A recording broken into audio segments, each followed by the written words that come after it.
Good morning, everyone, and welcome to the United We Stand Summit. We are so grateful to have all of you here. We're so grateful that many of you have come from far and wide across every corner of this country to be here. And this is a vitally important day because we are coming together to say we are stronger than hate. And when we stand together, recognizing that an attack on one group of us is an attack on all, we can prevail, we can unite, we can make this country stronger. And so we're very grateful.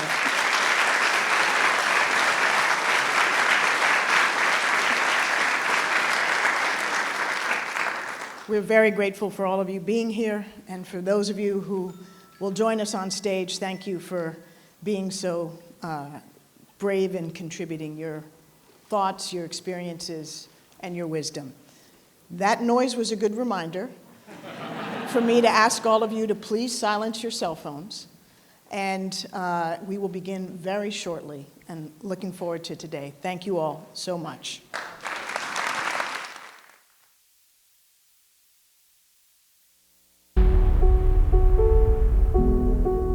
America, land of the free, home of the brave.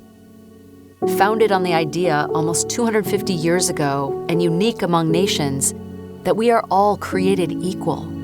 Over the centuries, we've learned that our differences are our strength, that all Americans are entitled to the freedom without fear to be who we are.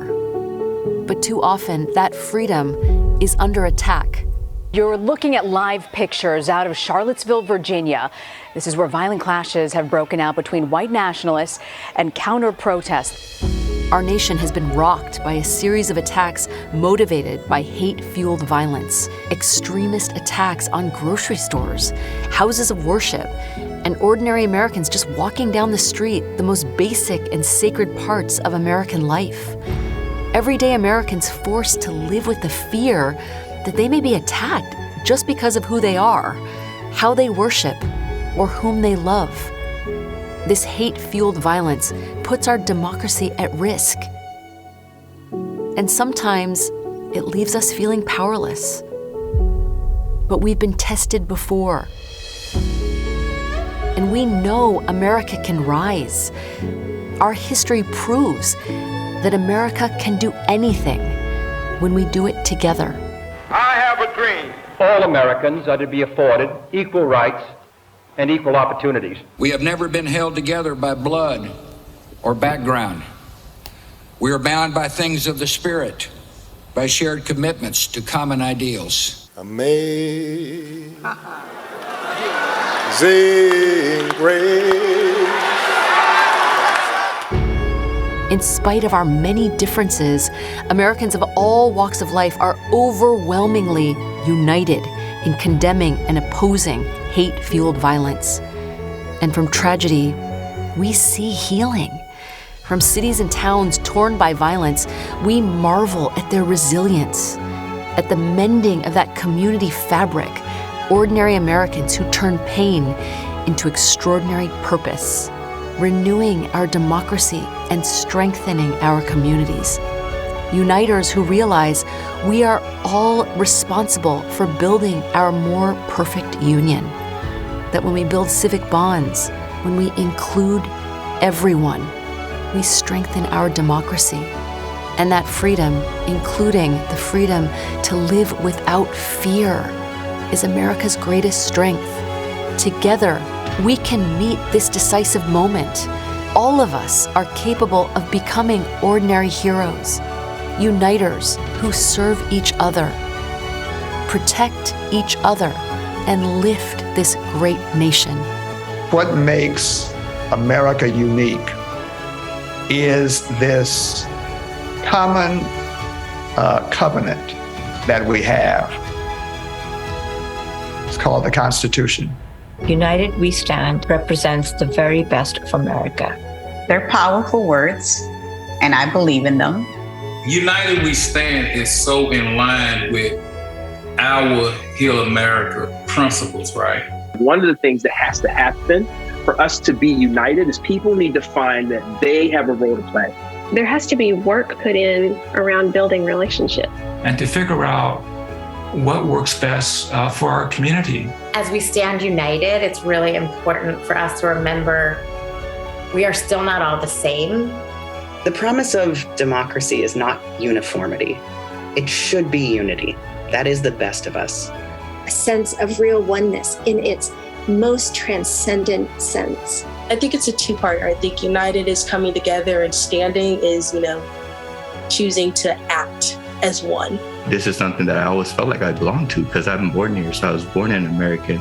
We have a duty to see America through good times and bad. It's like a relationship. So it's important for us to be able to come to the table and set the best positive example we can for our own families and for everyone in the community. We must stand. We must be seen. We must raise our voice. We must be seen together. We must be heard together. That's the challenge that is before us. We are Americans.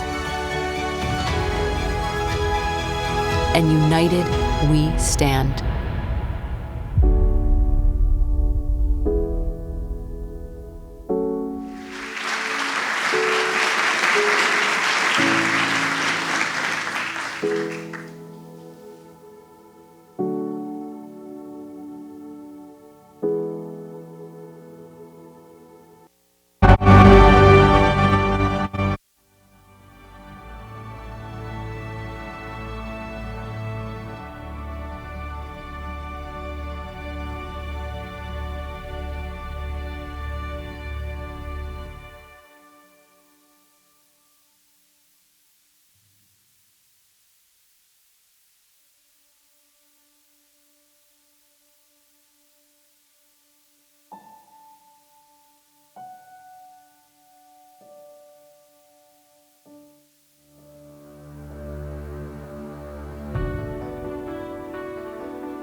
Please welcome to the stage Brandon Wolf.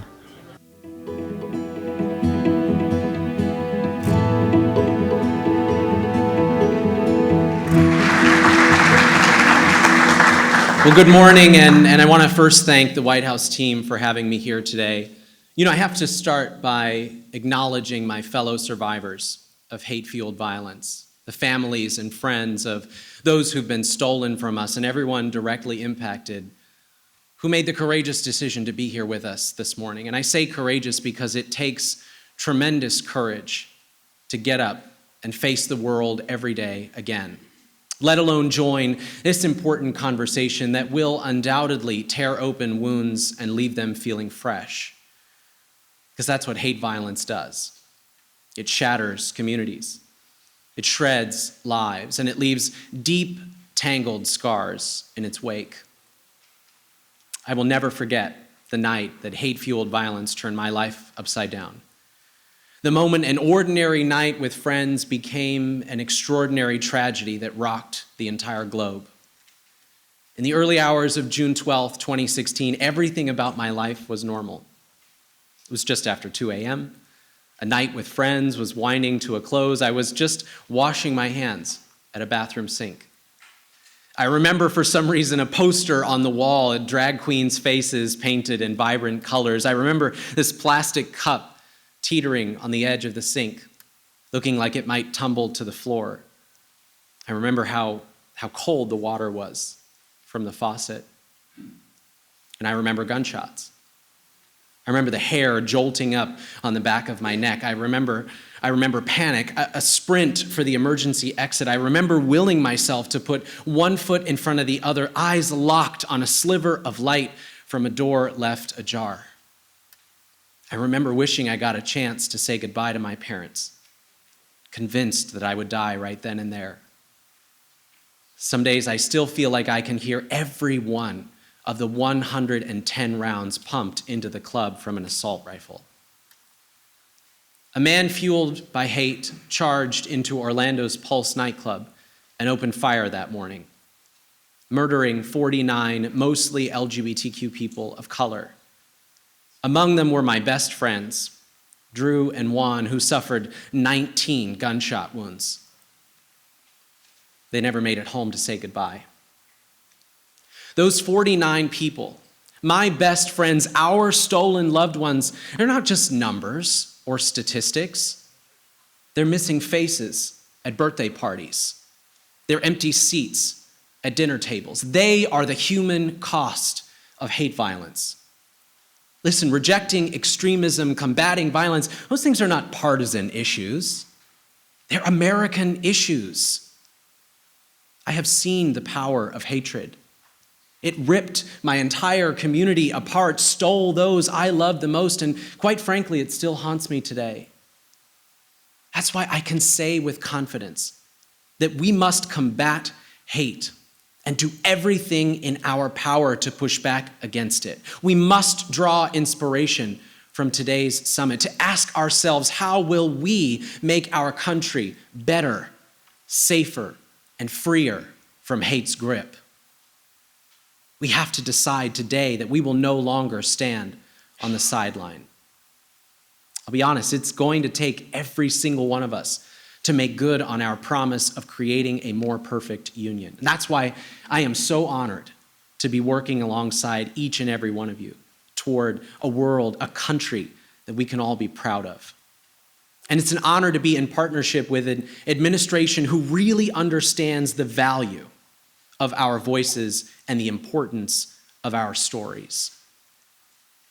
We are really lucky to have the leadership of our vice president. She is someone who has spent her entire career fighting for justice for survivors of violence and fighting to put a stop to hate-based violence. As district attorney of San Francisco, she established a hate crimes unit in her office and pushed to end outdated practices which had hampered efforts to bring perpetrators of hate crimes to justice. As Attorney General of California, she made sure that statewide law enforcement was aware of their responsibility to address these crimes and established an annual report so that the public knew the full extent of the problem. And of course, she continued that advocacy as a senator, where she introduced a bill to finally make lynching a hate crime in this country. Of course, we were all very glad to see the president finally sign that bill into law earlier this year. And so it is with great honor and privilege that I would like to introduce a leader who has been a fearless champion against hate, Vice President Kamala Harris.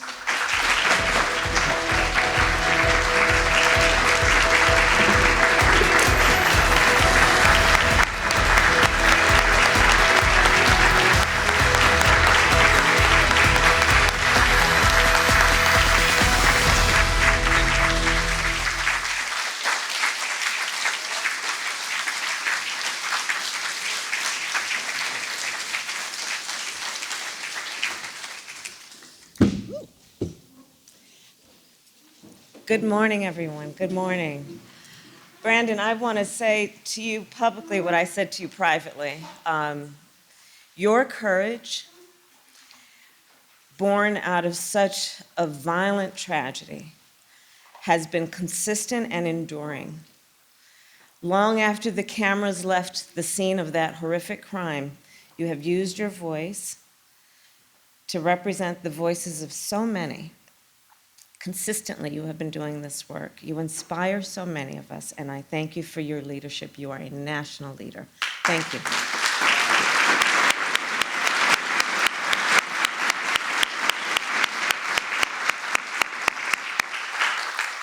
So, friends and family members of those we lost, civic and community leaders, and members of the clergy, your collective resilience, your compassion, and your commitment to action inspires me, inspires our administration, and inspires our entire nation. So it is a deep honor to be with you today. On this day, 59 years ago, 4 white supremacists planted dynamite in the basement of the 16th Street Baptist Church in Birmingham, Alabama.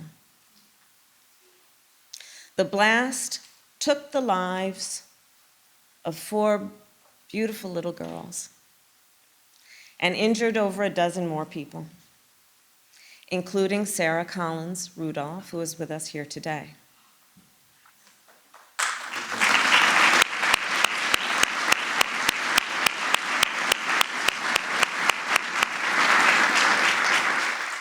The bombing of 16th Street Baptist Church was an horrific act of violence meant to instill fear and terror in the people of Birmingham and in the people of our nation, meant to warn them against continuing in the fight for civil rights. Instead, however, people across America of all races, all ages, all backgrounds, joined in response and refused to yield in the face of this injustice. They refused to yield to violence and to hate, as we do now. Less than a year later, President Johnson signed the Civil Rights Act of 1964, signed it into law. Today, America is again looking at and confronting the epidemic of hate-fueled violence. In Oak Creek, Orlando, Victoria, Pittsburgh, El Paso, Atlanta, Buffalo, and in so many other communities.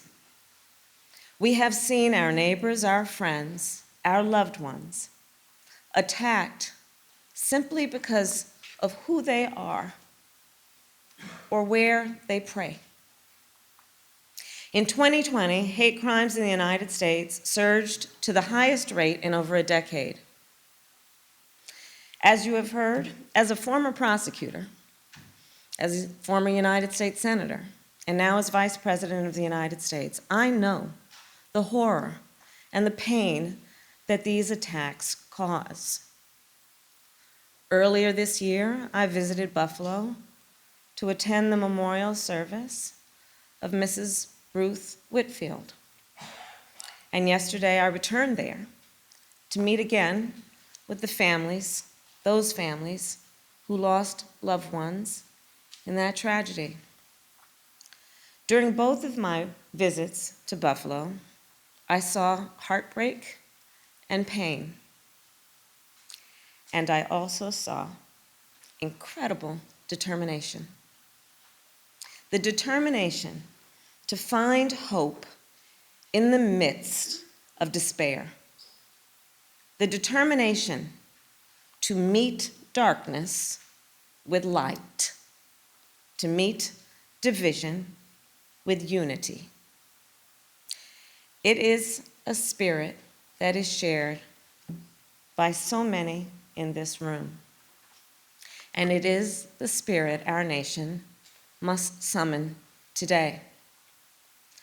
Today, we must rededicate to joining together to help our communities prevent, respond, and recover from acts of hateful violence.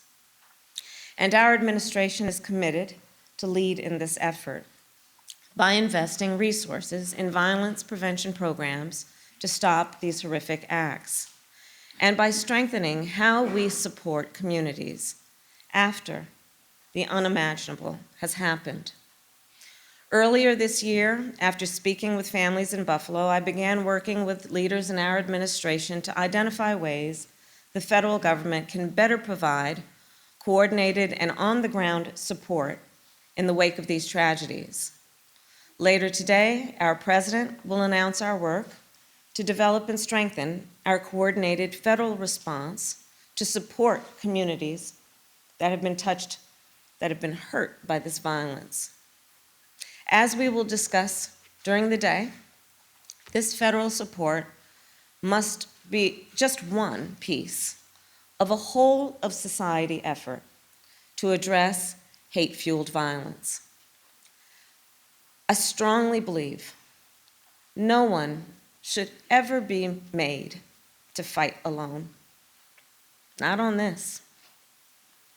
We must stand together. Students, parents, educators, faith leaders, business leaders, and law enforcement officials. And we must clearly say that a harm against any one of us is a harm against all of us. We are at an inflection point in our history, and indeed in our democracy. Years from now, our children and our grandchildren, they're going to ask us, what did you do at that moment? What did you do to help protect our communities, to fight hate-fueled violence, and to build a better nation? Well, I have confidence in what we're going to be able to say. We will tell them we were all here together today, and we will tell them that in this moment, we stood united.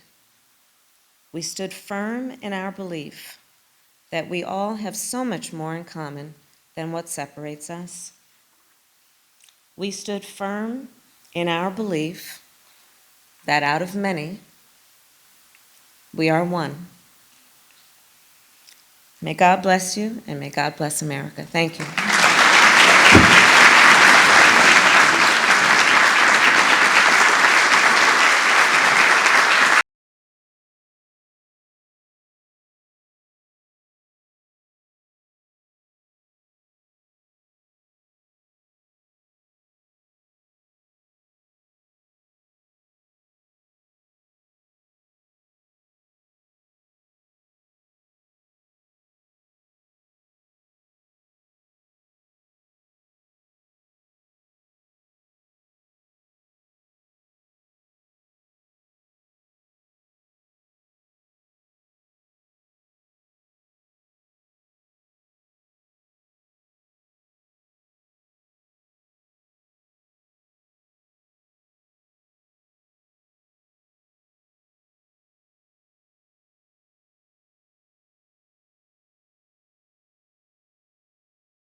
Please welcome clergy and tribal leaders to lead a moment of silence.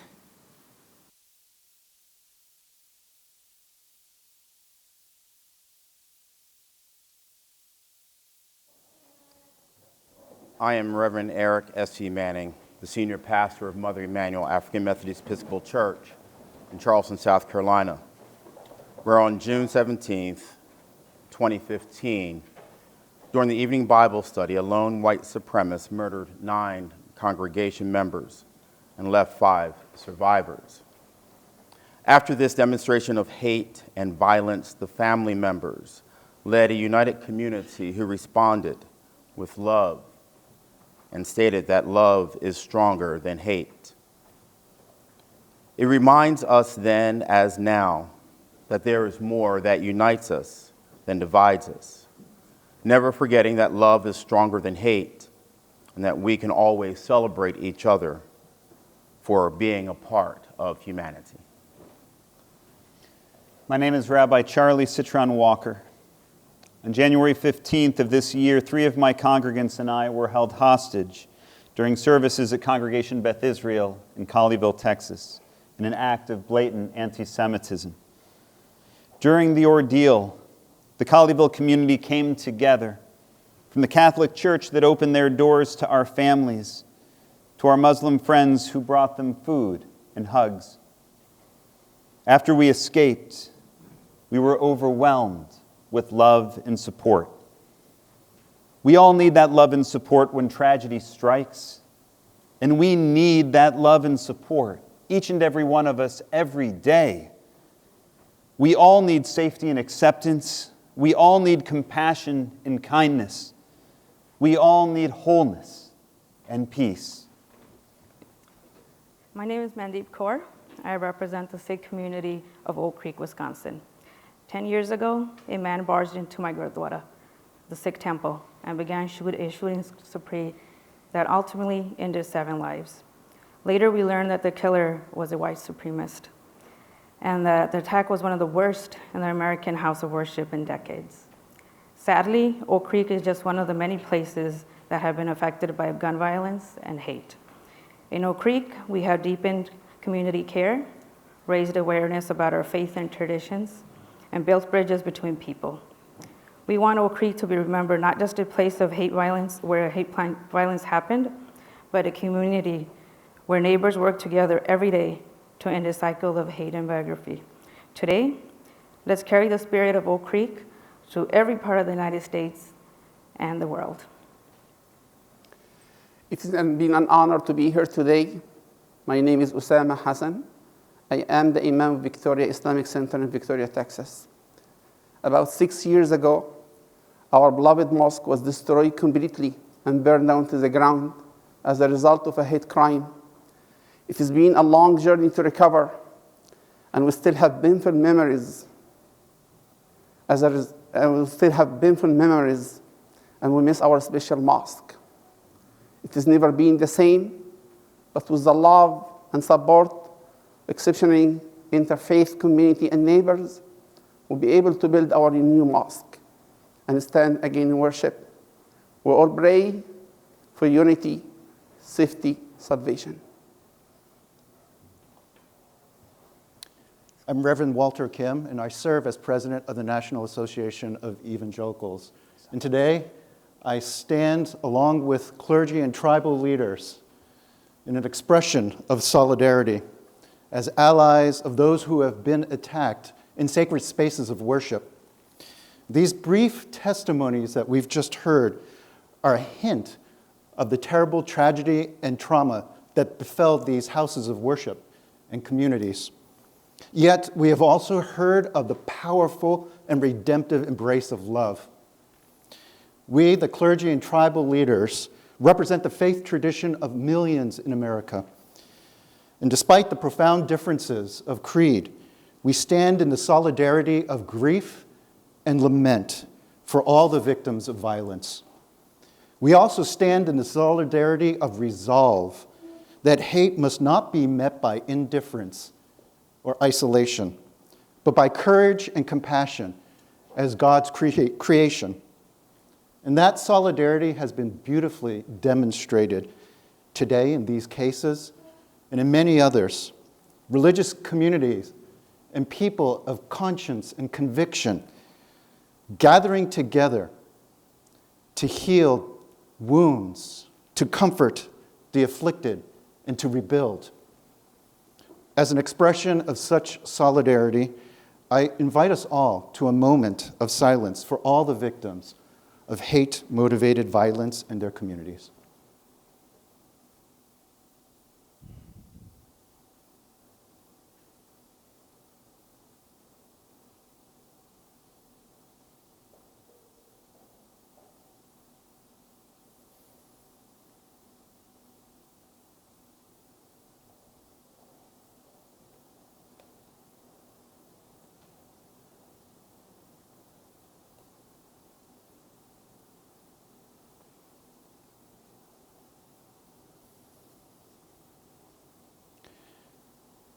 Let me conclude this time of silence with the words from a prayer of my own tradition that has provided solace and strength for many over the centuries. Lord, make me an instrument of your peace. Where there is hatred, let me sow love. Where there is injury, pardon. Where there is doubt, faith. Where there is despair, hope. Where there is darkness, light. Where there is sadness, joy. May it be so. Amen. Please be seated.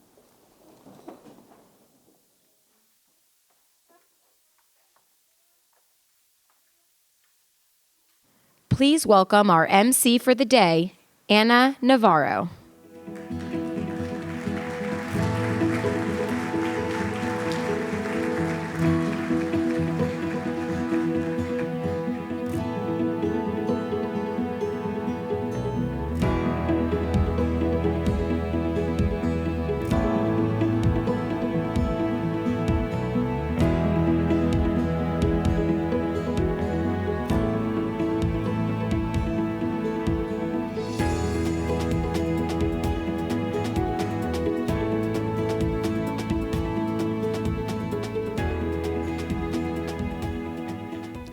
Good morning, everyone.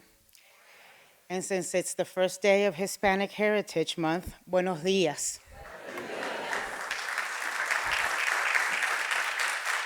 And I have to tell you, very few things make me nervous these days, but as a little Nicaraguan refugee girl, the significance of walking into the White House and being here in front of all of you will never, ever be lost on me or something I take for granted. It's an honor to be joining you today for this historic convening here at the White House. United we stand. These powerful words, 3 little words that represent the promise of America. I'm a proud immigrant. My family fled political turmoil in Nicaragua when I was 8 years old in search of freedom. We fled from a repressive regime and came to America. That experience has shown me in deeply personal terms what America means to the rest of the world. It means freedom. It means a country where our differences can be our strength. At our best, we truly are a shining city on the hill. But recently, like so many of you, I've felt shaken by what I'm seeing in our country. We've been rocked by increasing rates of hate-fueled violence, grocery stores, churches, bars, schools. These ordinary parts of American life that we all take for granted have been attacked. And these attacks don't just endanger the communities who are directly targeted. As Americans, we have to say that an attack on one group of us is an attack on all of us. What all these tragedies have in common is that they are rooted in hatred for others. Whether those others are in a gay club in Orlando, or a Jewish temple in Pittsburgh, or a Walmart in El Paso, or a grocery store in Buffalo, New York.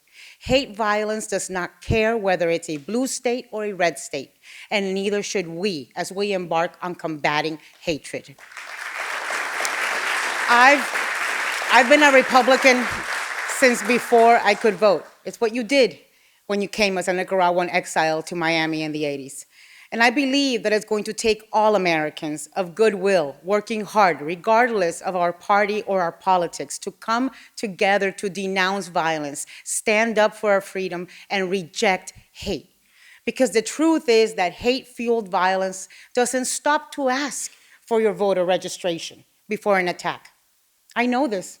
My cousin MJ, strong Republican donor and voter at the time, her son Jerry Wright died at Pulse. And I've seen what that did to our state, to our community, and to our family. That is what being an American is all about, the civic duty to help from our more perfect union. I'm inspired by the bipartisan community leaders from across the country who are gathered here today out of their love for country and who are ready to stand together and get to work.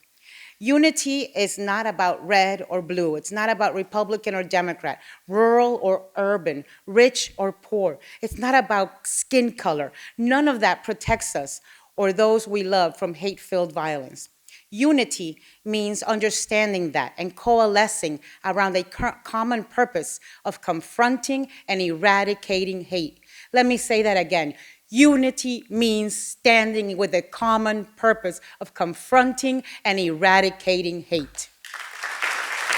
Today's summit is a historic convening. The last time in my adult lifetime I felt an undeniable and overwhelming sense of national unity, sadly, was 9/11. And it shouldn't take a terrorist attack from foreign foes, killing thousands of our country people, for our country to be brought together. Bipartisan leaders of diverse backgrounds and viewpoints from across the country are here to talk about the challenges we face and the hate-fueled violence that has torn so many of our communities apart. This morning, we'll hear about the scope of the challenge. We'll learn from counterterrorism experts about the changing nature of the threats that we face here at home. And we'll hear from survivors of hate-fueled attacks about how this violence has changed their lives. Then, this afternoon, we'll focus on the solutions to the challenge and the new commitments being made at this summit here today. So as we get started, I'd like to propose 2 ground rules. First, you're going to hear perspective today that you might not agree with. That's a good thing. That's okay. Our democracy thrives on healthy debate. Let's all approach this conversation with courtesy and an open mind. Second, we're going to see courage and bravery on display. We're honored to be joined today by a group of survivors from across the country, people who have faced unimaginable pain, but have channeled their grief into action to protect others. It takes real courage to tell your story. So let's extend our appreciation and support for survivors who are here so that the country understands what they have experienced.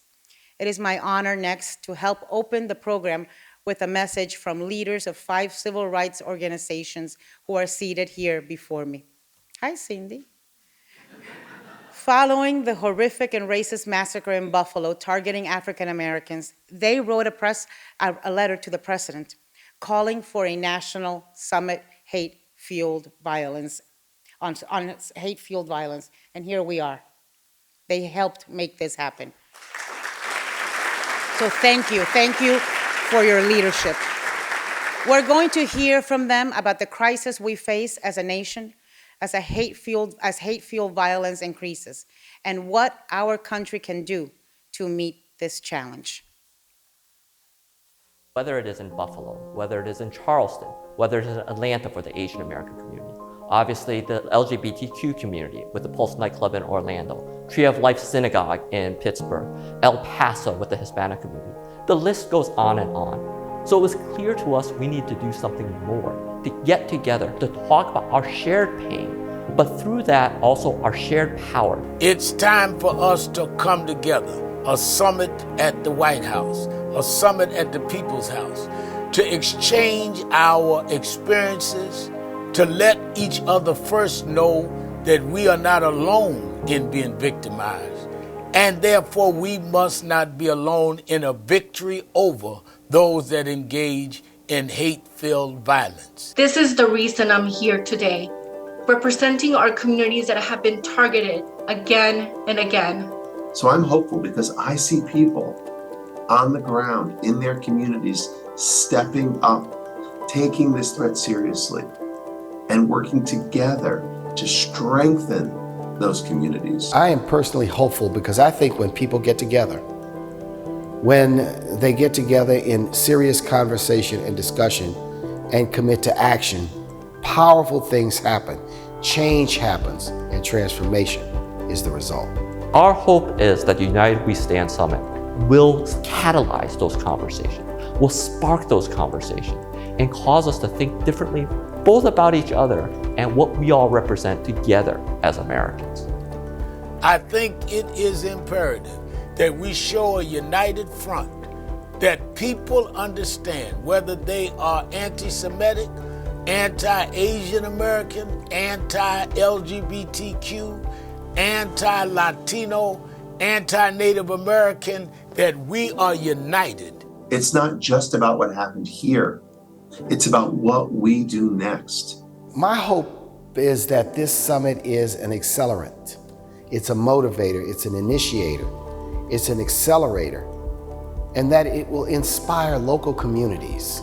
It will inspire local faiths, local leaders, local electeds, local business, labor, and civic leaders to join together in this war against hate and extremism in this country. We know we can't do it alone. We can't confront hate crimes, white supremacy, and violent extremism alone. As the name suggests, we're all here at the United We Stand Summit because our power comes from working together and supporting each other against our common enemy, hate.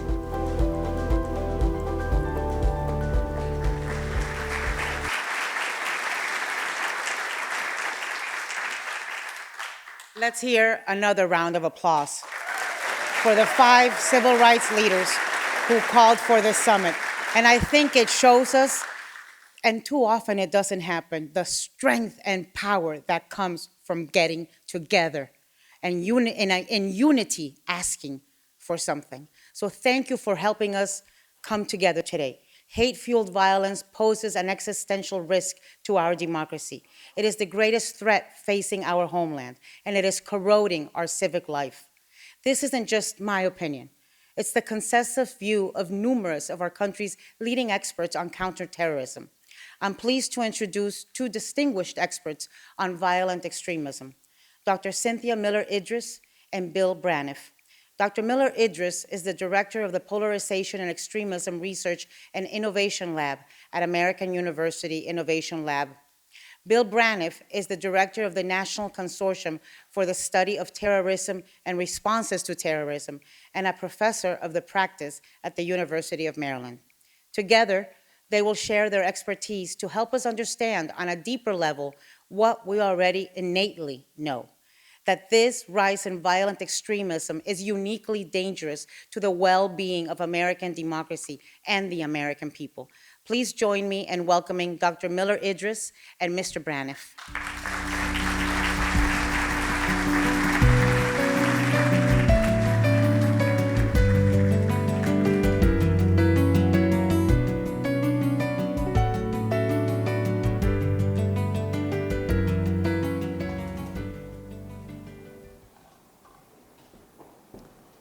21 years ago, this very week, on 9/11, I was a scout platoon leader of an armor battalion.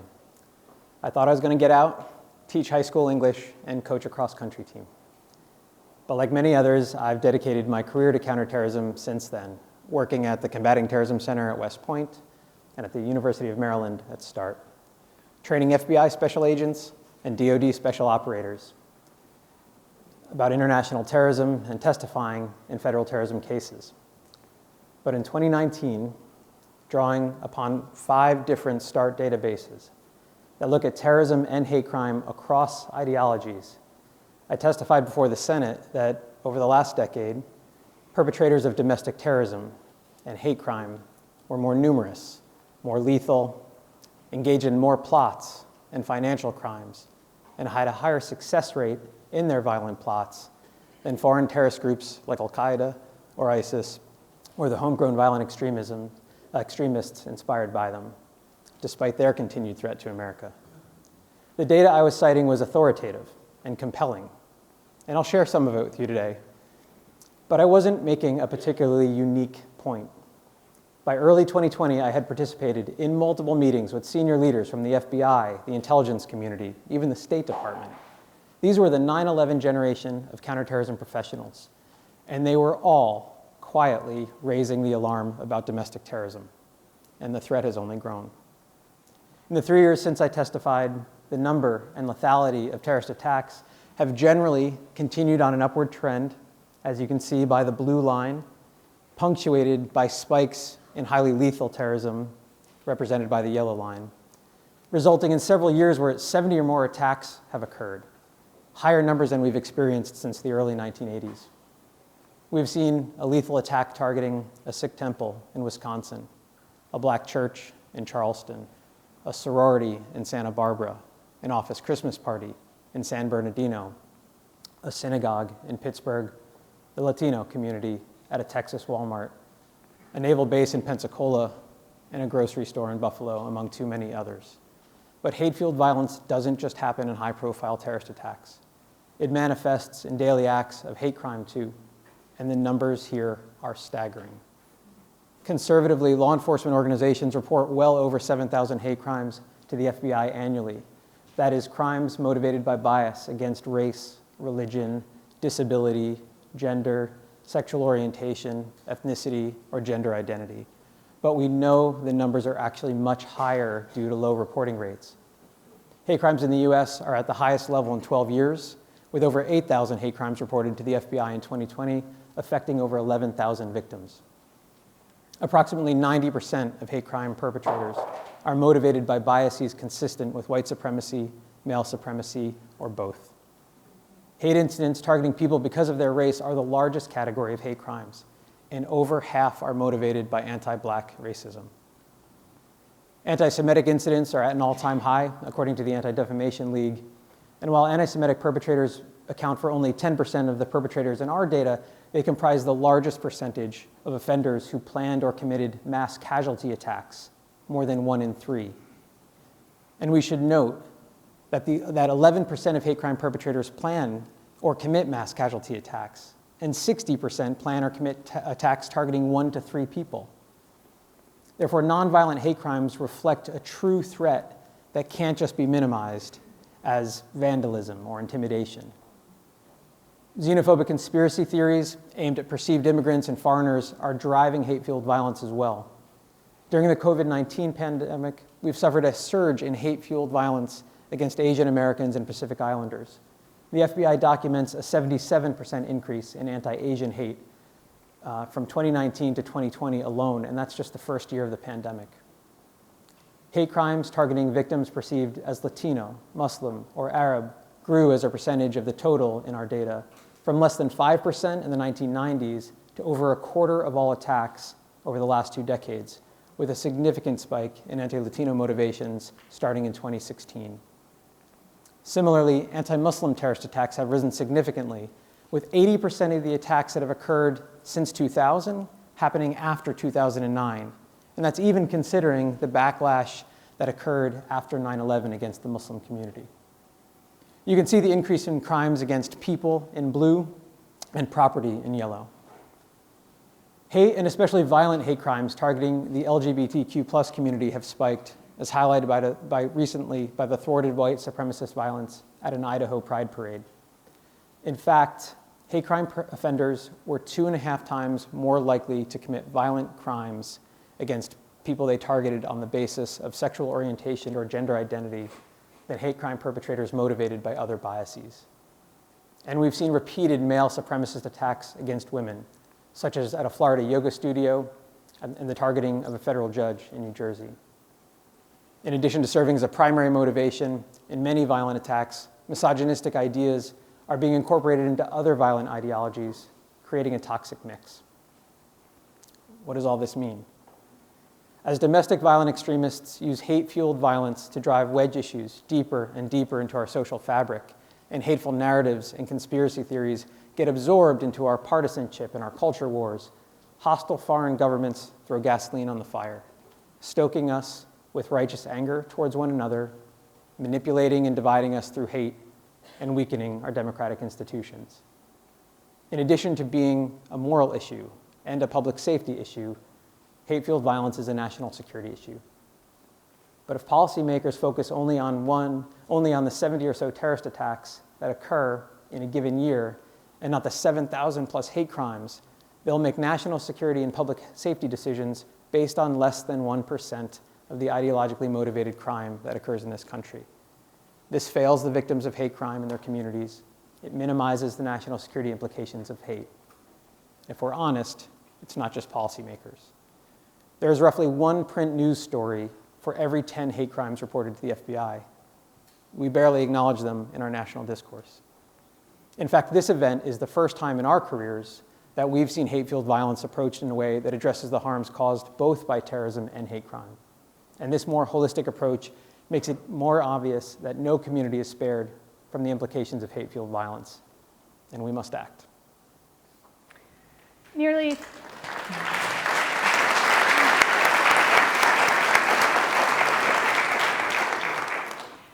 3 years ago, I founded the Polarization and Extremism Research and Innovation Lab at American University, where we design and test out-of-the-box ideas to prevent violent extremism and hate-fueled violence in online and community-based settings. I've been a professor of education for 20 years, and am now also a professor in a Department of Justice, Law, and Criminology. And I've spent all that time studying school and educational-based responses to global hate and violent extremism, focused on what works to prevent violence.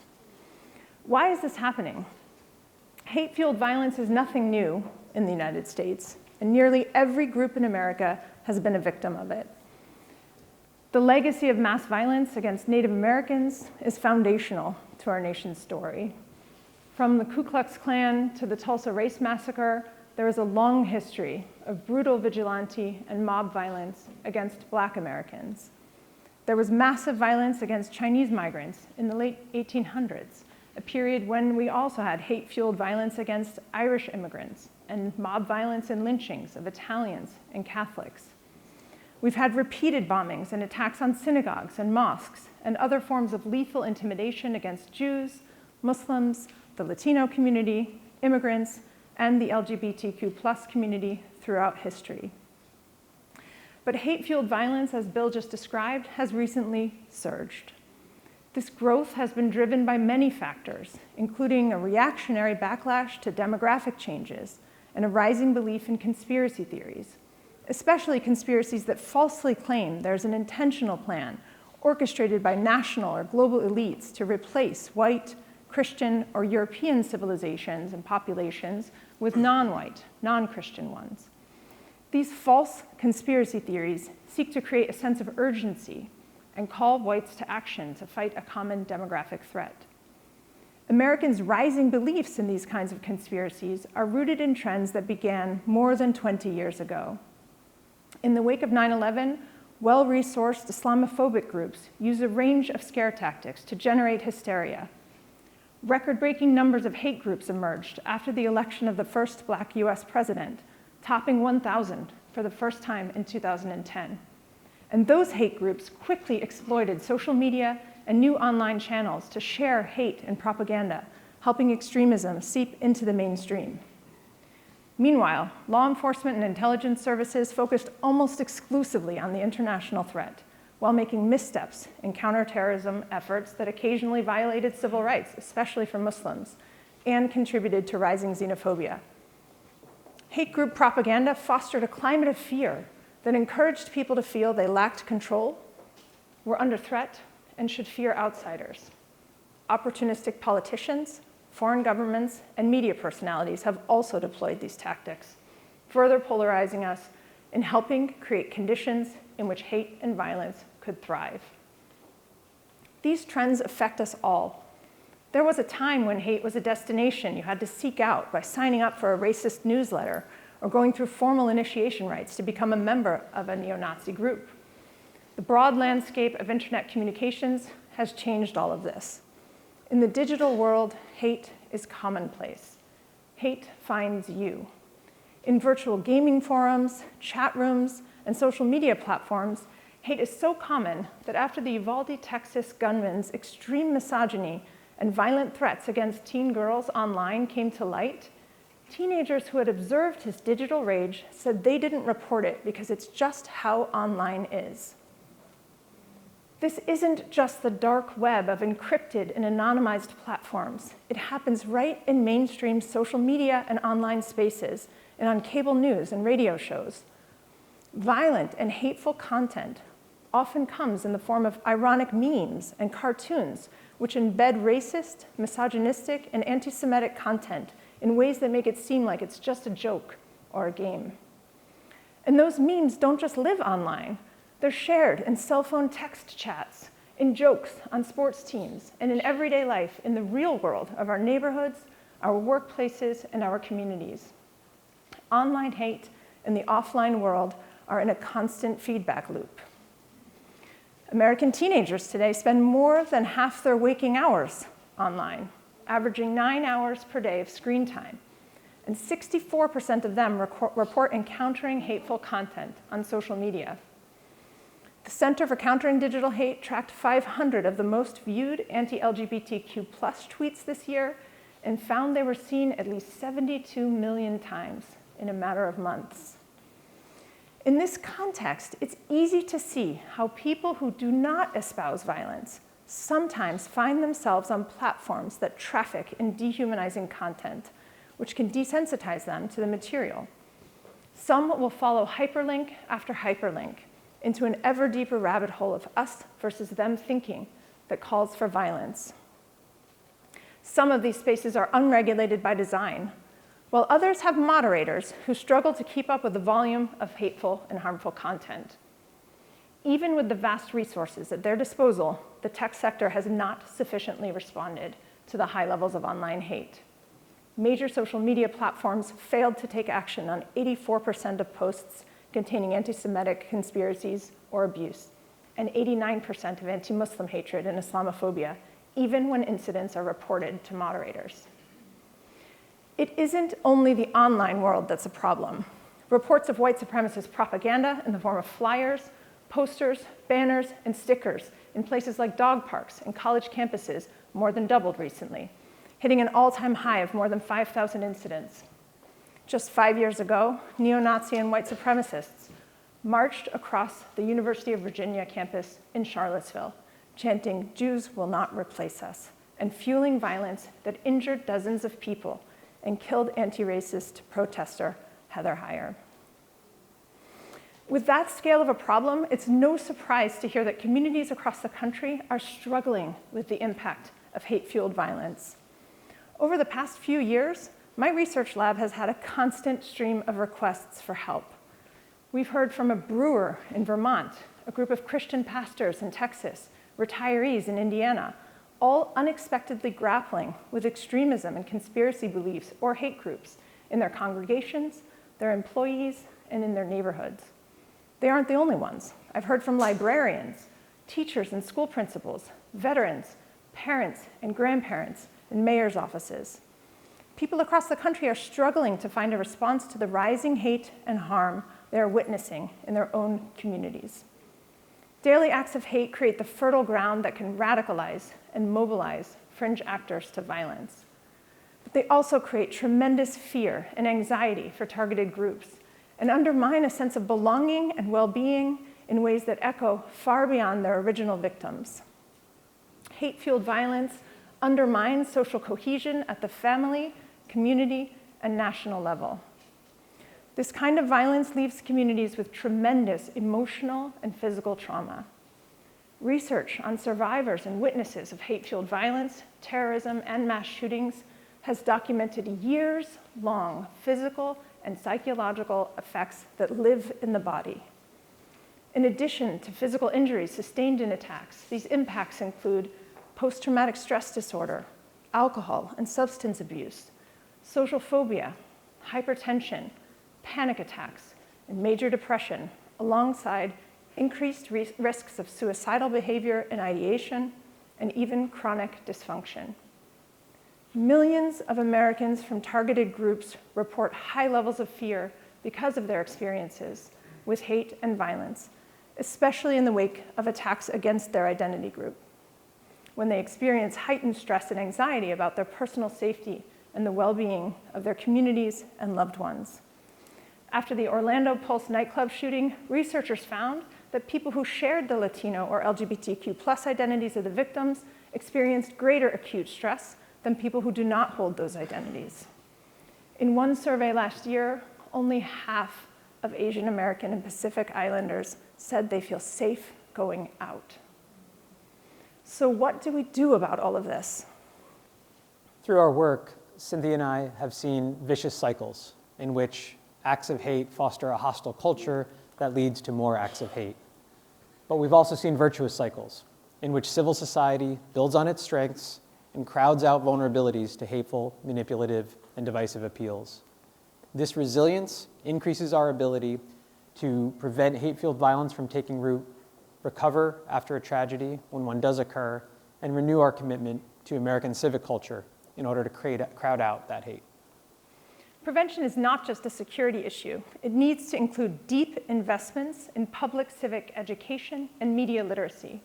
We have a growing body of evidence that when we equip people with the tools to reject propaganda and manipulative online content, we can effectively steer them away from the path to hate-fueled violence. It can be done in videos as short as 30 seconds. In research on educational tools designed for parents and caregivers, small business owners, and local government leaders, we found it takes less than 10 minutes of reading for people to significantly improve their knowledge about harmful online content and their confidence to intervene in a potentially violent situation. Research also tells us that while we can decrease the likelihood of hate-fueled violence through prevention work, we won't be able to eliminate it entirely. And because we know that perpetrators are harming entire communities through their violence, we have a responsibility to respond in ways that help communities heal. This requires emotional support, but also resources directed to survivors, including funds for community wage loss, the costs of damage and building repairs, and medical and funeral bills for victims of hate-fueled violence. And regarding renewal, how do we create virtuous cycles that build on our collective strengths? First, institutions like our political institutions, businesses, our media, have to recognize when the incentive structures that they promote sow division instead of unity, and take steps to reverse that. And second, we have the ability to reinforce civic norms and values in our own choices. Simple but profound acts of civic engagement, like serving as a poll worker so that your neighbor can vote, is both a rejection of hate and an act of civic renewal. Inclusive democracies have to be nurtured through education and civic participation, not just defended by force. The best way to fight hate-fueled violence is by making mainstream society more resilient and less vulnerable to the propaganda and conditions that fuel that hate. We are not helpless, but it will take a whole-of-society approach to reduce the fertile ground in which hate thrives.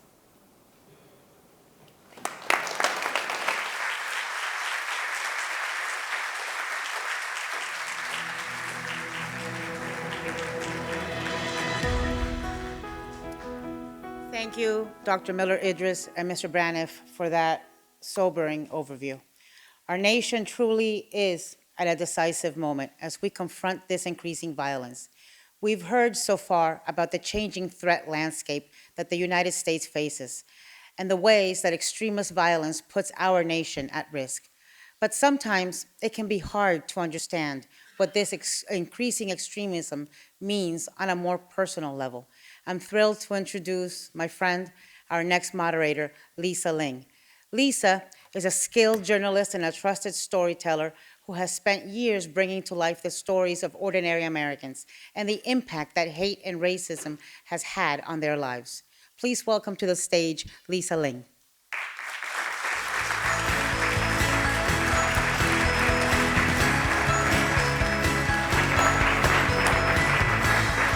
Gracias, Ana.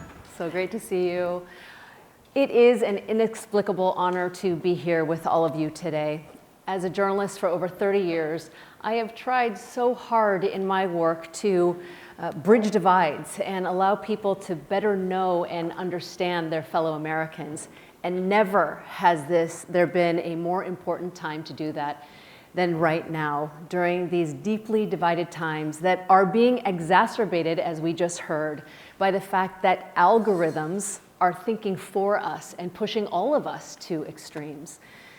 We Americans from every race and background have to fight against this. Now, I'm not sure if you noticed, but I narrated video that opened this program this morning, and reading those words as an Asian American whose community has until recently been largely excluded from American history books, popular culture, and even politics, and as a result suffered from decades of scapegoating and even attacks.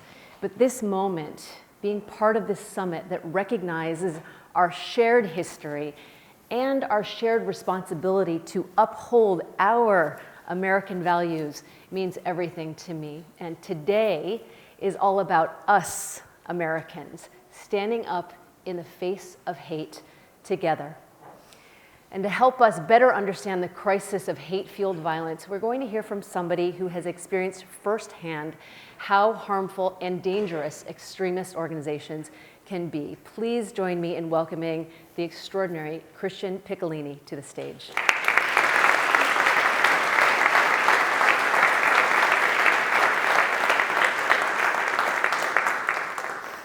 See you, Christian.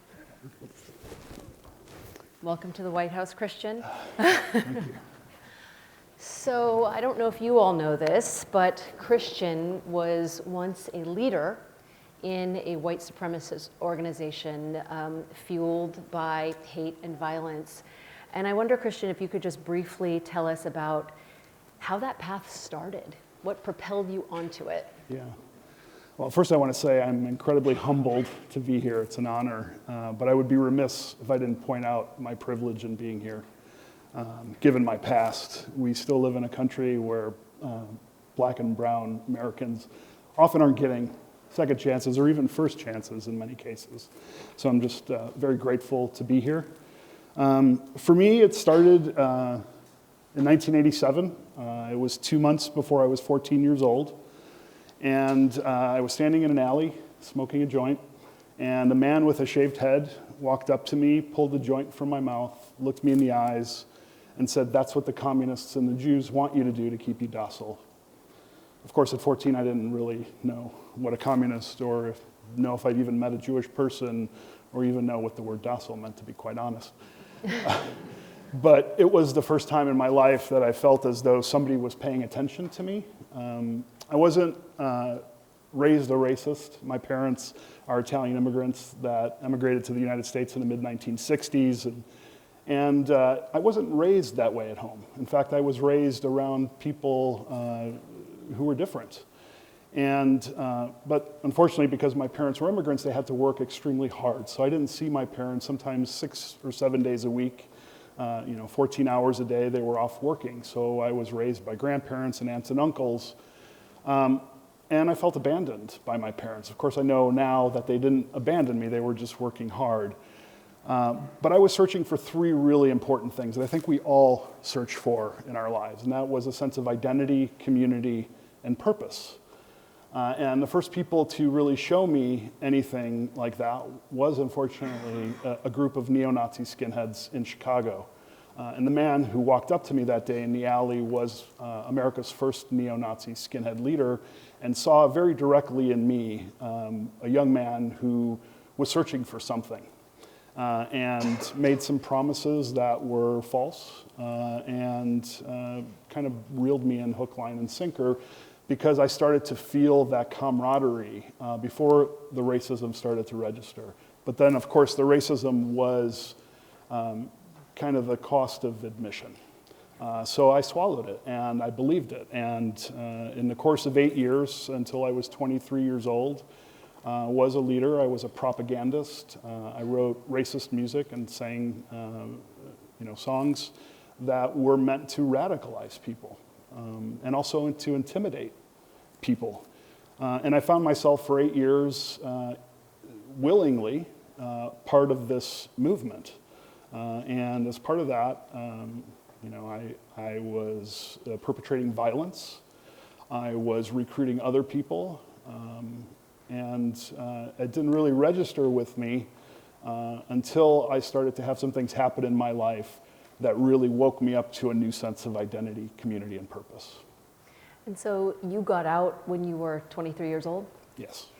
And now you have really dedicated your life to trying to help others get out. What does it take to get someone to adopt or follow the path that you eventually went on to follow? Yeah, and I think it's really important to understand that ideology really isn't the primary initial driver for people to become recruited. Again, it's that search for identity, community, and purpose. But in life, as we search for those things, we all hit what I call potholes. And potholes are trauma. They're things that happen to us that are difficult to surmount. And they detour us to the fringes where people are actively trying to recruit people. And I think that if we understand it's not primarily about ideology and it's about these potholes, these traumas, and the search for identity, community, and purpose, that better informs us on what we can do to make sure young people, or anybody for that matter, doesn't go down that route. People ask me, like, what can we do to solve extremism? And I say it's not simple, but it's kind of simple. We need access to healthcare, we need access to education, we need jobs, we need all the things that promote healthy, stable lives. Can you just expound on that healthcare piece? Yeah. Why is healthcare essential in trying to pull people out of extremism? Well, I think when people are in pain, when people are suffering, when people struggle, they search for answers for that pain. And there are really active people with very loud voices and sometimes very influential people nowadays on big media platforms who are painting the blame for that pain on the other. And it's much easier to swallow something if you don't think it's your fault, if it's out of your control to fix. So I think that we live in a society, unfortunately, where people have potholes in their lives, and access to the right kind of health care. Yeah, and access so challenging. Yes, and as Americans, there are so many of us that still don't have access to proper health care. And that, could be one of the things that steers somebody to look for answers in really toxic environments. It's been a long time since you were actively engaged in the white supremacist organization, and we've been hearing all morning about the astronomical increase in the number of people who are seeking it out. To what do you attribute that increase, and what role do you think media and social media has had on that? Yeah, well, when I was recruited in 1987, we didn't have the internet. We didn't have access to social media. It was really something that you found in a dark alley, like I did, or in the back of a magazine, or in a photocopied newsletter, or at a small meeting, at some kind of dark, place. Nowadays, all we have to do is look at our phones or our computers to have access to the same type of hateful propaganda that recruited a 14-year-old me. We also today have technology that didn't exist, so extremists are learning to use and leverage that technology to further their goals. I would say that the other catalyst that is different today is we have very influential voices who are parroting the same exact things that a 14-year-old neo-Nazi Christian used to parrot.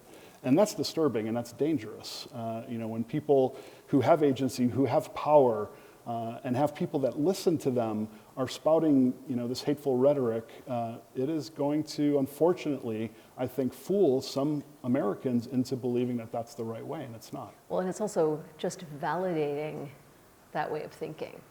Yeah, it validates it, and I think that, when you have somebody in power or somebody who is influential spout those things, we tend not to question those voices because we've been conditioned to trust those people.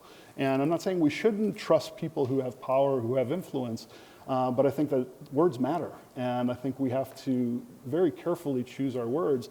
But I would say the most important thing I think that could really help us in this moment is accountability. I really believe that redemption without accountability is just privilege. To me, it is the most important thing. When I work with people, I've helped hundreds of people disengage from hate groups. And the thing that's at the top of my list is accountability. They must be accountable for who they were and what they've done. I've held myself accountable for almost 30 years. And I would expect the same from other people. And I think without that accountability, we really are sabotaging ourselves. This isn't going to work. You said, Christian, people, they aren't born hating people. Yeah. So what can we do to prevent young people from going down that dangerous path, before they actually become vulnerable to that kind of indoctrination? Yeah, well, I think one of the most important things, and I come up against this wall all the time with professionals, therapists, psychologists, teachers, educators, they need to understand that they are the first line of defense. They are the first people to recognize this in young people, along with parents. But oftentimes we tend to not want to get involved in other people's business, or it might just be too complicated. I think we need to start paying attention more to young people. But I will also point out that it isn't just young people that are searching for identity, community, and purpose with, potholes. As adults, as older people, we have a lifetime of potholes. There were no 14-year-olds on January 6th who stormed the Capitol, right? These were professionals, these were adults. These are people with a lifetime of divorce and health issues and job loss, and are also maybe at retirement age looking for that sense of identity, community, and purpose. And I'll just end with this. I think as a nation, we are also struggling to find our sense of identity, community, and purpose. And we have a history of potholes that we haven't addressed. And I think that until we do that, we are creating an environment, maybe unintentionally, that is going to spawn more people that used to be like me. Yeah, and we all...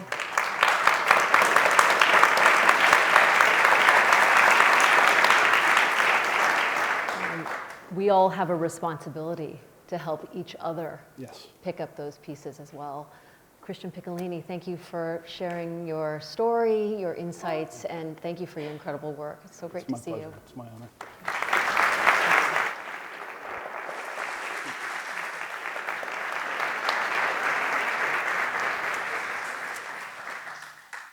Thank you, Christian.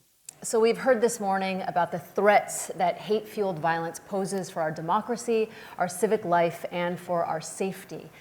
We're going to hear now about how hate-fueled violence changes lives. I'm going to be joined in just a moment by 6 extraordinary Americans, each of whom is a survivor of a hate-fueled attack or a family member who has lost a loved one to this violence. All of these survivors have turned their pain into purpose. They have become advocates, standing up against hate and leaders in their communities. They are going to be sharing their just incredible stories of resilience and recovery and what their experiences can teach us all. So please join me in welcoming to the stage Dawn Collins, Vilma Kari. Oh, we're still putting the chairs on. Just one moment. I got ahead of myself. These guys are like, come on, we're not ready.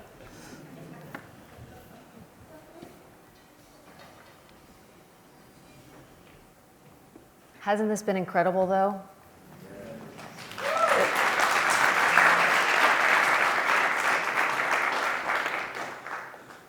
Such a powerful day. Hopefully giving everyone fuel to go back into our communities and lead the charge in combating hate-fueled violence. Set, guys? As you're continuing to place the florals, I'm going to start introducing our panelists. First up, we have Dawn Collins.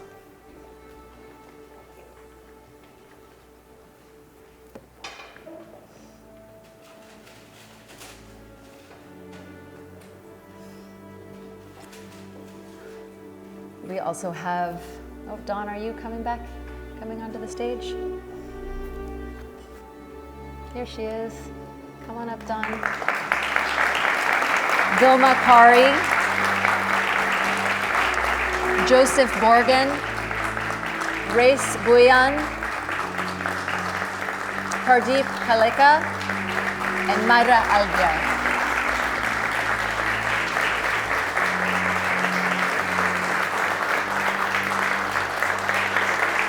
Welcome, everyone.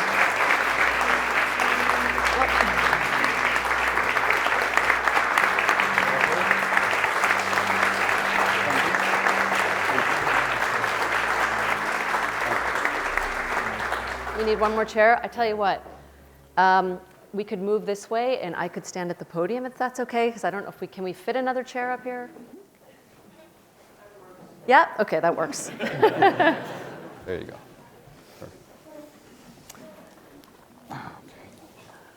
If I can get through this panel without crying, I'll be very impressed with myself. It is such an honor to be in your presence. Thank you so much for joining us here. Race, I want to start with you, if that's okay. We just commemorated and remembered those lost on 9/11. You were attacked after 9/11 in an attack that was fueled by Islamophobia. And you did something incredible. You really fought hard to advocate to spare the life of your attacker. And I want to just ask you, what compelled you to make that decision to fight so hard for the person who violently attacked you and also killed 2 others? Well, thank you so very much for the question. Thank you to President Biden for hosting this event. A special thank you to the White House staff and everyone for making it possible for us to come together today. I'm truly honored to be here. Allow me to take a step back. After graduating as a pilot officer from the Bangladesh Air Force, I did not feel my destiny was there. I eventually left my career and moved to New York City. Growing up watching Wild Wild West movies, I could not resist a friend's invitation to visit Dallas, Texas. Excited to see the ranches, cowboys, bars with their famous swinging doors, though I never did find one. A few months before 9/11, I moved to Dallas, Texas, working in a friend's convenience store by day and studying computer science by night. On September 21st, 2001, as I stood behind the counter, a man walked in, pointing a sawed-off double-barrel shotgun straight at my face, and he asked, "Where are you from?" Despite pleading for my life, he pulled the trigger from point-blank range and left me for dead on a cold, concrete convenience store floor. When I regained consciousness, the hospital discharged me and told me to arrange follow-up medical treatments on my own. Eventually, I went through several eye surgeries, but I lost vision in one eye. The right side of my face and skull was and remains peppered with more than 3 dozen shotgun pellets. I can feel them. I lost my job, my home, my sense of security, and my fiance, but gained more than $60,000 in medical bills. I reached out to organizations like the Red Cross, but received no support. I lost a great deal, but did not lose my dreams, hopes, and faith in God. And in 2009, I was extremely fortunate to go on a religious pilgrimage. Though I had forgiven my attacker, but it wasn't until I was in Mecca I truly began reflecting upon the shooting incident and my would-be killer sitting on death row waiting to die. And I began to see him as a human being like me, not just a killer. I saw him as a victim too. My faith and upbringing gave me the courage and strength not only to forgive, but also fight to save the life of the man who tried to end mine. And with the support of friends, mentors, I launched a global campaign to try to save his life from Texas death row. And when he heard about the diverse coalition of Hindus, Christians, Jewish, Muslims, atheists, and all who rallied together, he was deeply moved. Before he pulled the trigger, he saw me as less than human, a threat. But when he got to know me, he called me brother in a phone conversation, and he renounced his hateful views. What I want from people that people will find ways to treat each other as humans first, regardless of race, religion, skin color, socioeconomic status, sexual orientation, ethnic or cultural background. And I want people to stand up against all manifestations of hate and intolerance and stand up against human suffering regardless of the victims.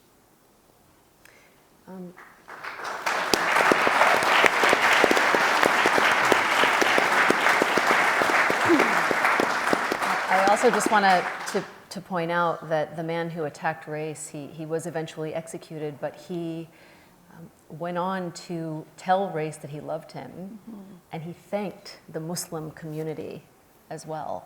Just incredible, incredible story.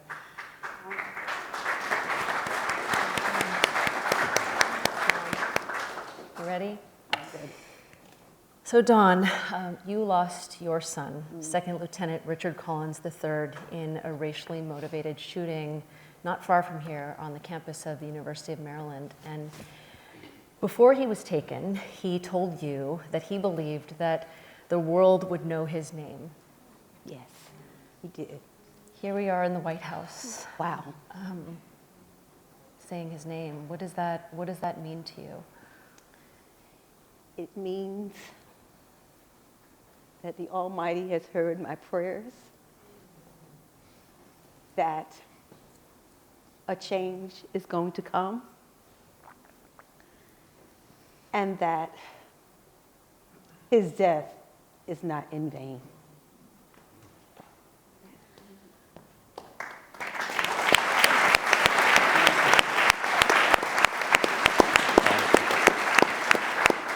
Lisa, I am adamant about speaking my son's name and speaking to the fact that he is Lieutenant Richard Collins III. And why that is very important, there are those who put a name on what true patriotism is. And I stand here to say that my family, we are patriots.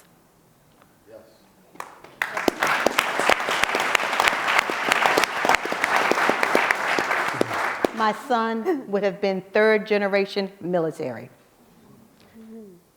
He had taken an oath to defend this country against all enemies.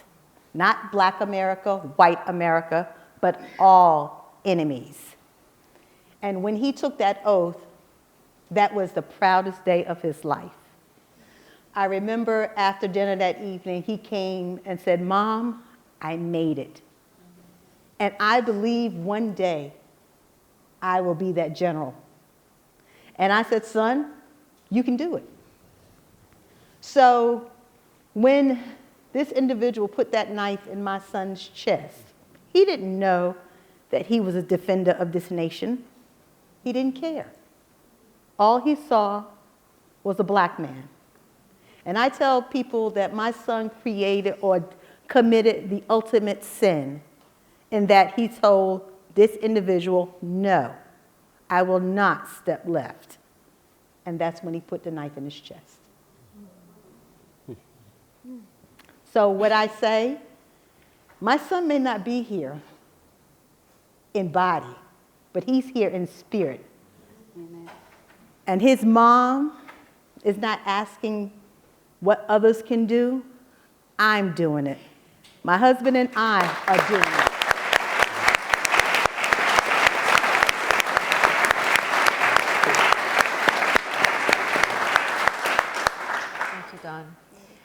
Pardeep, you lost your father 10 years ago in the attack on the Sikh temple in Oak Creek, Wisconsin. And what are you doing now to reach out to people? You are actively trying to de-radicalize extremists. How are you going about doing that? Yeah, I want to thank everyone. I saw so much family today that I've saw in the past 10 years. Those that have been doing this work, who have survived, I see them in the crowd right now. And some of the way that I do this work is I rely on the courage of you all and everything that you all do. The Sikh community, as the Vice President pointed out, this was the deadliest hate crime committed in a house of worship by an affiliated white supremacist in nearly 50 years, since those 4 little girls lost their lives. And for us, as a Sikh community, people from all around the world were impacted, Sikhs all around the world. We heard from people in India, and they just were wondering, like, are we American enough? Do we belong in this country? What is our sacrifice? And I think what we did was we channeled the strength of all of community, all of those that surrounded us. And we started to think about the ways that we can prevent the next Wade Page from carrying out this, the next hate attack. The next Wade Page is watching right now. They're out there, like it or not. And I befriended Arnold Michaelis, who was the founding member of that same organization that Wade Page belonged to. And one of the first conversations that we had was, why do white supremacists do these types of things? And as Christian pointed out, identity, purpose, and belonging, but hurt people hurt people. And when we thought about healing the soul of this nation, we basically said, we gotta get better at listening to pain. Listening to pain, whether that's communal pain, whether that's our individual pain, but let's not be offended by this pain. And let's get further upstream. I can't sit and react to the next shooting that happens to the next family. We need to find the next person that's gonna commit that, and then have the courage to speak to that person and say, I hear your pain. I'm not condoning it. I'm not saying that you're right. But at least I hear your pain, and I hear the underlying conditions. And so the work that we have done with Not in Our Town, Parents for Peace, some of the individual work that nobody will ever hear about, is because we have to have the courage to go further upstream. Pardit, that's something.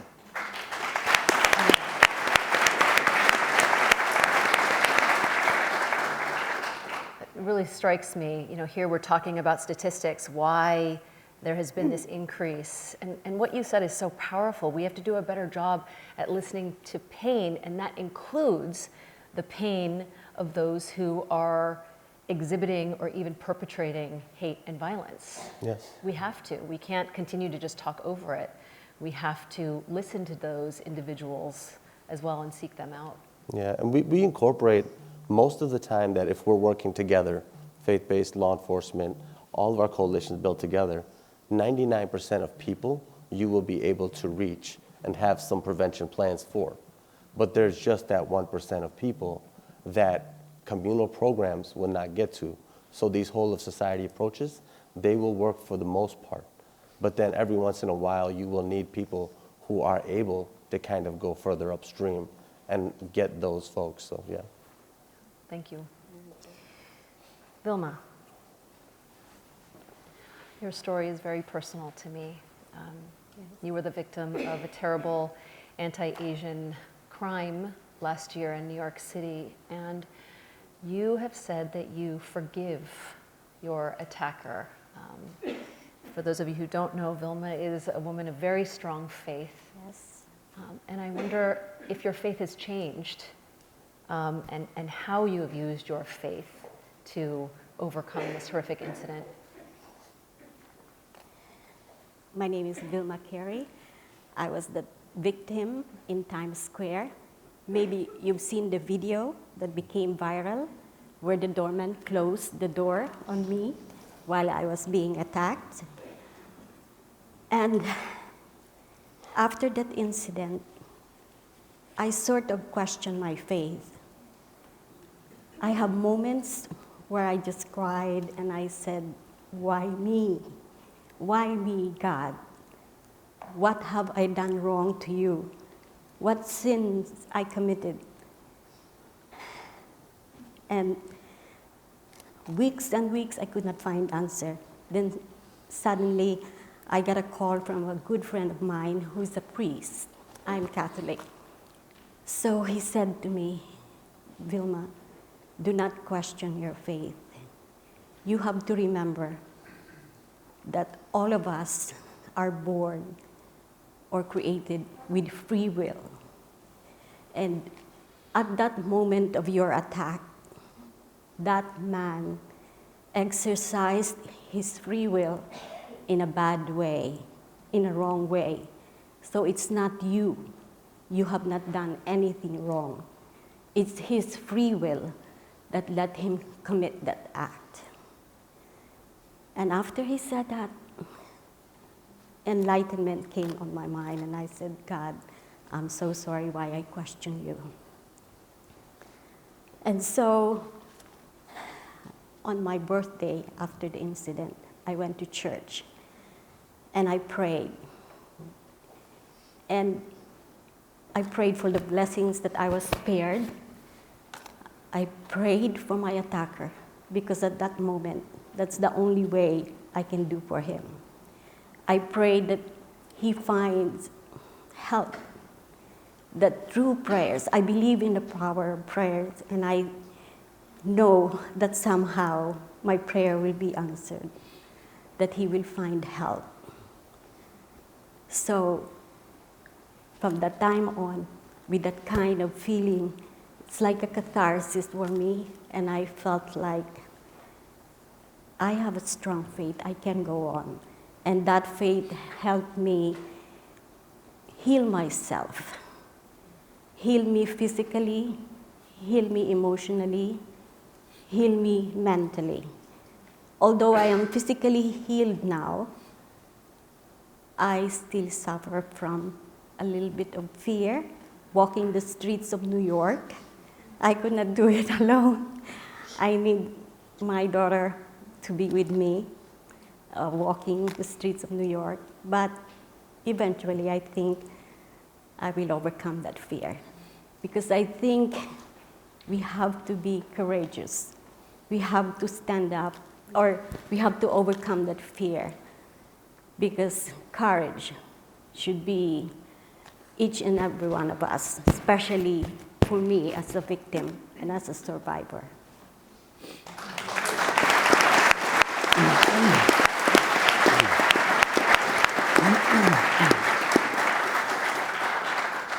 This is Vilma's first time speaking publicly. And Yes. Thank you so much for your courage to do so, Vilma.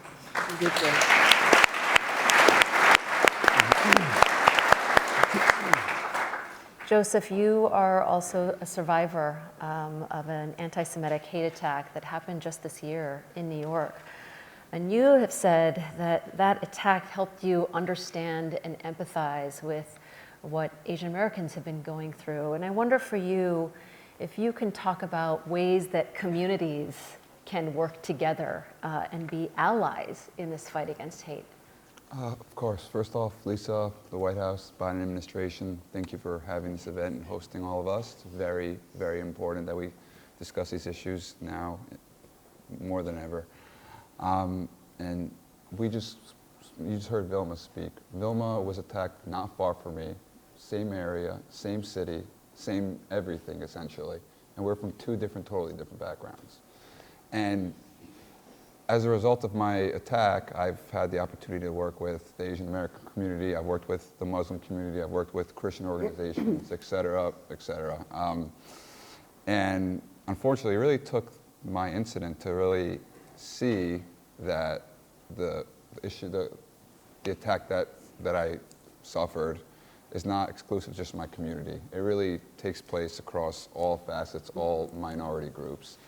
And we truly need to use our voices and come together in our strength in numbers, because unfortunately, we do share this bond, this undesirable bond, that we are targeted and we are being attacked. And I think the only way we can really make a difference is, rather than act individually as different groups in different sects or different minority groups, we really need to come together as one. As we say today, united we stand, stand together united. And essentially, work with our politicians, work with our groups, and bring not just Asian American and Jewish groups, but groups of all backgrounds that suffer from hate together, and just fight this mission and expunge hate and this violence and this rhetoric from this world as soon as we possibly can. Thank you, Joseph.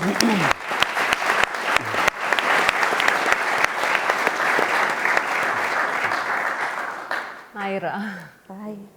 Take a breath. I know you were a little nervous today. Very. Mayra, your daughter, was one of the 49 people lost in the Pulse nightclub in Orlando.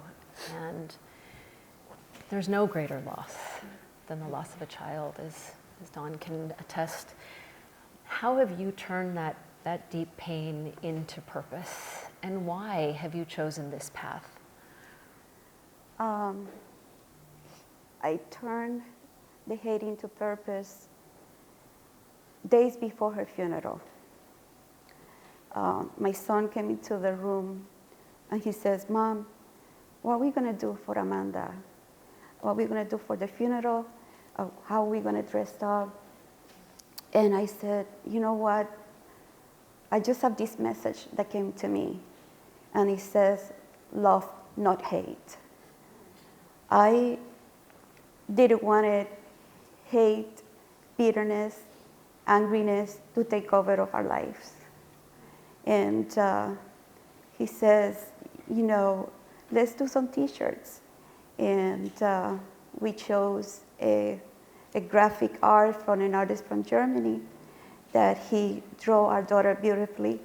And we wrote the names on the t-shirts, Love, Not Hate. And preparing into that, I wrote a letter to her, and I also forget the perpetrator, because again, I didn't want it to leave and have my family go through that grief with anger. And since then, we went to different vigils, and my son was going to different ones, and I was going into other ones, and we actually started hugging everybody. It was a longing, and that's what made me feel her. And my son was doing the same thing. And somebody just watched over in California and started reaching for us via Facebook. And she sent us bracelets that says the word Hugs Not Hate. And that's what we started doing everywhere we went. It was getting that embrace from everybody, sharing our love, our longing for my daughter by hugging other people. I went to the Post Memorial. I did several events there in which that's what we did. We brought signs that said Hugs, Not Hate, for people to stop and come and give us a hug. 2017, Parkland happened. We gathered there and we wrote letters of encouragement to the families. We started also doing Hugs No Hate rocks and writing message on the rocks for unity, and we spread it everywhere. And after that, I just wanted to help the post survivors and the families.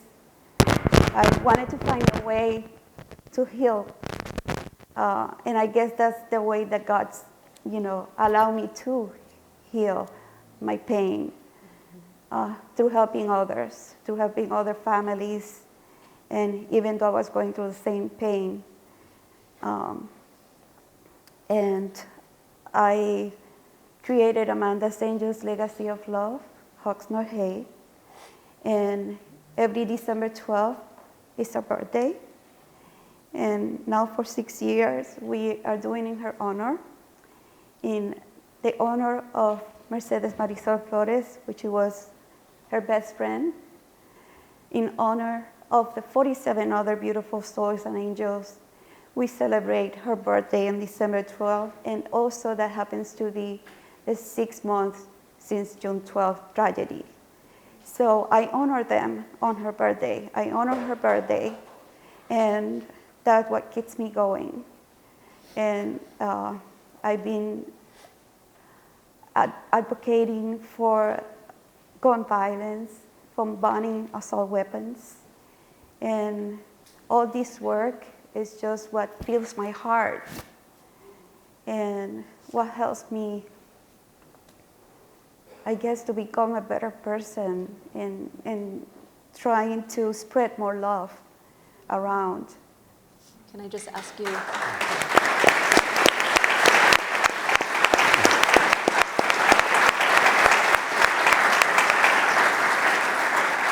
Can I just ask you to show show the beautiful T-shirt that you're wearing? Oh, yeah. This is my baby girl. Thank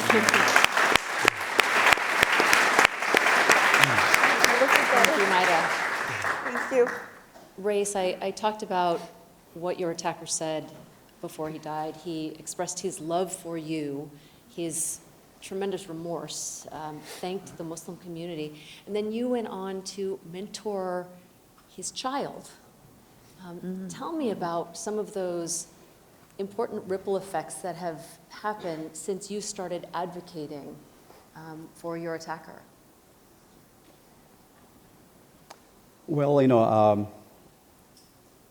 I lost a great deal and lost vision in one eye.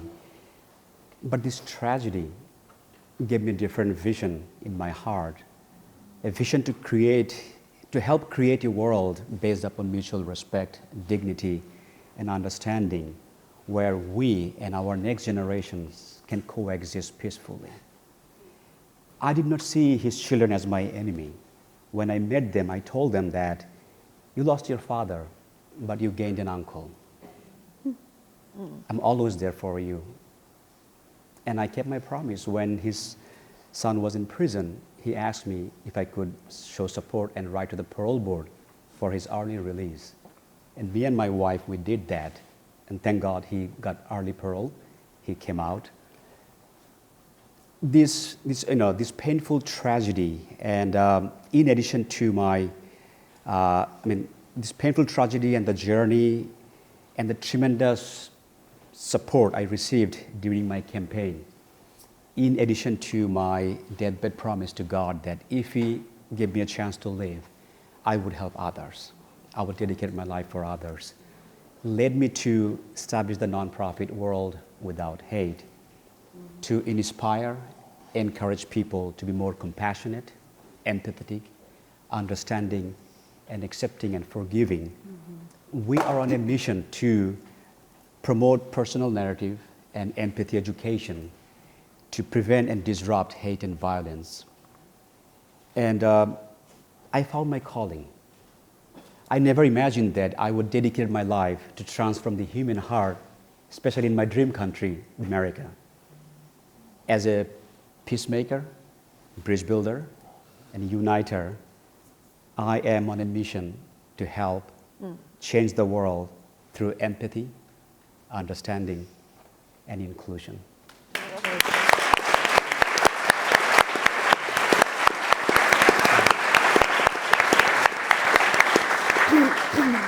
Don, it's so powerful to hear from all of you, but we are living in a world where these attacks are increasing, and people who are seeking out violent hate groups are also increasing. How do you maintain hope that we can overcome this now culture of violence that we seem to be living in?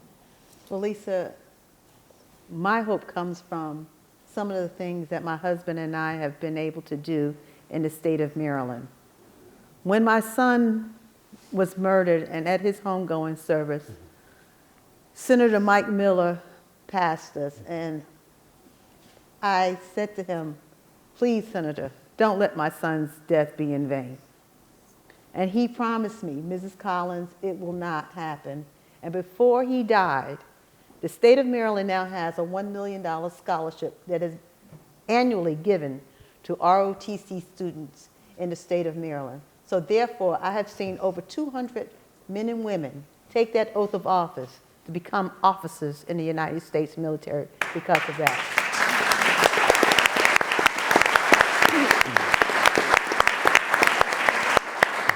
We've also partnered with the University of Maryland College Park and Bowie State University to form the Social Justice Alliance. These are professors and students from both of those campuses joining together to fight this disgusting thing called hate. And we're very proud of that. And I have one more. Yeah, please. One more. Since my husband is retired military as well, we have formed a group where we have retired military officers that mentor these young men and women. Then showing them their paths and becoming better officers in the United States military.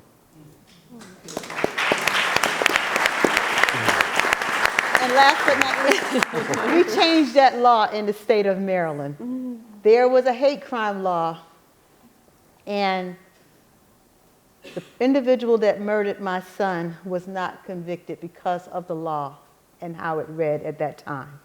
We lobbied and changed that law.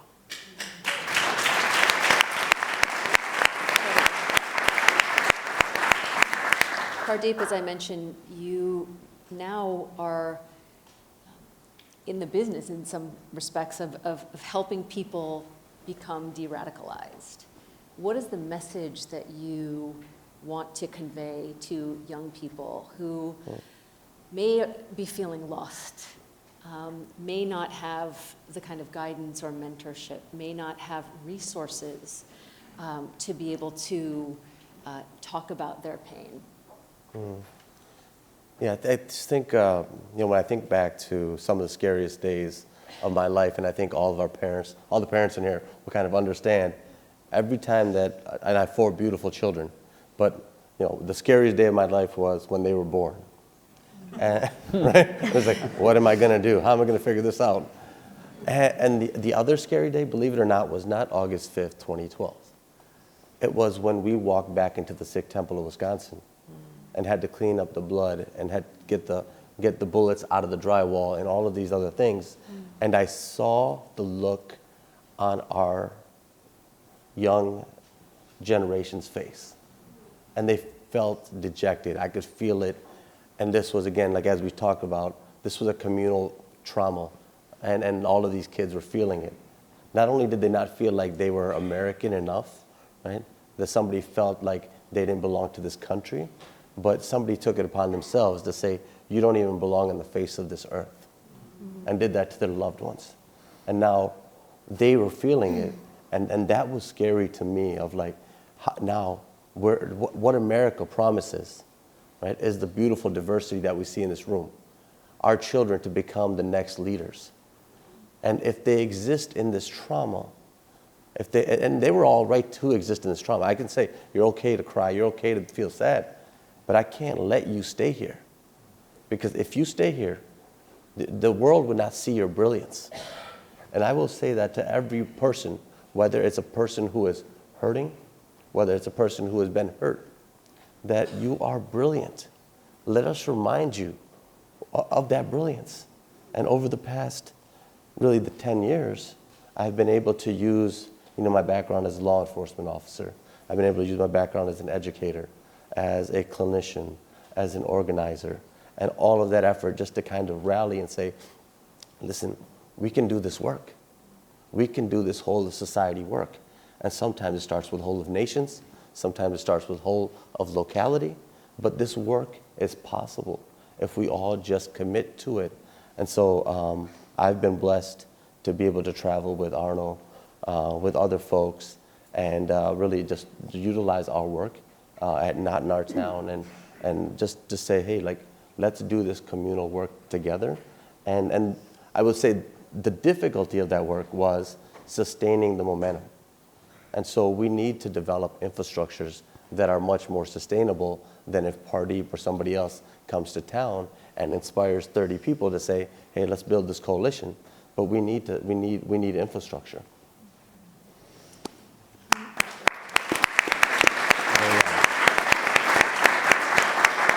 I can't just let you end there. When you talk about we need infrastructure, what does that mean for everyone here? Because some of the people in this room are in the business of building infrastructure. So what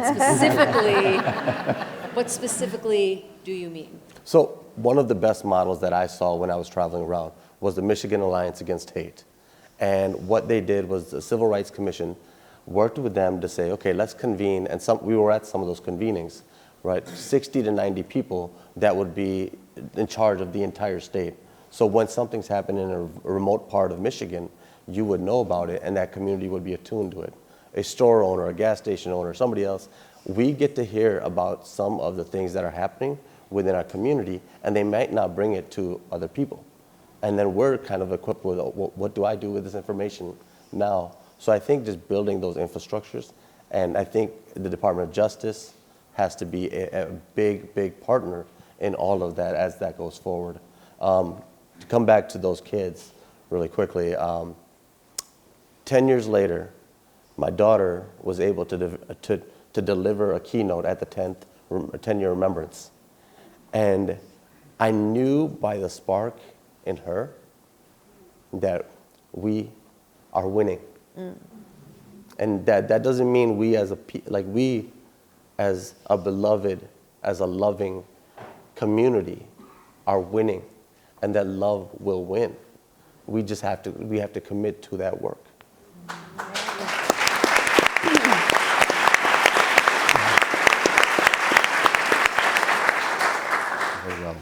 Vilma, I think most of us in this room can understands what the Asian American community has been going through over the last couple of years, and just the horrific number of attacks on members of our community.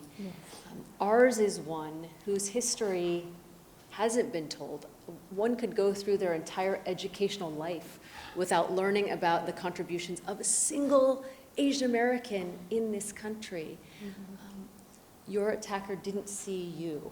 He saw an Asian face. How do you think familiarizing ourselves, including our stories, having more of a series of references about Asian culture and Asian people in this country can help combat violence? I think, first of all, when my attacker saw me and he uttered the words, "You Black Asian, you don't belong here." The word "you don't belong" became ingrained in my mind. And I said, I don't belong. I've been in this country for such a long time. I have lived, I have raised my family here. And he called me, I don't belong. He said those words to me. And every day while I was recovering, I hear stories of Asian hate on television, because that was the height of the Asian hate crime, especially in New York. And I was baffled, wondering why. Why? Just because of how we look or how I look that he attacked me, and he lumped me with everyone, all Asians, So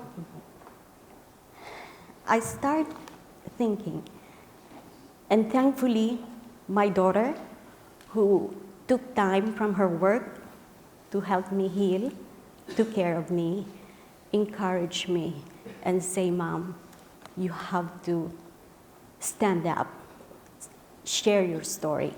Your name is already out there." As a Filipino woman, my culture is, we have this term called hiya. Hiya means shame. And we really don't try to share anything bad that happens to us. We try to cover it. But my daughter pushed me and said, "Mom, no. Your face and your name is already out there. Be a voice." And I gave her a big credit. She made a platform. We founded this organization called AAPI Belong. She used that word, belong, to make it, change it. Instead of "you don't belong," I belong. So AAPI Belong. And we have this website where people can go share their stories of hate crimes, racism, anything that they feel they want to share. And it's anonymous sharing. No one knows who you are. And then all those stories, we sort of compile them. And last year, we did a pop-up an exhibition at the Museum of Chinese in America in New York. And we expose those stories. That's what's happening to our community. Those stories of racism and hate crimes. And that's what we are doing right now. Our platform is to gather more stories and maybe showcase those stories in future pop-ups and exhibitions all over the country. And I think, if I am right, I think right now there are states like New York, New Jersey, I think, and Connecticut, especially Illinois, that Asian history is being taught now in school. So that would be a very good moving forward about our Asian community.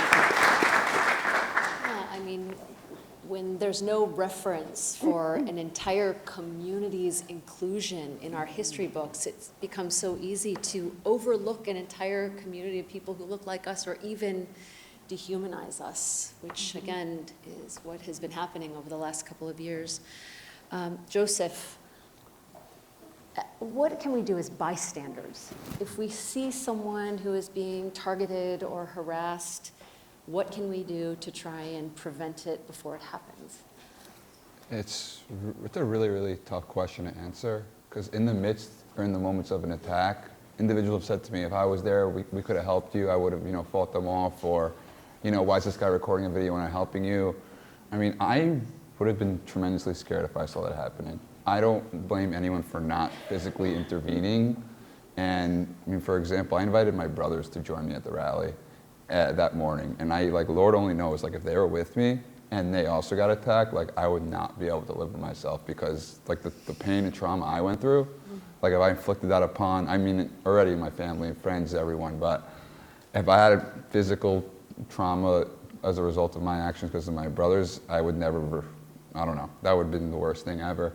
And yeah, the best thing in that moment was, I'm sure people ran and got the police and NYPD, and they came and dispersed and helped me out. And when it's actually taking place, there's not much you could really do. I mean, you could intervene, hopefully it's not physical. If it's verbal, maybe step in and separate the parties, I guess. But in my case, what's someone gonna jump in and then they also get hurt? I don't want that to happen to anyone else. So it really comes down to the underlying causes of what is motivating people and inspiring people to act in this manner. So I really, in my sense, from the past year and a half almost, it really just comes down to the lack of accountability and the lack of culpability. And I mean, whether it's, celebrities, it's all levels of life, businesses, companies, regular individuals on social media, Twitter, Instagram, politicians, left, right, no matter where it is. It's not a political, it's a human issue. And really we have to start holding people accountable for hateful rhetoric, whether it's against Jews, Asians, Muslims, any orientation, sexual orientation, ethnicity, race, anything. Freedom of speech is freedom of speech, but not when you're threatening or attacking other individuals and infringing on their ability to have a life of freedom and enjoyment.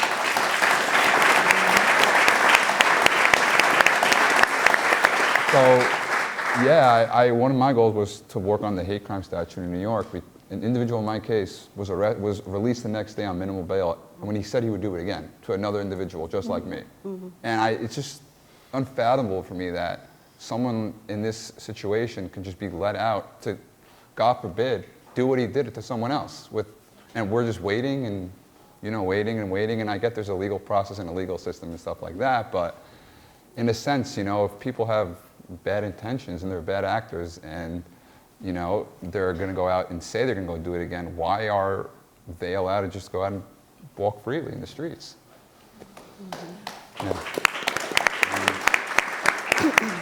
So whatever we need to do to, increase the accountability and culpability, and like I said, if that means all the different communities that are affected coming together and working on some sort of united goal and united mission, I think that would go a long way to hopefully addressing the symptoms and causes that cause individuals to really feel emboldened to carry out such attacks, verbal or physical. And thanks for everything, guys. Appreciate it. Yeah. just ask one last question of Mayra, because the Pulse community, Joseph mentioned how important community is, really came together after the attack on the nightclub.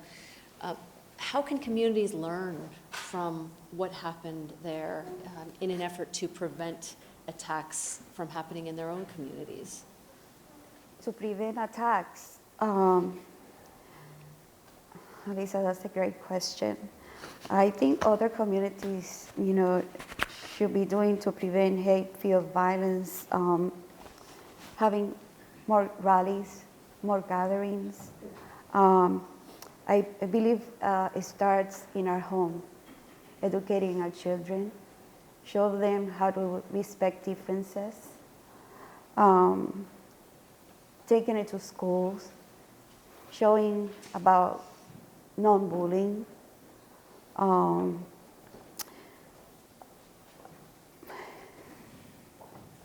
Today is a great start as well. And we should respect our differences. We need to have empathy, to be kind, to live in the present, not in our past, to have forgiveness, compassion in our hearts. And from Pulse, what we can learn is that in unity is where strength lies. For me, having healing with other families, the group therapy healings, it helped us immensely. It helped our tragedy. We became one family.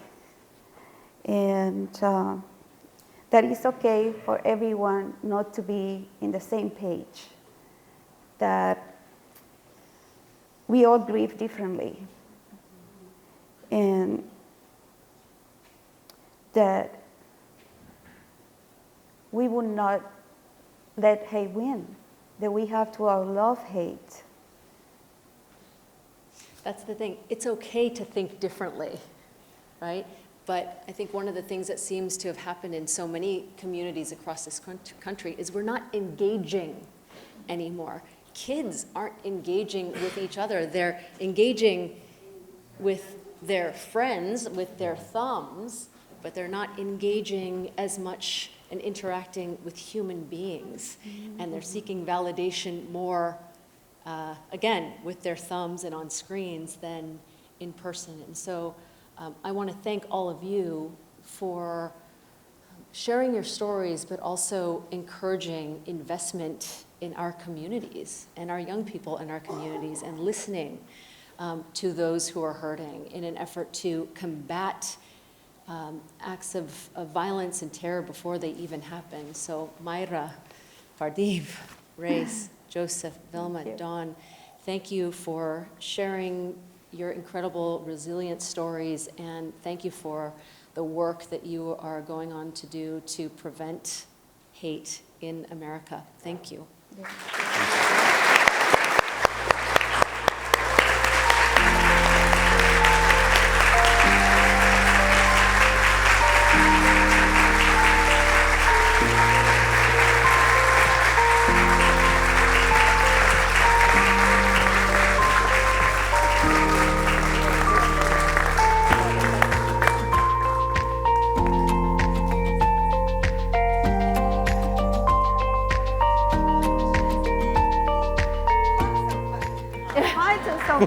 And spread that love and that heart. Yes.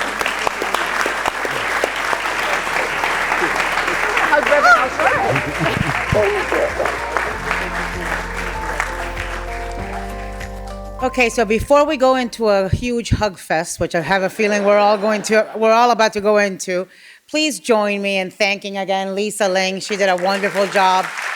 And the incredible survivors and community leaders we just heard from. They didn't set out to be activists. They didn't ask to be activists.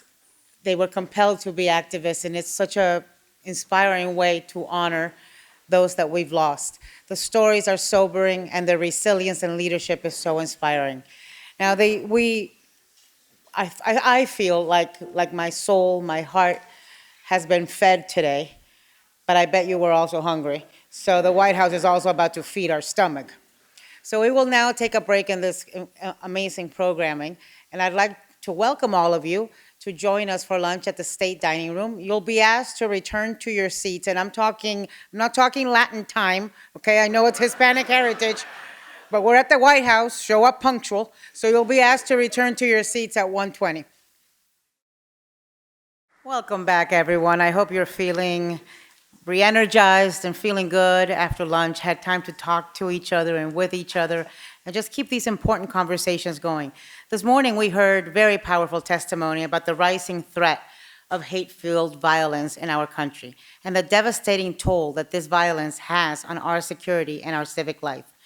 But we are not helpless in the face of those threats. We are Americans. Somos americanos. And as President Biden often says, yeah, let me say it in Spanish again because it's Hispanic heritage, so I think I should. We are Americans, somos americanos. And as President Biden often says, there is no challenge that we cannot meet when we meet it together. That's what our next panels are all about, bringing new resources, solutions, and collaboration to bear to prevent hate-fueled violence. First up, we're going to hear from Biden-Harris administration leaders who are making new announcements today about steps the federal government will take to prevent and respond to the crisis of hate-fueled violence. It is my honor to introduce to the stage, and you know what? Let me just say something about Susan Rice before I introduce her. Thank you, Susan Rice, for putting this together. Thank you for responding to the call. Thank you to the Domestic Policy Council and its team. Because listen, having these 5 leaders make the request makes all the difference. And having a White House that listens and responds to the request makes all the difference. Okay, so I'm not supposed to get political, but you know. Ambassador Susan Rice, Director of White House Domestic Policy Council. Attorney General, Susan. Attorney General Merrick Garland. Secretary of Homeland Security Alejandro Mayorkas. AmeriCorps CEO Michael Smith. And Chair of the National Endowment for the Humanities, Shelley Lau. Welcome all.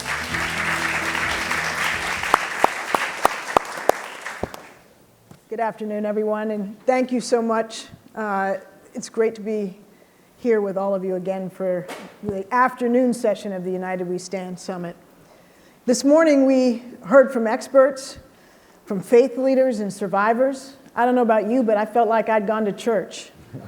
It was really powerful.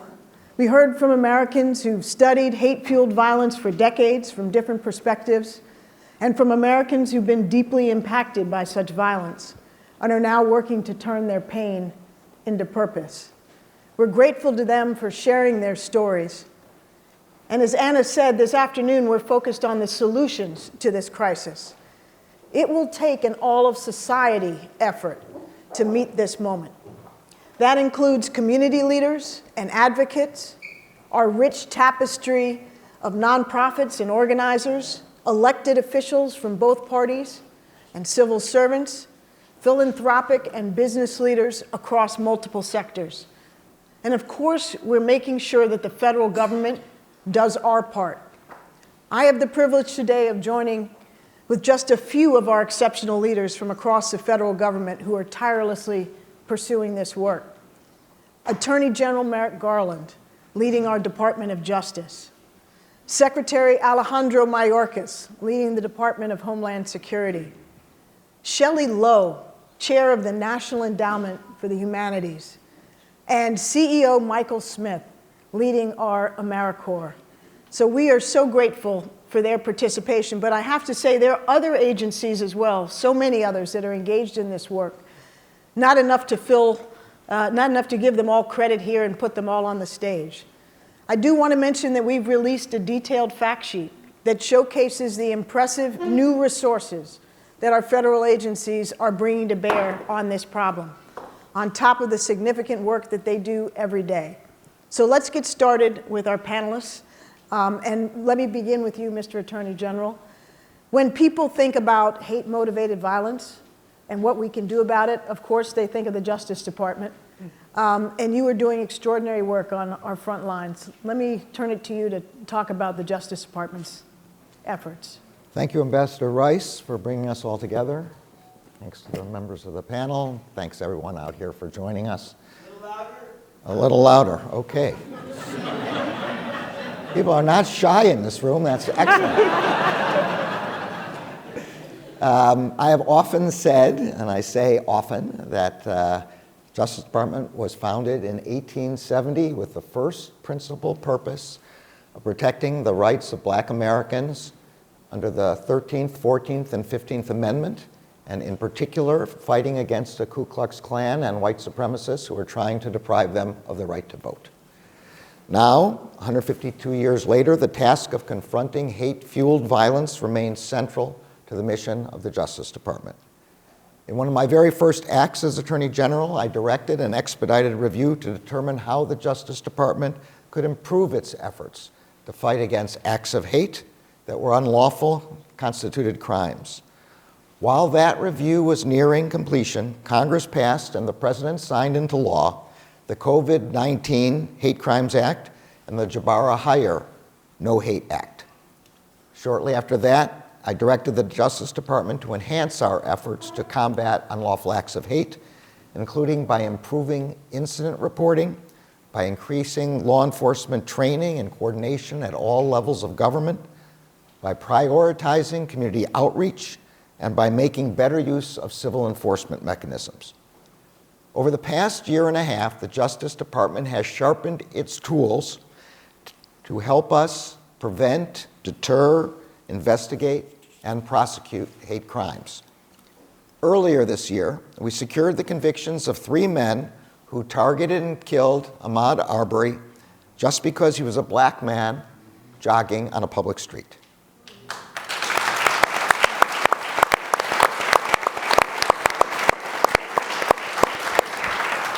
We successfully prosecuted an individual who, motivated by racist and xenophobic beliefs about the COVID-19 pandemic, targeted and attacked an Asian family at a supermarket in Midland, Texas. We obtained the conviction of an individual in New York who mailed more than 60 letters to LGBTQ-affiliated individuals, organizations, and businesses, many of which contained threats to kill, shoot, and bomb the recipients. And we obtained the conviction of a man in Tennessee for a series of arsons targeting Catholic, Methodist, and Baptist churches in the state. And these are only a few examples of the Justice Department's criminal law enforcement efforts against perpetrators of hate crimes. The Justice Department remains committed to enforcing federal hate crime laws, but we also recognize that prosecutions alone are not enough. That is why the Justice Department has launched its new United Against Hate program. This initiative brings together community groups, community leaders, and law enforcement at every level to build trust and strengthen coordination to combat unlawful acts of hate. The initiative seeks to improve the reporting of hate crimes and hate incidents by working with communities about how to identify and report unlawful acts of hate. Earlier this year, our U.S. Attorney's offices for Massachusetts, New Jersey, and the Eastern District of Washington completed United Against Hate pilot programs. And today, I'm pleased to announce that this initiative will expand to 16 more U.S. Attorney's offices and will launch in all 94 U.S. Attorney's offices within the next year.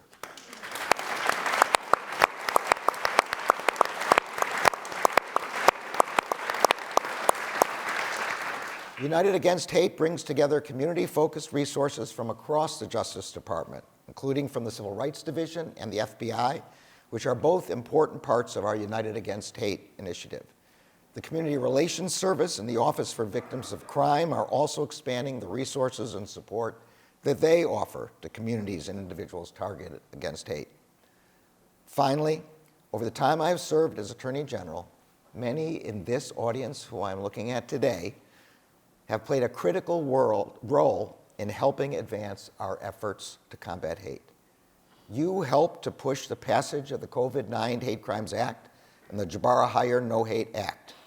To mark the one-year anniversary of that legislation this past May, the department released our first grant solicitations under those authorities. Our law enforcement partners, like the IACP, have ramped up your anti-hate crime training and resources for local police departments.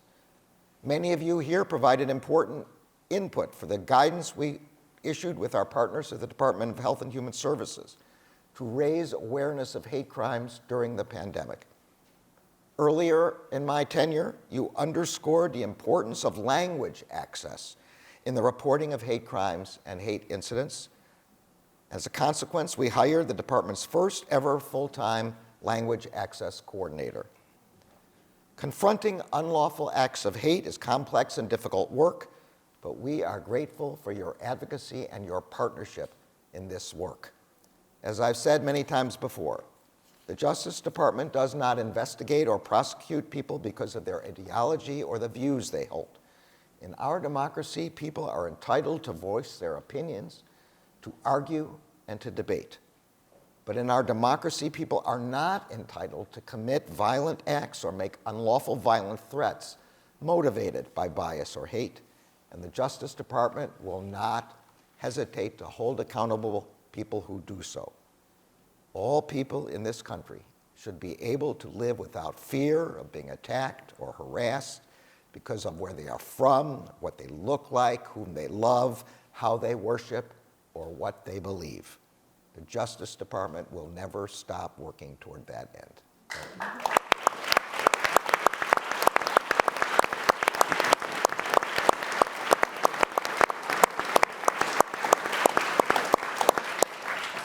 Thank you very much, Mr. Attorney General, for the work that you and your colleagues at the Justice Department do every day on these critical issues.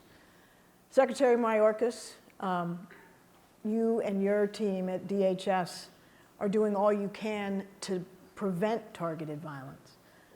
And your work is critically important, and I'd love you to share the latest with the group here today.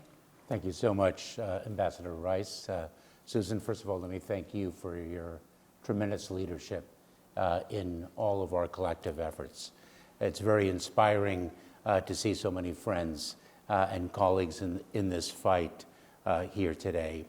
And if I can just share a sentiment that I'd like to express to those of you in this room and those who are participating virtually who have been victims of acts of hate, who have suffered losses and the loss of loved ones. A summit like this is a very important and meaningful way to commemorate those whom we've lost. Of course, there are days that are set aside for commemoration, but it's very important to always remember that we commemorate the losses we have suffered through the work that we do every single day. And I use the word we advisedly because it is indeed a collective effort. We are all in partnership with one another in our fight against hate. That fight cannot be fought alone in isolation. It requires a community of action. And in that regard, the Department of Homeland Security is very devoted to really strengthening and building that partnership through the distribution of resources. It is through the distribution of resources that we can empower and equip others to continue in that fight. Today, we in the Department of Homeland Security are announcing $20 million in grant funds to fight against targeted violence. We are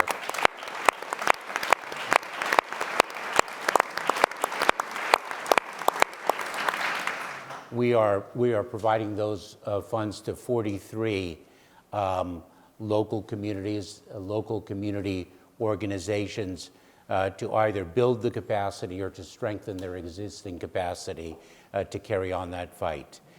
It is very important to know that in all of our grant programs, including this program that we're announcing today, we are seeking to achieve equity.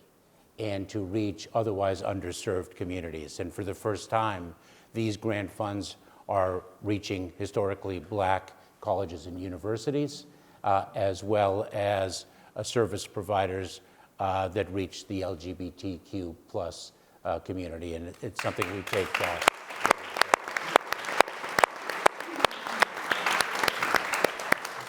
I should also add that, President Biden, Vice President Harris, in their stalwart support for this cause that we've devoted this summit to, have really also invested in the Nonprofit Security Grant Program. That program was funded at $180 million under this administration.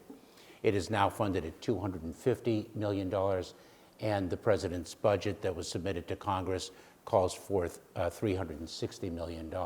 So a tremendous increase in that program.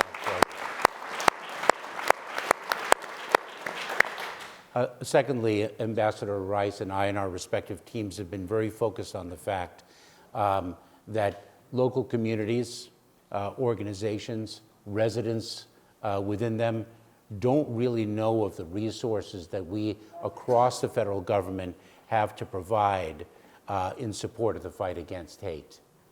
Whom to call, how to be trained, what are best practices and the like.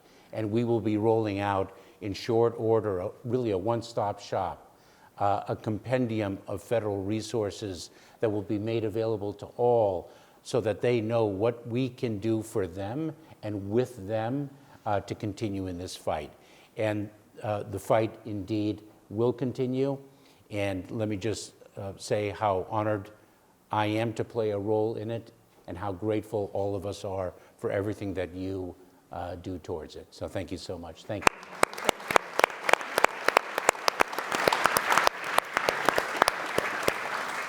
Thank you so much, Mr. Secretary. Appreciate all your leadership in this space.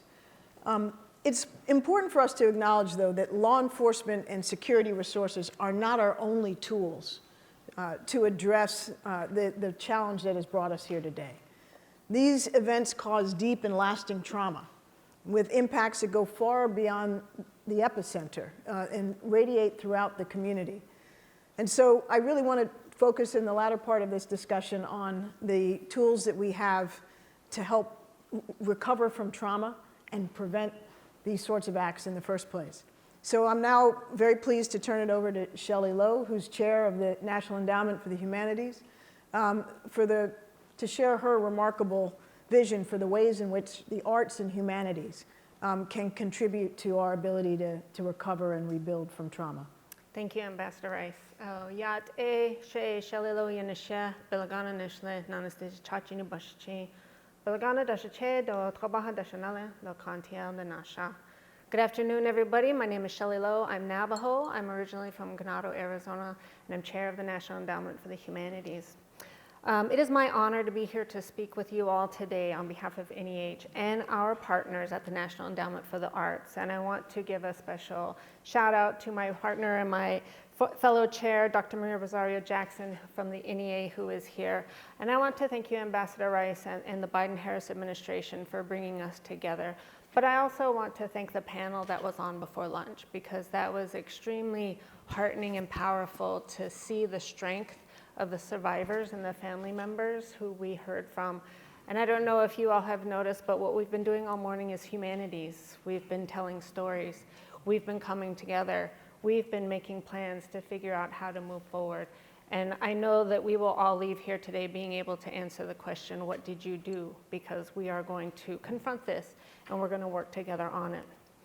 The arts and humanities have always been an avenue for acknowledging and expressing pain, coming to terms with that pain, and building support networks for survivors.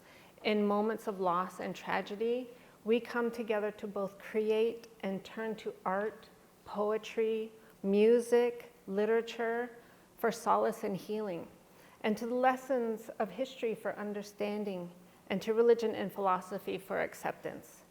Combating hate not only requires us to identify the root causes of that hate, but also to identify our inherent capacity for love, acceptance, empathy, and belonging.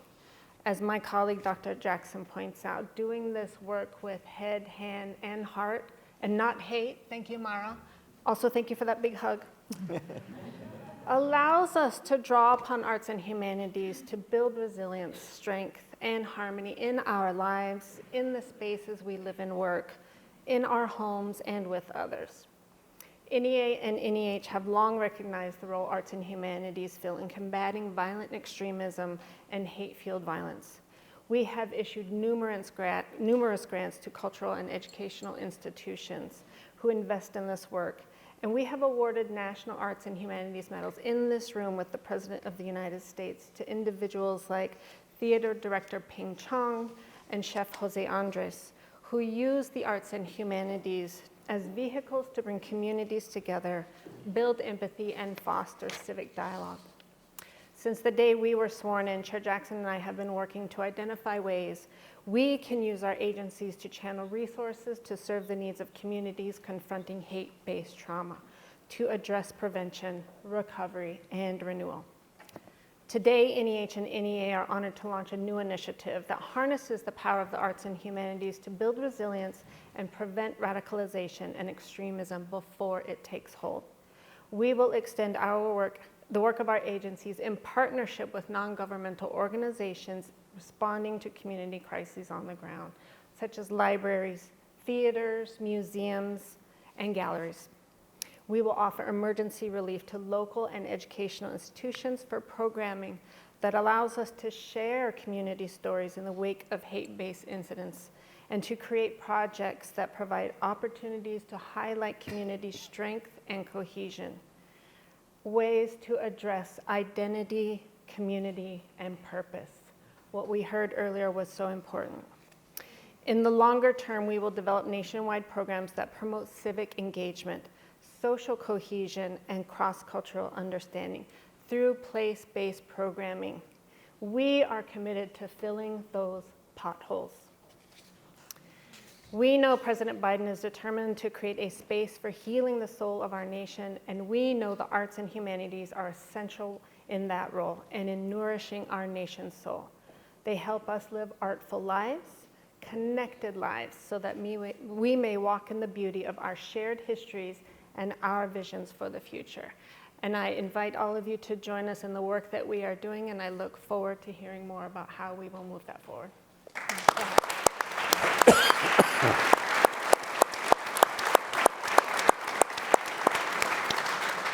Thank you so much, Chair Lowe, for the great work that the National Endowment for the Humanities and the National Endowment for the Arts are doing. We're very, very grateful. I'm now really excited to turn it over to Michael Smith, who's the CEO of AmeriCorps. Michael leads our nation's efforts in volunteerism and service. And in my personal opinion, nothing could be more important or at the root of how we address this challenge. I actually believe that it's really a lot harder to hate somebody when you know them. And not in every case, but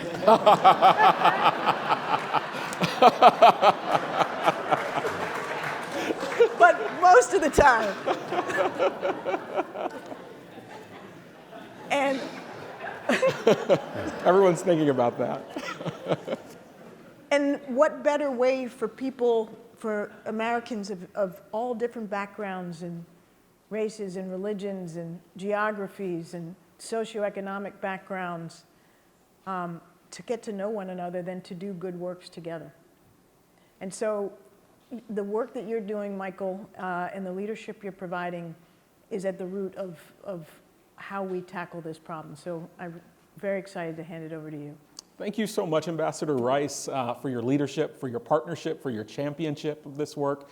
It's an honor to be here today with my colleagues in the administration and to be in this church, as you described earlier, in this community of folks that have chosen to be the light in the face of darkness, who have chosen action when apathy could have come, and who have shown us what grace and dignity and love looks like in action. It is truly an honor and a privilege to be with you. And all of those values are in so many ways the values that we see in our AmeriCorps members. And so whether you have volunteered in food drives, whether you have tutored students, or helped families rebuild after natural disasters, or whether you are one of our more than 1.4 million AmeriCorps alum in programs like VISTA and NCCC or Youth Build or City Year, what we have seen from all of these incidents is we see the countless ways that service can unite Americans. There is something about owning the challenges and opportunities in your community. When you roll up your sleeves and you face those things together, we see each other's humanity. And that spirit of service is something that connects us from coast to coast, but we also know that service is about using local solutions to address local challenges. And from its earliest days, AmeriCorps next year will be 30 years old. We have been committed to strengthening communities from within, with homegrown leadership, with homegrown talent. And so today, just to give you some examples, Gulf Corps AmeriCorps members and America's Third Coast are helping to restore economic and ecological ecosystems. I recently visited with Impact Justice AmeriCorps members in Oakland, California, that are taking formerly justice-involved youth to help create second chances using credible messenger models for other young people that have been involved in the justice systems. We have Ancestral Lands AmeriCorps members that are helping younger generations reconnect to the lands of their indigenous roots. And we have nearly 70,000 AmeriCorps members that are working in more than 12,000 schools across this country to make sure that we are keeping our schools and our students in school and on track and supporting our teachers. And so every single one of these active, committed community members is an AmeriCorps member, and they are serving in 40,000 locations. So these are just a few examples of how AmeriCorps can be a force multiplier. And that means what we know, that we have the know-how, we have the resources, we have the tools to bring people together regardless of race, regardless of religion, background, or zip code. And these examples, I think, also remind us that every community has the power to build the connective tissue it needs to be resilient in the face of invasive, corrosive distrust and hate. So what are we going to do about it? Today, I am excited to announce, on behalf of my colleagues in the Biden-Harris administration, our commitment to growing national service and volunteerism efforts through the United We Serve campaign. That is building on research where 93% of our alumni said that after service, they felt comfortable interacting with others different than themselves. And nearly every alumni reports that national service broadened their understanding of society and different communities. So we're going to do two things. First, we are going to work with other federal partners to determine opportunities for increased service partnerships, and that will include putting AmeriCorps members to work on priority projects in communities that need it most. And we know how to do it. I was just talking to Secretary Mayorkas about our 10-year partnership with FEMA. FEMA Corps takes AmeriCorps members and helps them to respond to emergencies where FEMA thinks they are needed most. Not only do we have thousands of FEMA Corps members that are responding to urgent issues, we've seen in the last 10 years, 23% of those FEMA Corps AmeriCorps members get hired by FEMA. In the most recent graduating class, 70% of them were issued job offers. And so we know that AmeriCorps can not only be transformative for communities, but it can be transformative for our AmeriCorps members, and we are going to do more of that. And we're looking at examples not only at FEMA Corps, but Public Health AmeriCorps that's doing that, and our recently launched partnership with the Department of Education and the National Partnership for Student Success. So we're going to get things done for America with our federal agency partners. Second, the United We Serve campaign will focus on creating a more inclusive and accessible service environment. And what that's going to do is it's going to include investing in research and training on topics like bridge building, promoting civic engagement, and fostering social cohesion. And this is going to help ensure that AmeriCorps members are equipped to be the bridgers and uniters every community needs to tackle our country's most pressing challenge. We are there. We are in 40,000 communities, and we are growing every day, and I think we can help make a real difference. So at AmeriCorps, we make this commitment because we know that service is an essential component of the infrastructure that binds us. As Dr. King said, anybody can be great because anybody can serve. And so we are excited in helping to build a stronger America through the power of national service. And we invite everyone to join us by starting to go to serve.gov. Amen.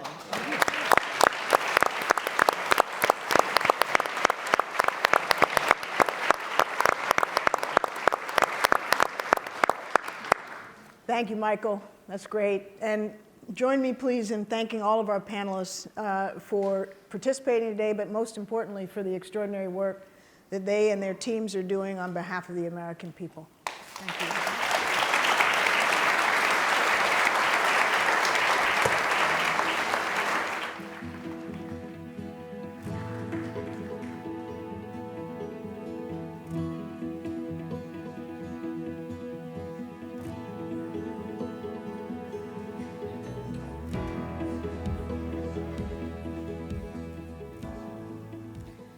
Well, you know, sometimes people talk a lot, people just do hashtags, and then other times they show you the money.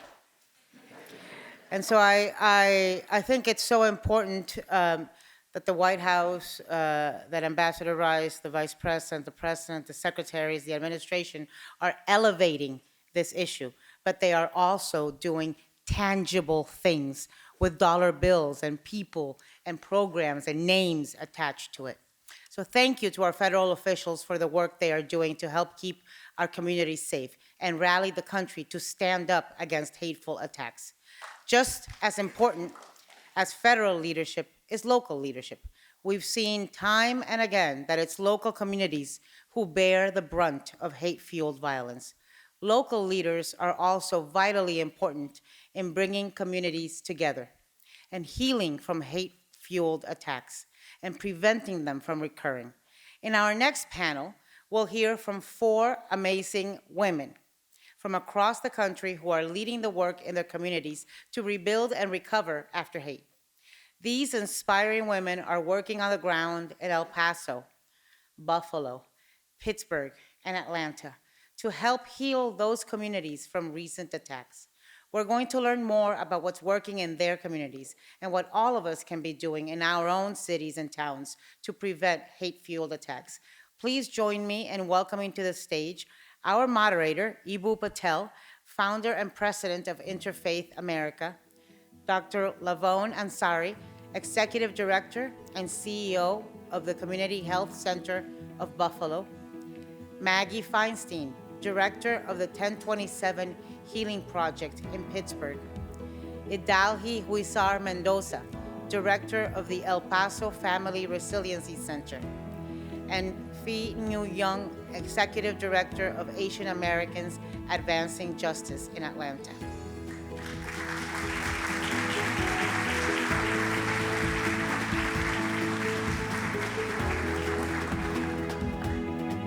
Bismillah ar-Rahman ar-Rahim. Today, together, we create new hope. We do it in partnership across diverse racial, ethnic, and religious groups. We do it in partnership between government leaders and local leaders. And in just a moment, I will be introducing you to some of the most remarkable local leaders in this country, the people who will be implementing the types of strategies that the government leaders spoke about earlier. But in addition to creating hope, we have to commemorate pain. Today, 21 years ago, Balbir Singh Sodhi was the first victim of a racist hate crime after 9/11. His brother is here with us today, his brother who forgave the man who murdered him. We lift up this pain, we give it purpose, we know we heal hate with hope. We thank all of those who lead us forward.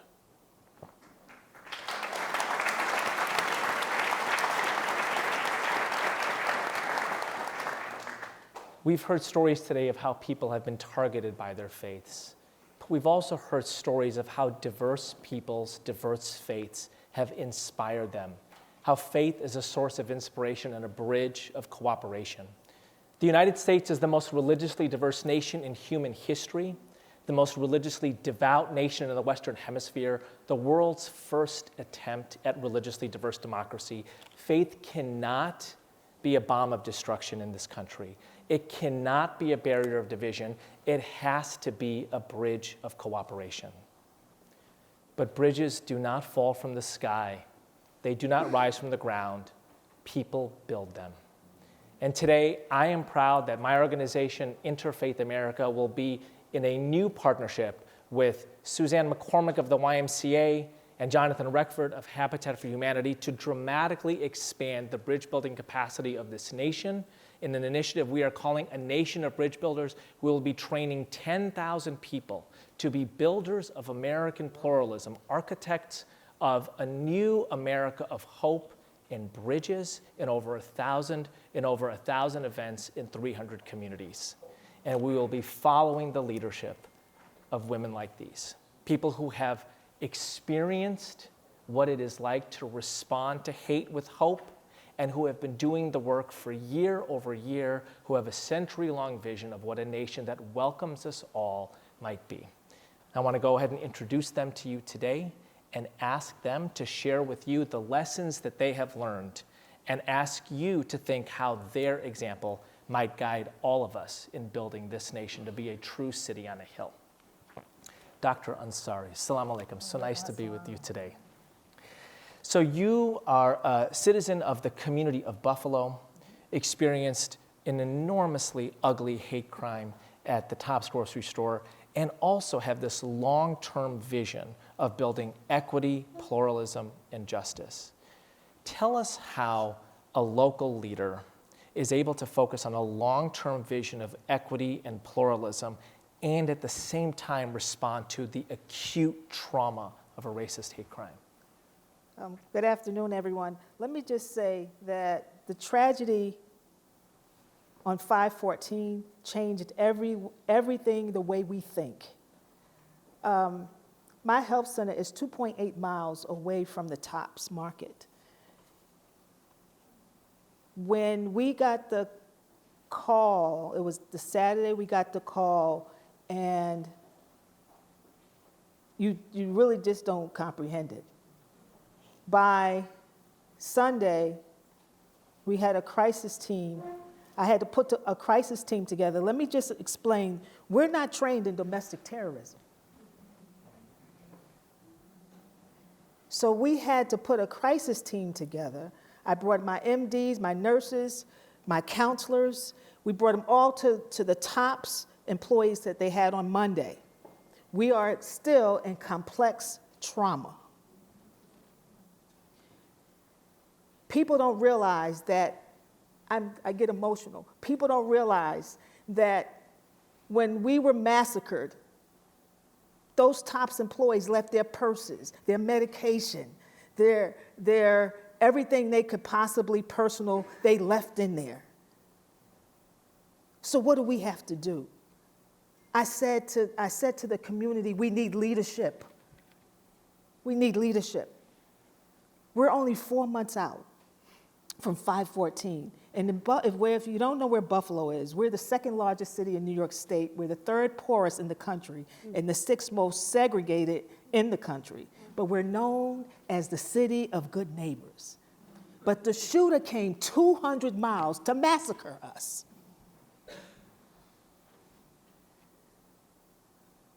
How do we rebuild? I thought of an acronym called PRIME. And that P stands for preparedness. We were not prepared. We're not prepared for domestic terrorism.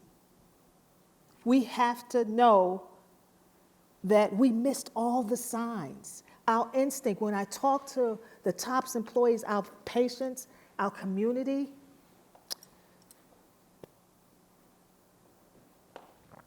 their instinct told them. Their instinct told them that this shooter that had been coming for months was something wrong, but we didn't have the knowledge. We didn't have the knowledge to know what domestic terrorism was. So we missed all the signs. We ignored the signs. He was hiding in plain sight. We went to war with an enemy we couldn't see. I'm just going to share quickly the people that we really forgot were the funeral directors. I met with them. These are their loved ones. The bodies, our families that they saw with no heads, no sides. They are trained. They are trained to bring pleasure to families who lose loved ones, but they were not prepared for this. We are not prepared for domestic terrorism. So I'm going to move us to racial justice. I've been doing this work a long time. Domestic terrorism has to be part of racial justice.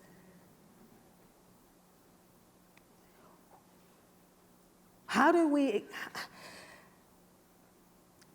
have our most vulnerable communities and we have no transparency of what the data looks like with white supremacy around us? Eyes for interconnectedness, all of us in here, and all the conversations we had this morning. We're not connected. Buffalo is now in a club that we should never want to be in, but we have to get interconnected. M is for model community. Our community will never be the same again. So what is our new model? What does our new vision look like? How do we reimagine our model community from this terrorism attack? And the last is empowerment. Community investment. I want to say community investment means to me sharing control and believing in people of power that can manage money. And that's all I'm going to say.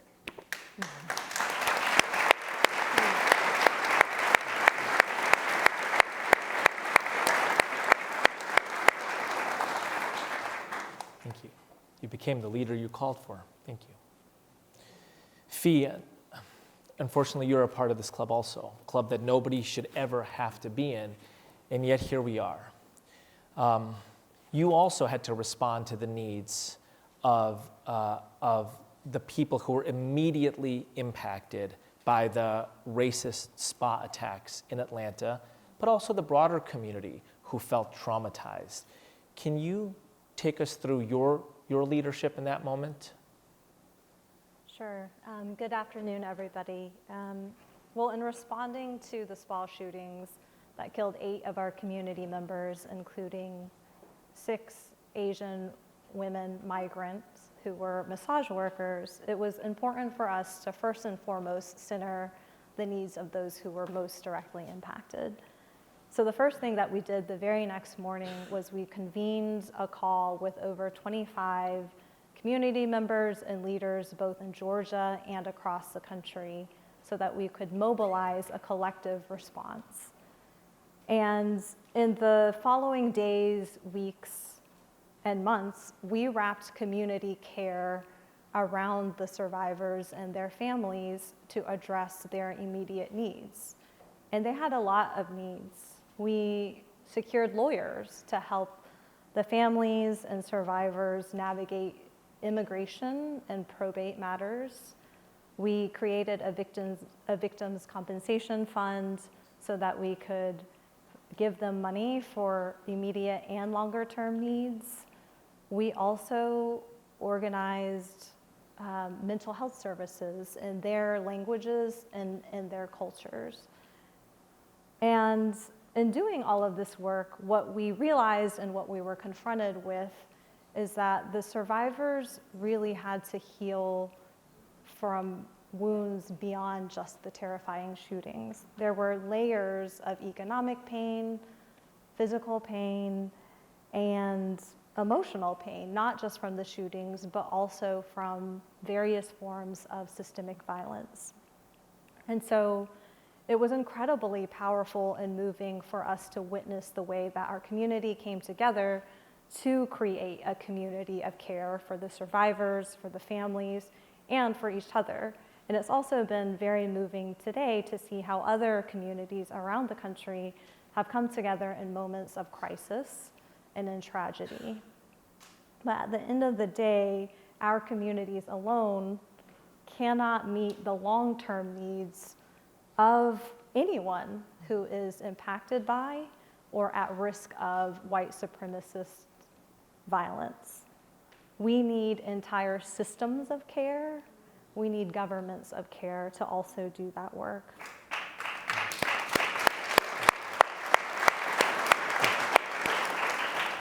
We need things like healthcare, including mental health services that are affordable and that are culturally and linguistically competent.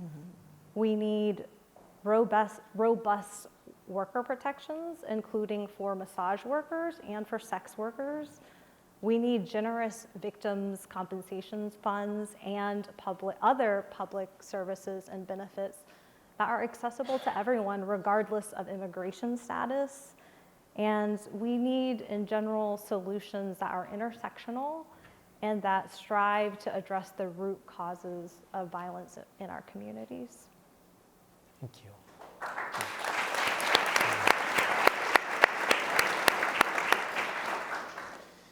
Idalhi, you are also very much on the front lines, and in a way that is deeply rooted in the community that you've been working in for time to achieve pluralism and equity, like FEE, like Dr. Ansari, and that experience in acute trauma in the form of the attack on the Walmart in El Paso that targeted the Latino community.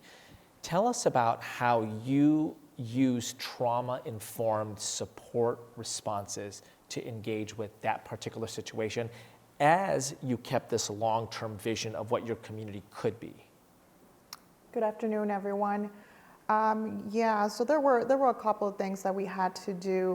When this happened on August 3rd, 2019, this was new to El Paso. Nothing like this had been to the extreme that it happened on that day. So we had to join forces with the United Way of El Paso as well as other agencies locally.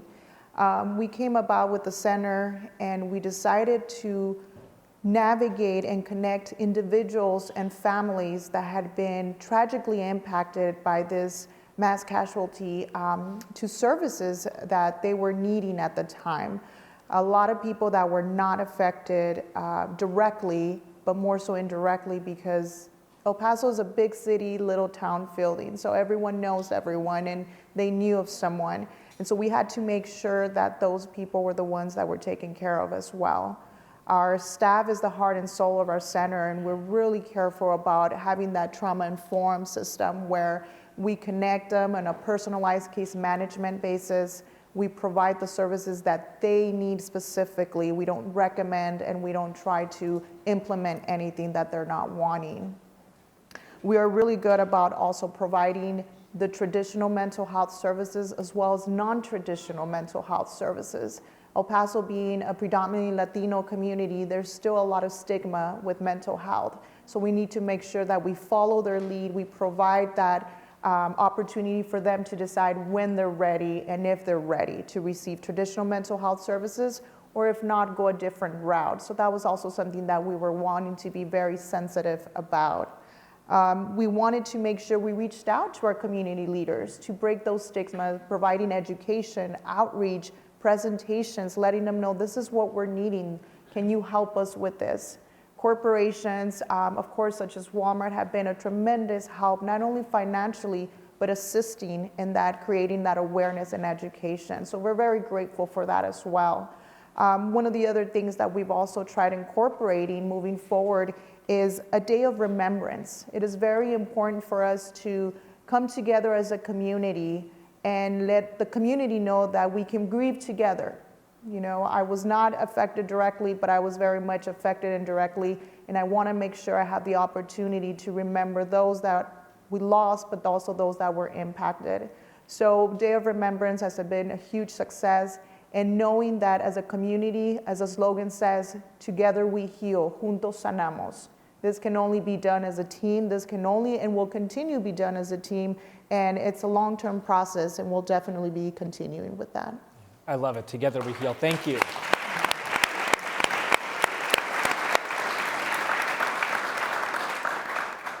Maggie, that sounds like it could be the strapline for your work, right, in Pittsburgh, which, again, I mean, like it's this morbid refrain, right? And your community has been rocked by this racist, xenophobic, anti-Semitic attack.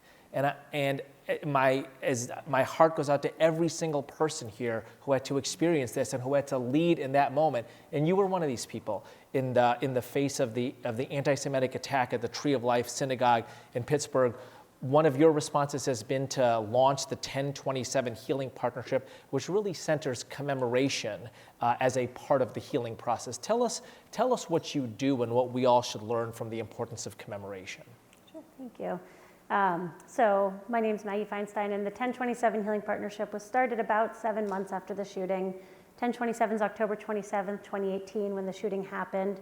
And the unique circumstances that all of us come to this stage with is that the context matters, right? That our communities were all attacked for different reasons, and that all of the contexts were different, but that they matter, and that the intent to do harm and to terrorize communities was the same.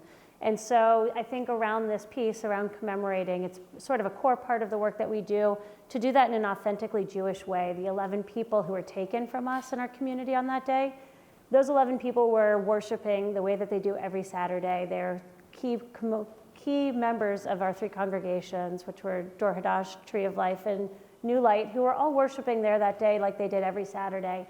And so when we remember them in ways that are consistent with our culture and our community. And like Idali said, that it's an important part in communities affected by mass violence, specifically around hate-based violence, is that the reach of people who feel the trauma is very far.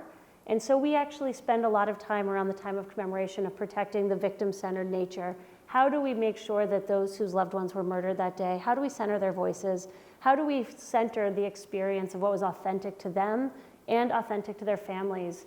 And so, around the area of commemoration, it really brings up a lot of the other work we do around centering the voices of victims. So, in our community, that means that we, unfortunately, we honor 2 different days, right? Because there's a Hebrew date and there's a secular date.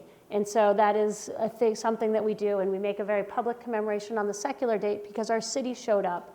Our civic leaders showed up, our neighbors showed up, our interfaith leaders showed up. And so we need to make sure that we, on that date of October 27th, give space for all of our helpers, for all of the people who built new relationships.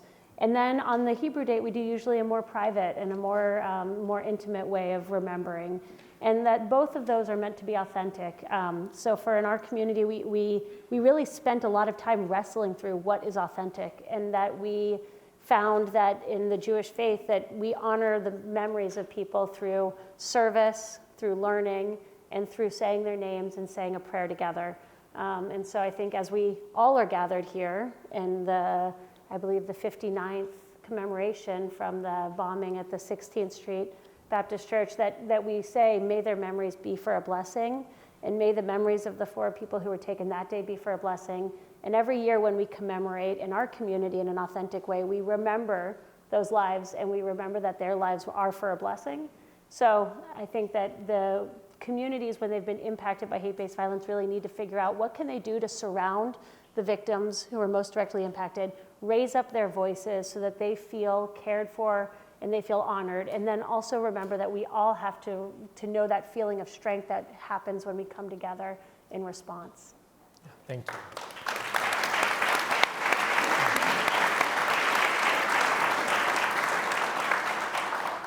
you. I think what we're seeing here over the course of the day and the dynamic this afternoon is that the way we build resiliency, the way that we make sure that we just marginalize hate as much as possible and that our bridges are so strong that they break through barriers, is in partnerships. And partnerships between creative local leaders like you and government officials are so important. And I have to say, obviously, mad props to the Biden administration for doing this and also for listening. So Ambassador Rice is here, and she's listening. She's listening to the wisdom and the creativity of local leaders. Government officials earlier today just announced significant new resources for building resiliency and responding to hate. So in a kind of last question to each of you, if you could say, here is one thing that we did right in Buffalo, in El Paso, in Atlanta, in Pittsburgh. Here's one thing we are proud of, and every community across the country should do this, and I'm really glad that DOJ and DHS is increasing grant funding because you can scale something we got right. What would it be? What's one thing you got right that every community should do? I'll go. I think for us, it was that response time. I think Dr. Osari mentioned it as well. We had to come together within a matter of hours and days without having anything to, fall back on. And so we did. We responded quickly, and I think it's something that we need to be hopefully not prepared for, but we need to make sure that we're at least trained and aware. And I think these summits, these events, and networking with other resiliency centers definitely help with that. So preparation so that you could have rapid response yes. in a moment of acute trauma and tragedy. Yes. Thank you. I'll go off of that because I think that sort of similarly, you mentioned earlier about bridges, and we're the city of bridges. And one person said, that it took this event to cross some of those bridges. And so I think the more that in preparedness that people have relationships and meaningful relationships, our Jewish community unfortunately had prepared for the worst inevitable, and we had emergency response plans. We also had leadership plans. And so I think in terms of things that went well, that those things were put into place years before, practiced many times, done in relationship with a number of different people, and then we knew what to do in that moment. Thank you, Meg. Dr. Ansari. I think we should continue to build model communities. Build model communities where we have the assets in our community. We have to raise them up. We have groups in Buffalo that have been on the ground for 30 years, but they can't seem to get the money because they don't meet compliances. We have to make sure we build them up so that we have a model community, and we have a program we call Putting the Neighbor Back in the Hood, because they took the neighbor out the hood.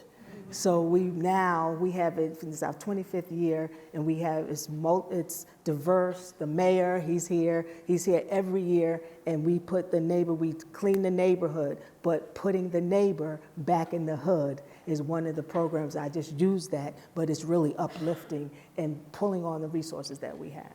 And Dr. Ansari. By the way, did you see the pens out?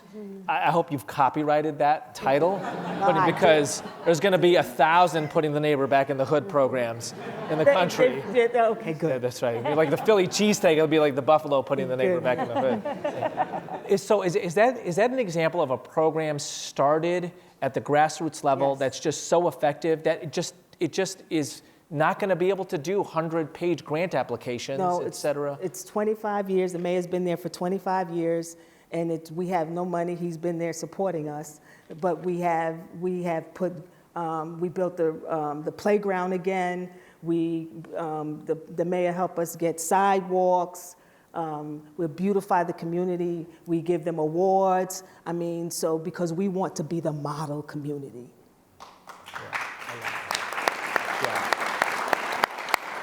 It's such an important lesson, right? That just because you can fill out the grant application doesn't mean you can do the work. And just because the grant application is not something that's accessible to you doesn't mean that you're not already healing and building the community, right? It's such an important lesson to learn. Fee, what did you do or have you done in Atlanta that the nation can learn from and that the government can help to lift up and expand? Well, I think one thing that I talked about earlier was, really wrapping community care around those who were most directly impacted was really critical for us. And the other thing that was really important to us was talking about what happened in an intersectional way and in an expansive way, because interpersonal violence doesn't happen in a vacuum. And so when we talk about interpersonal violence and when we talk about violence against our communities, I don't think it's enough for us to only talk about hate-fueled violence. I think we also have to talk about systemic violence and structural violence and how that contributes to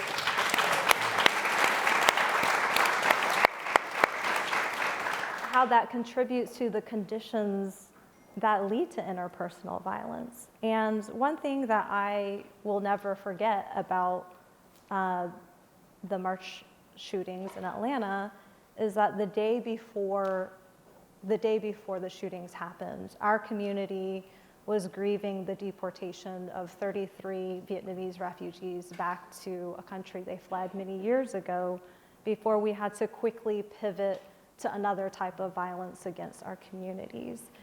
And in the days that followed, our governor of Georgia signed a massive voter suppression bill while standing beneath a painting of a plantation. And so 7 days after I went to the funeral of one of the victims, I filed a lawsuit against the state of Georgia to combat voter suppression. And so what I think is really important is that while I appreciate this summit in uplifting some of these horrible acts of violence against our community, there are other forms of violence that are not as highly visible and that are not solely rooted in hate that I think we also need to talk about and that our governments need to address as well. Yeah, thank you.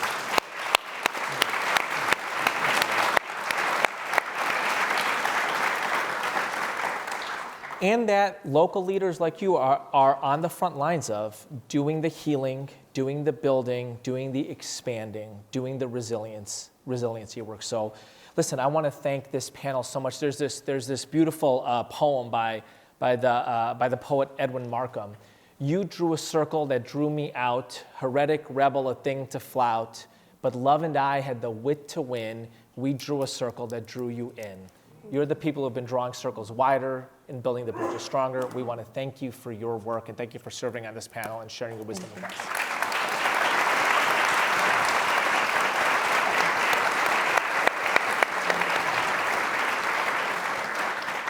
I think that's that.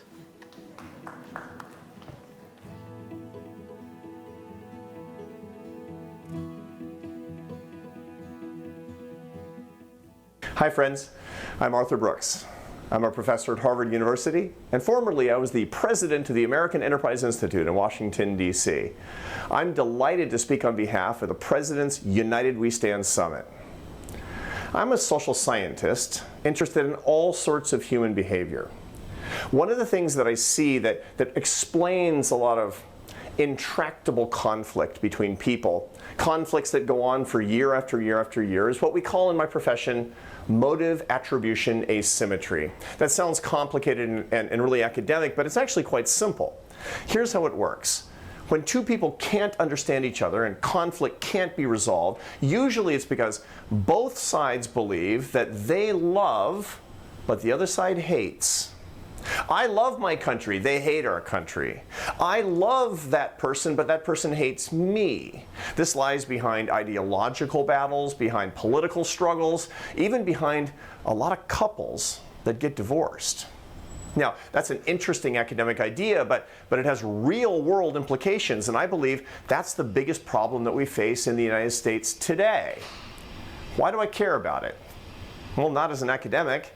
I care about it because I love the United States. We need to fight back against the idea that we can't have a competition of ideas, that we can't coexist in a community where people disagree. On the contrary, that our strength is in the diversity of ideas. We must disagree, that, in the words of the Proverbs, that iron sharpens iron. We believe in competition in this country under appropriate circumstances. In political terms, it's called democracy. Look, moral courage is not standing up to the people with whom you disagree. That's good. Good, do that. It's a free country. But real moral courage is standing up to the people with whom you agree on behalf of those with whom you disagree.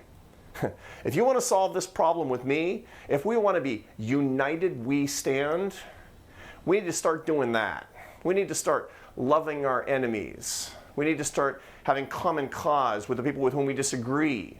We need to start saying, wow, you disagree with me in a very fundamental way. That does not mean you're trying to erase my right to exist. It means you have a difference of opinion, and I want to understand it, and I want you to understand me, and who knows, we might just persuade each other, and even if we don't, we can live together, and we can love each other as Americans. Look, this is such a great country, but we're weakening it from the inside out by not standing together. You know it's true. America and its strength, they're a gift to the world. We have an opportunity to make the world a better place, but only if we stand together, only if we are strong. And our strength is in our difference. Our strength is in our diversity. Let's be an example, each one of us, in our communities, in our families, in our churches, in our nation, of how we can do this. Let's let other people witness us loving each other, especially when we disagree. That's the magic ingredient behind being united and standing together. Can we do that? I think we can. I'm committed to it. I hope you are too. I'll be proud to see what happens from this important summit. And I'll be praying for the success of you and your endeavors, of this summit, and for the future of our nation. Thank you.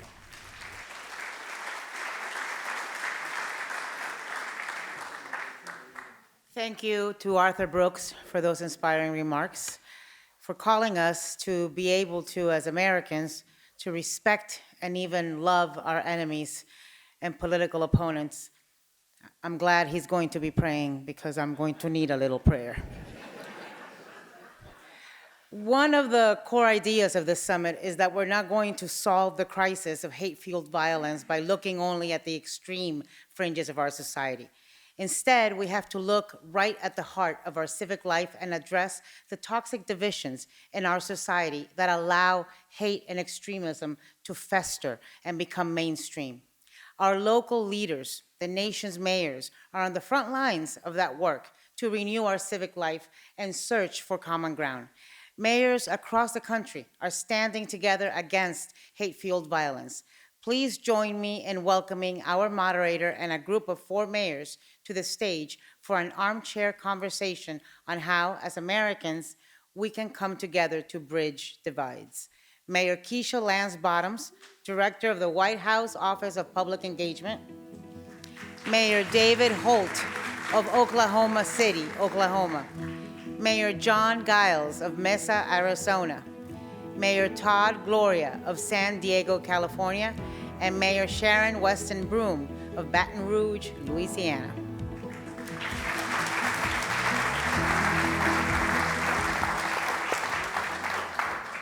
Well, good afternoon, everyone. It is truly an honor to join each of you today, and I have the great pleasure of joining these extraordinary leaders for a conversation about what's happening in our cities. We, of course, have Mayor David Holt from Oklahoma City, Mayor President, Sister Mayor Sharon Weston Broome from Baton Rouge, Louisiana, Mayor John Giles of Mesa, Arizona, and Mayor Todd Gloria of San Diego, California. You all have come a very long way to be with us, and we appreciate that. Mayor Holt, I know that you have some very exciting news to share with us from the U.S. Conference of Mayors. I do. Well, first of all, thank you to you and the President and Vice President and Ambassador Rice and everybody who has brought us here today, and especially for highlighting mayors. You know, we think we do good work, obviously, and there's been a recurring metaphor today about potholes. Well, nobody fills potholes better than mayors. And on that note, in anticipation of this summit, we worked again on a project we had done a few years ago with the Anti-Defamation League, and we have Jonathan Greenblatt right here in the front row, and we brought mayors together to recreate a compact we once had, and we've now refreshed it and added the mayors of 2022. And so I can present today here at the summit that we now have over 150 mayors that have signed on to the Mayor's Compact to combat hate and extremism.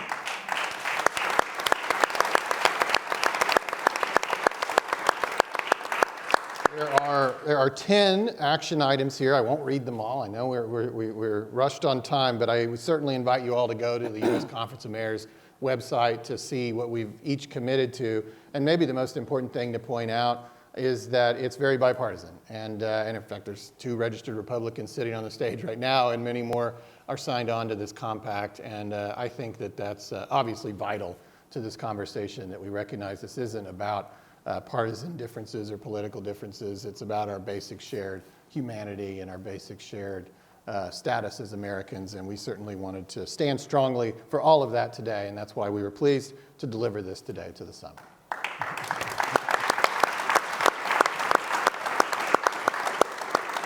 Well, I have to tell you all, when I was reading your bios, I really couldn't figure out who was a Democrat and who was a Republican. And we were talking about going to the U.S. Conference of Mayors meeting and how well we all work together and get along as mayors. So I'm going to start with you, Mayor Gloria. You are the first openly gay, first person of color to serve as mayor of San Diego. What has that experience been like?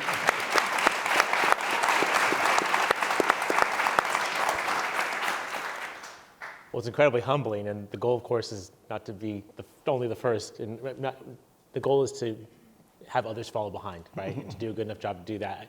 To your question, Mayor, I would say that I think about my grandfather who came to San Diego because of the military, like so many folks do. And in my life, I never saw him in anything other than a 3-piece suit. And he wore that suit every day of his life because that's how he communicated to my city that he was a man worthy of respect. In 2 generations, his grandson has become the mayor of the city. And I think that speaks to what is truly about our country, that we are a country of opportunities, that we are compassionate, fair-minded people, and the minority of folks for whom hate has filled their heart, they don't represent us. And that we have to continue all we can to build bridges, to bring people together, to create more opportunities for little boys like me, little girls like the children at Central Elementary in City Heights in San Diego, kids who have tremendous promise and opportunity if we allow them to fulfill the whole dream of this country, which is you can be anything if you're willing to work hard enough. Mayor Giles, we got to know each other when I was mayor of Atlanta. Tell me more about how mayors are working together to solve the problems that we are seeing across the country. Well, I've really appreciated my association with the U.S. Conference of Mayors, and what we've discovered is that whenever we convene, really, it's all about stealing good ideas, because the issues that we have are really identical, slightly different. I mean, it's a little warmer in Mesa than it is in San Diego, but we're struggling.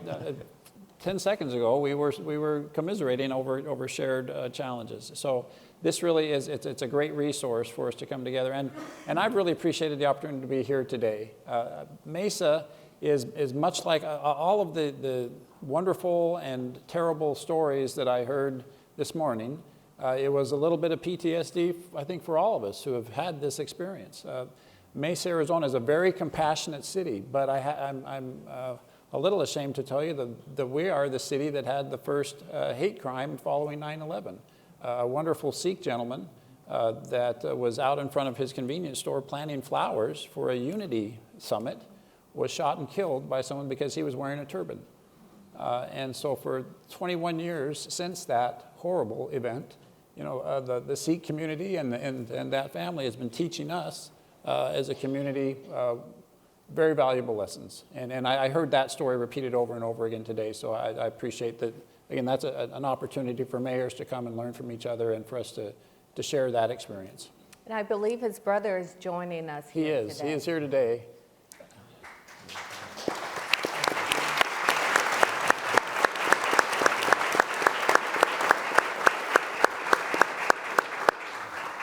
Mayor Broome, you have had an extraordinary history.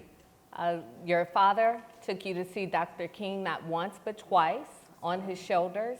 And then in your elementary school, Emmett Till's mother taught. Can you tell us about that experience, the encounter with her, and we've seen Dr. King and how that's framed how you lead Baton Rouge? Yeah, I certainly believe that everything rises and falls on leadership, and we have experiences that we take into our leadership role.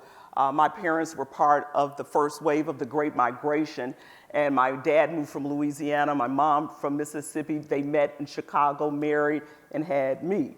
And so growing up in Chicago, I was able to have access to a lot of experiences. And one of those experiences, not once but twice, was when my dad took me to see Martin Luther King.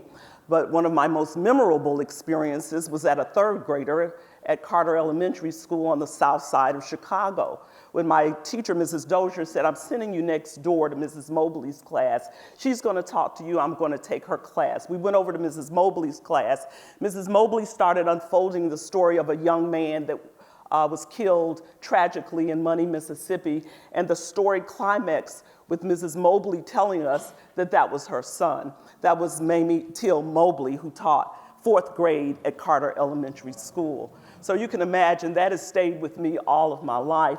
And as mayor president of a southern city now, when my parents remigrated, I've certainly taken those experiences growing up with the philosophies of Dr. King and applied them in trying to bring racial equity and inclusion in our city.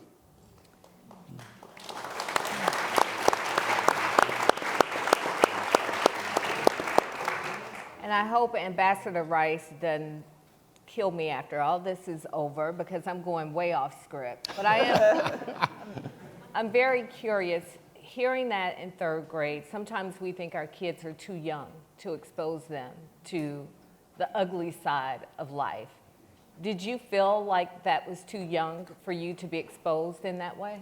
Absolutely not. You know, I'm a baby boomer, and growing up in that era, African-American stories, our history was very much a part of the fabric of our lives. And I believe that certainly growing up, it certainly helped me know what we were dealing with in America. And our parents had conversations around those issues. So I took those experiences and built on them as mayor of our city and our community, recognizing that some of the issues that we were dealing with then, unfortunately, the hatred has grown and escalated in the 21st century. Right. Mayor Holt. Yes, ma'am. Now, you had me at hello when I read that you tried to hang a portrait of Ralph Ellison, the great Harlem Renaissance author. And then on top of that, for the first time in the city's history, you hosted a Pride event. You also publicly stated that you would welcome immigrants into Oklahoma City. You were the first mayor to officially join celebrations commemorating the Civil Rights Movement. You had an Afghan refugee administer your oath of office in your 2nd term, and you did a whole bunch of other stuff. Sounds exhausting. So it made me think about an encounter I had with someone. I went over to the state capitol, had a great meeting, and it was a Republican, and when the meeting was over, he said, and you better not tweet and say we had a good meeting. So how do you cross this divide? So much of what you've done on the surface doesn't look like it would align with your party affiliation.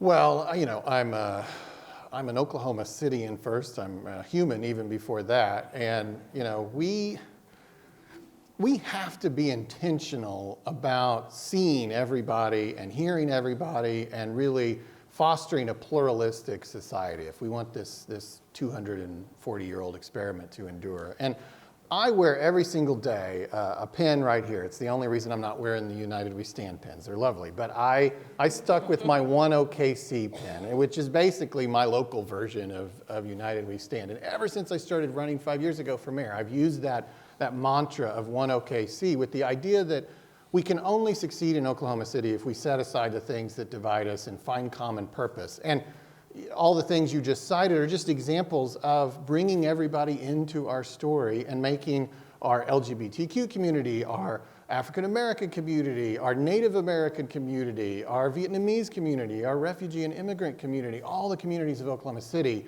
should be recognized, obviously, by their mayor and by their city at large, and only through that can we accomplish great things. We're a city that is very much demographically and politically a microcosm of the country. We're about 50-50 on partisanship. We're very diverse.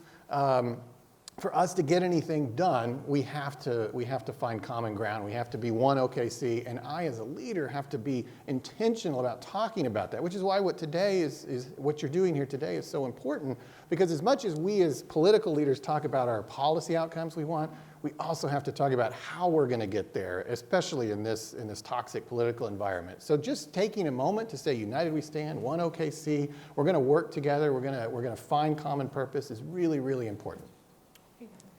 Mayor Giles.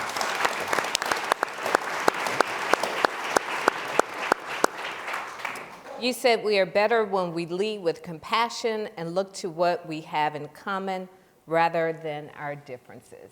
Is that how you lead every day?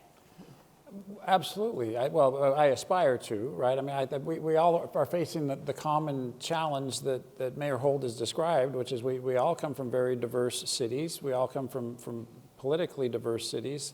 And so the challenge that we all face is governing all of our citizens and giving them the respect that they deserve.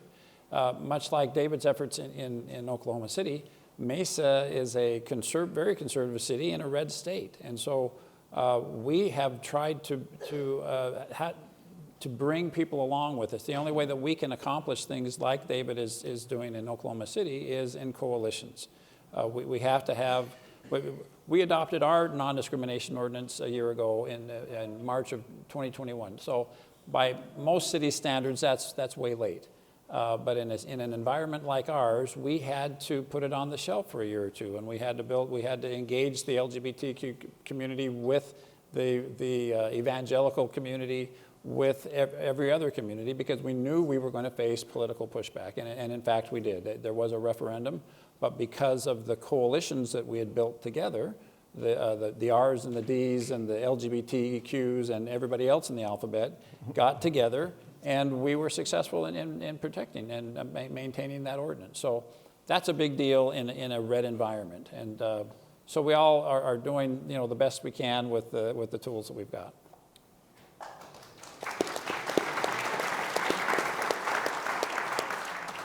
Mayor Gloria, have you had to work a lot across party lines to get things done in your time on city council, and you served at the state level and now as mayor?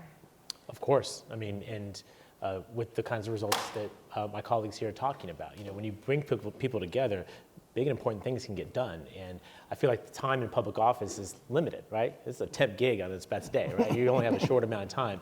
And so you have to work together to get things done. I think one of the things I'm proudest of is the mention of the fact that the first LGBTQ and first person of color mayor of the city, but I represent all 1.5 million San Diegans, right? And so we have a vision for all of us, for our administration, and we're trying to be very intentional in moving things forward. And I'll give you an example.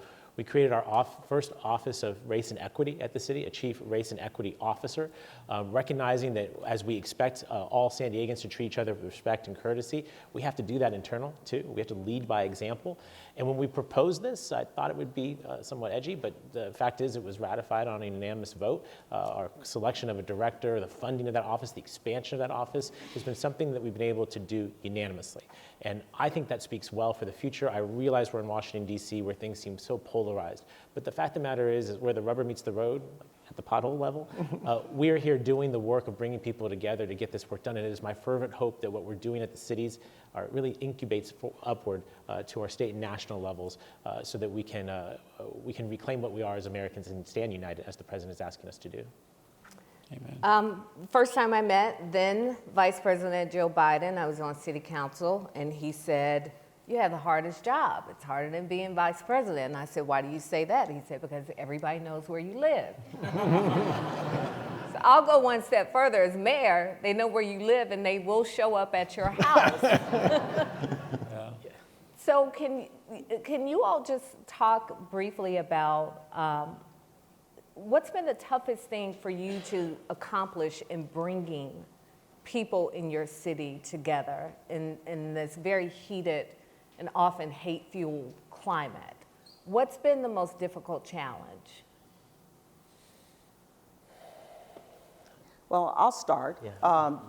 First of all, coming from a southern city, becoming mayor of a city where many of the individuals at that time felt that we were a city pulled apart because we had been in some very intense trauma in 2016 with the officer-involved shooting of Alton Sterling. Then we had officers that were ambushed. So we were really a community pulled apart. And so how do you unify a community who's really traumatized after experiences like that? It takes healing. And so we've been very intentional about focusing on a unified city, focusing on healing our community with specific initiatives, such as a recast grant that we received that brought people together from all walks of life, all races, on a regular basis, and on a monthly basis to have conversations. But I'm reminded, Mayor, of something that one of the officers wrote on his Facebook page before he was ambushed and killed. He said, he was talking about the city being pulled apart, the polarization, racial polarization. And on his post, he said, don't let hatred fill your heart. Not long after he made that post, he was killed as a result of a violent act. And so my goal is to bring us together around shared goals that all of us should have as humans, as I heard one of my colleagues said. But it takes very intentional work. It takes courageous work, because as an African American, the first African American female leading this city, I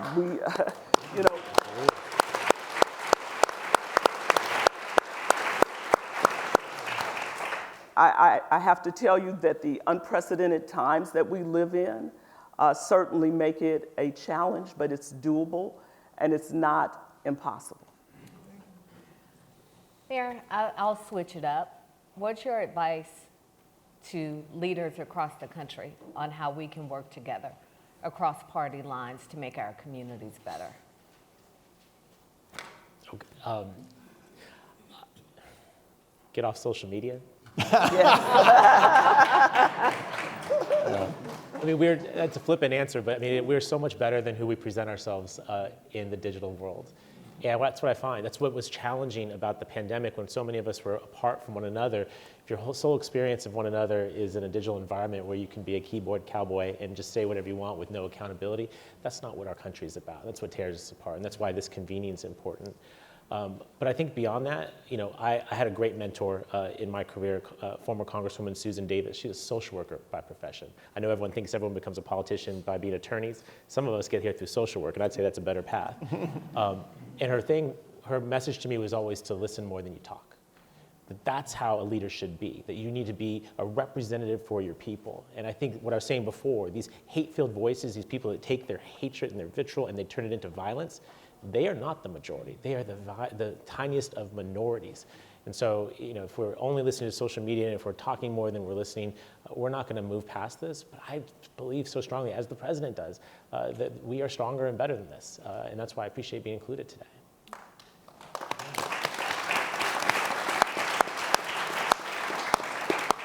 Mayor Giles, I think you are the most seasoned mayor on the stage. Could be. Can you just give us some of your lessons learned?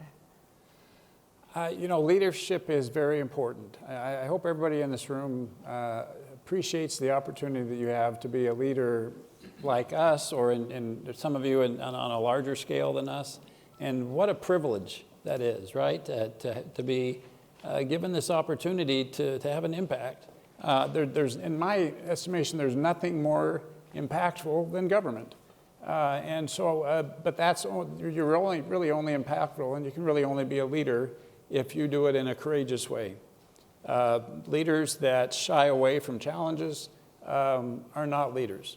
If each of us talked about the things that we're most proud of, it's been the things that we took a lot of crap over, right? And I think that's true in all of our lives, right? We don't, whatever we're most proud of is what we've had to work the hardest for. So I would just compliment and encourage everyone here to take pride in being a courageous leader. Go ahead and take, pay the price for doing the right thing, and you'll never regret it. All right.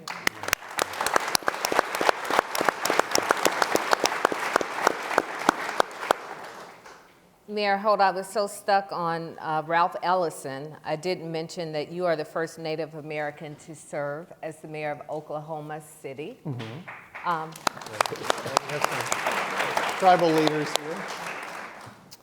And what has that experience been like for you?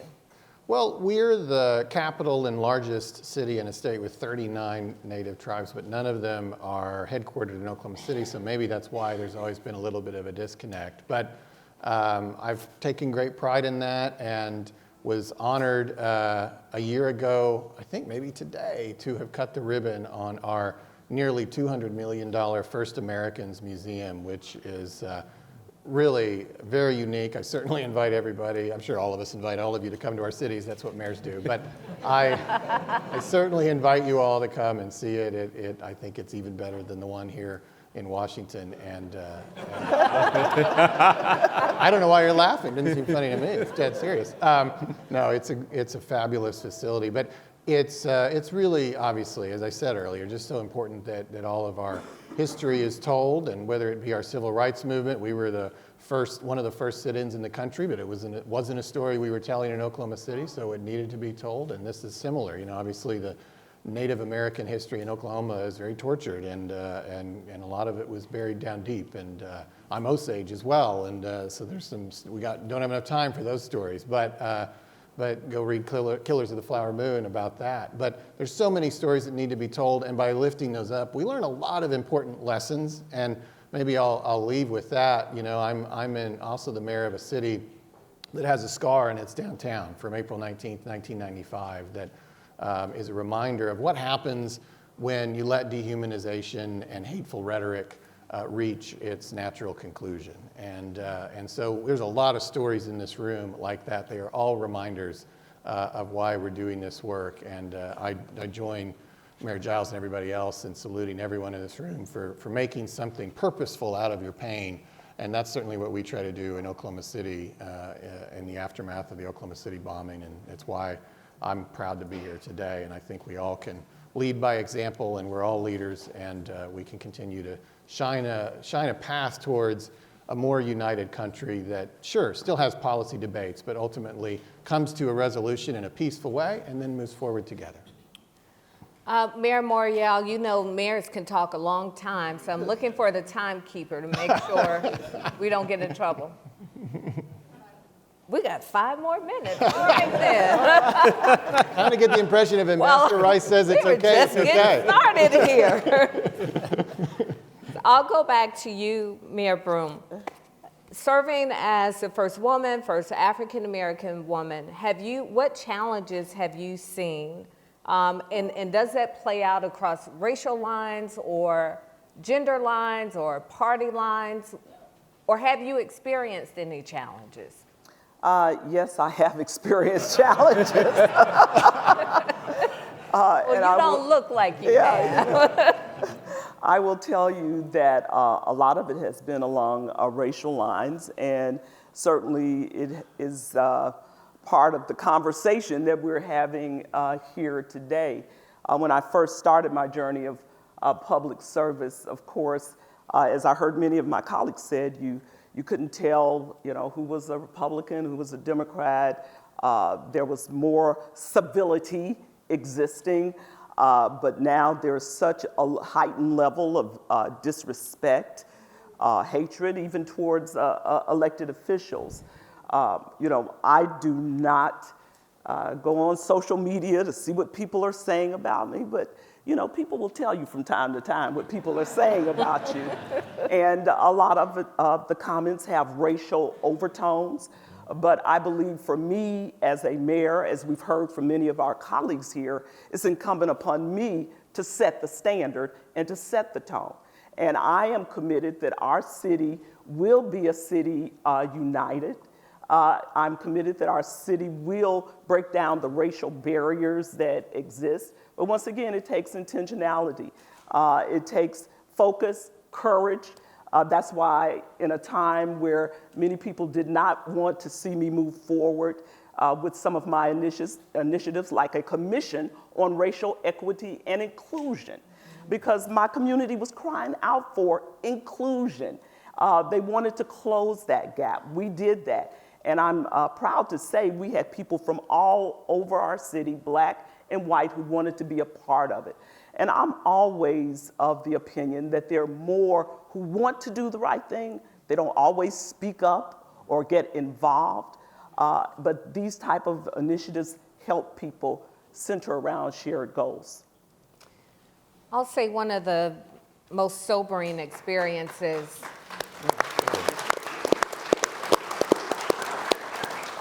that I had as mayor. You're right, we're used to getting called names and ugly things being said to us and about us. But I received a text message. Someone called me the N-word. And my then 13-year-old son, or 12, he may have been 12, was looking over my shoulder and saw it.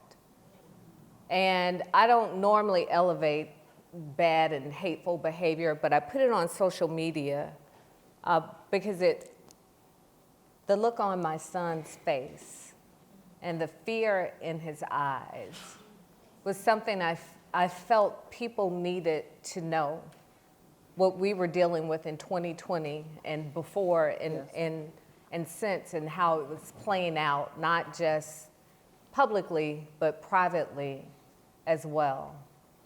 Mayor Giles, in terms of your working in this bipartisan way, do you get pushback for working in unison with people who don't look like you, who aren't a part of the same party? Here's what I'm dealing with right now in Mesa, Arizona. I filmed a television commercial supporting a candidate of a different party that has been playing nonstop in the Phoenix market. And so my staff every day, I mean, I am not well liked by my staff right now. Because if you measure it electronically, you know, it's like 100 to 1. People hate me for, I don't understand this, but they hate me because I am endorsing somebody that's not of my party, which we all probably don't think that's that big a deal, but there's people who do. But in real life, and this is what surprised me even more than the vitriol, is people that I don't know stop me everywhere I am. Getting on the airplane to come here last night, I couldn't get it down the hall of the coming out of the Phoenix airport because people were stopping me, thanking me for doing that commercial. So I think real people, right? And real people in the real world, they get it. But as you know, Mayor Broome was saying, this is a horribly divided country, deeply divided, closely divided. It's almost a 50-50 situation in many of our communities. But I think that I guess none of us could sleep very well at night if I didn't think that the majority of people are yearning for a reconciliation, yes, and are very they are people of good faith. Yes. And so that's heartwarming. Yeah.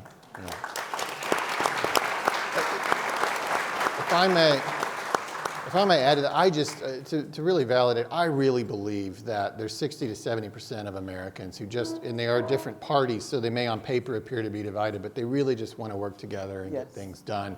And there are extremes at the ends of the ideological spectrum who get a lot of extra voice through social media and a lot of extra amplification through closed partisan primaries. Don't get me started on that. But, and most mayors aren't elected that way, by the way. And so we're able to build these coalitions of regular people in the middle. And we certainly need to be, I think, intentional about elevating that pragmatic, pluralistic willingness to work together. And that's certainly what John and I, who are the Republicans on the stage, are here today to certainly embody. I won't tweet about it. This isn't televised, is it? No, we've got to work together, and most Americans want us to. They really do. They do. Yes. They do. Yeah. Mayor Gloria, your LGBTQ Alliance and Yes. your partnership with the private sector. Tell me how that's helped the work that you are attempting to accomplish and do on behalf of the people of San Diego. Yeah. First off, hats off to the U.S. Conference of Mayors for having an LGBT alliance and to having mayors who are LGBTQ and straight who are part of this to use our collective voice to try and advance equality. And to your question about the corporate sector, I mean, we have taken a situation where I can recall figuring at a very young age what side my bread was buttered on, and knowing that that was probably not a good thing for me, right? That I was going to face more adversity and whatnot. To a place where today, corporations understand very clearly that consumers don't want to be associated with hate, right? And that they want to see folks actually speak out against that. The most egregious stuff, not everyday things, but with the egregious stuff. When you say, like, we're going to erase these children over here because of who they are, or that, that we are going to, prevent people from obtaining appropriate health care. I've been struck by the change that I've seen in my lifetime. It gets to the speaking, I think, to the point of my colleagues of the general goodness of people and how the majority of folks just want us to get along and move forward. And this venue of the Alliance of Mayors is powerful. As we see renewed tax on marriage equality and things of that nature, mayors across this country in a bipartisan fashion, red states and blue, urban, rural, all signing their names to documents saying, no, we cannot go back. What we've done on women's health care is egregious, but we're not going to allow this to happen to equality. This is a game changer. And I know what it does for millions of children across this country who've gotten all the signals that I got, but instead of what I had as a kid, now have hundreds of mayors representing tens of millions of Americans saying, no, we're going to stand up for these people.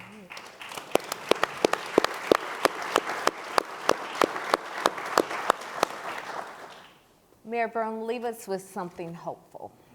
I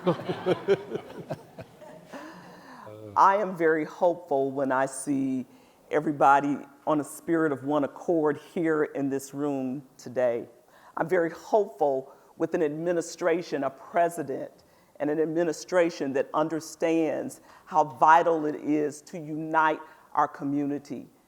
I am hopeful that most of us in this room believe that at the end of the day, it is our care, it is our concern, and it is our love for our fellow human that really is the true measure of our greatness as a nation. Thank you.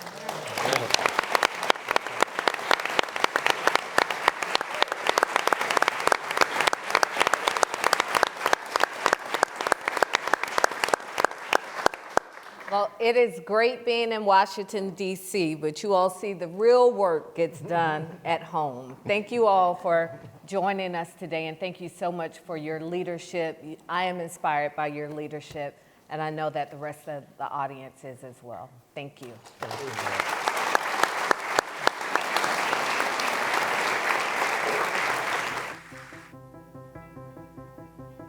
In order for us to care about one another, in order for us to be united, in order for us to be in relationship with one another, we have to be able to talk about the difficult things. We have to be able to face them. We have to be able to hear each other's dreams and hopes, but also hear each other's fears and pain. If you provide students with those skills to listen, to provide feedback, to share their stories, and they practice it, they will learn from one another. We're not always going to agree. And understand that, perspectives are perspectives, but we have to get beyond this point where we can't come up with answers or solutions because I'm stuck on what I believe or what I desire, what I want. As long as we're here, I believe we all have a duty to bring those people together, have these conversations, make these connections. And I'll never forget what she said. She said, I came here to set you police officers straight. I came here so you could understand what it's like to be a Black woman experiencing what's been happening in our country. She said, but I realized over these 6 weeks that in the same way that I don't want you to profile me, I honestly have been profiling you because of your profession. And she said, so I'm leaving with a different perspective toward police officers. I'm leaving with an opportunity to deepen relationships with you all, and I realized how much I needed that. Let's dig right into what is the issue that we know that we're all experiencing. How do we honor that, give voice to that, and then learn some strategies for how we cope with that? When we recognize that we all have stories that are different and are able to come together and genuinely listen to one another's, we understand each other. I genuinely have faith that we can get to a better place. It's because I see it. I think that there is a place for us in our potentially what might be perceived as separate kind of communities and backgrounds to have these real conversations that might include some of what I was describing, rage and pain and anger and all of that, right? So that there's healing that can be done. We're able to, let's say, see the humanity in each other and understand each other's stories and understand, even when we have disagreements, we often find that we have shared values.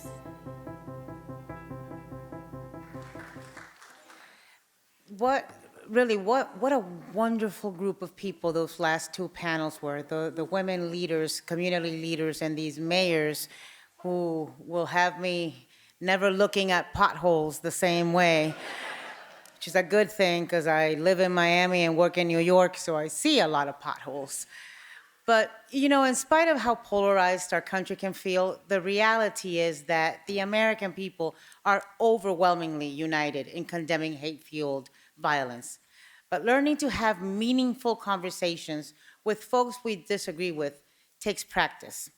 Let's take an opportunity to do some practicing now. Please join me in a brief greeting time, we're calling it.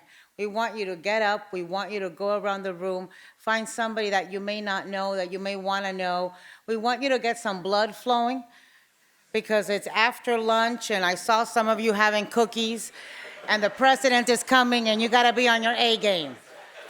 So please greet your neighbors and start some conversations. The president will be with us shortly.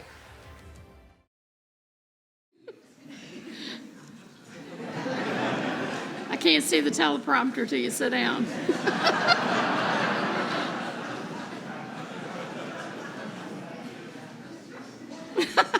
That whole back row had to sit down. Skiing for a moment here. I want to thank Ambassador Rice for the phone call. I had been told a summit was coming, and I said, I can't, I'm babysitting. I can't do that. And she called and said, President Biden would like you to introduce him. I said, let me make some phone calls.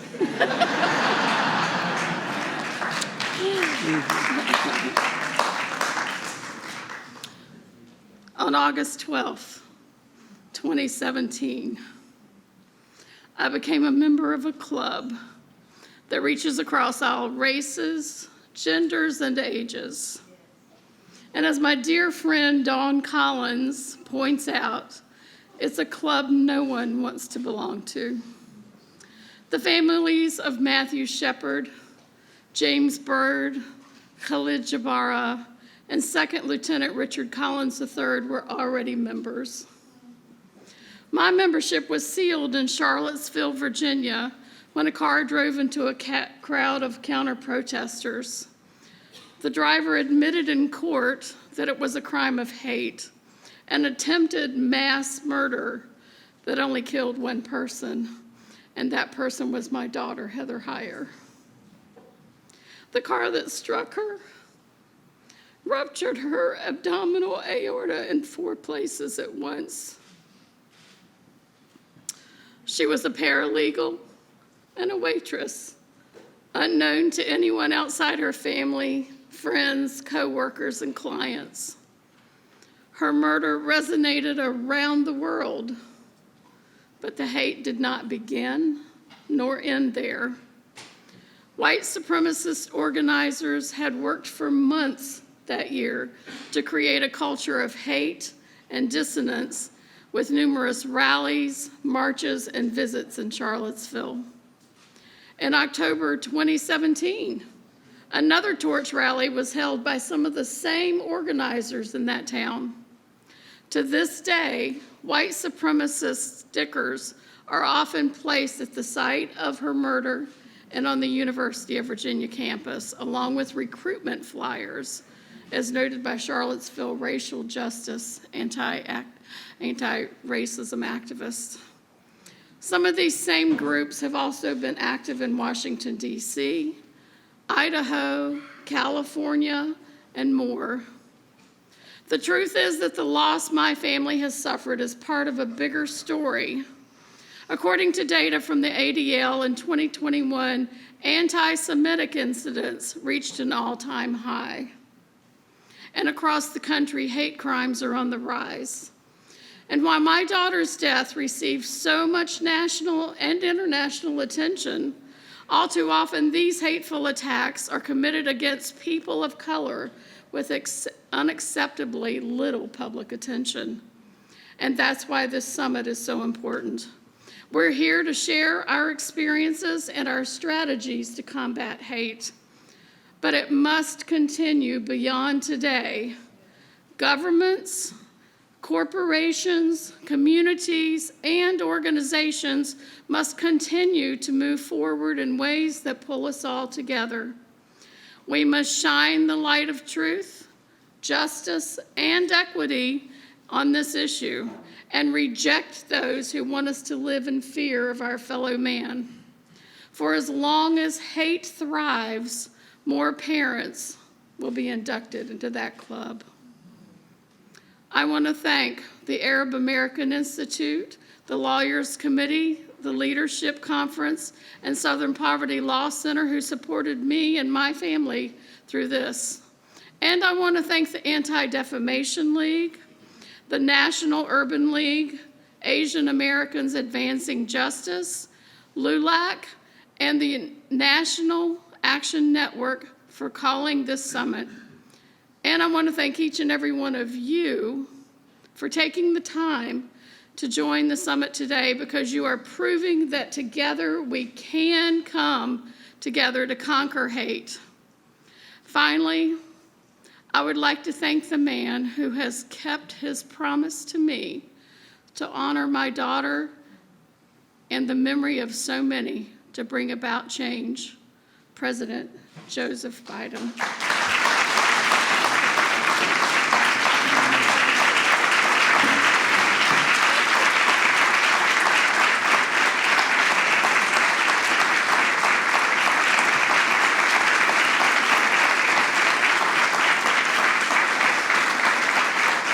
Thank you, Susan. Thank you. Please be seated. Thank you for that introduction. And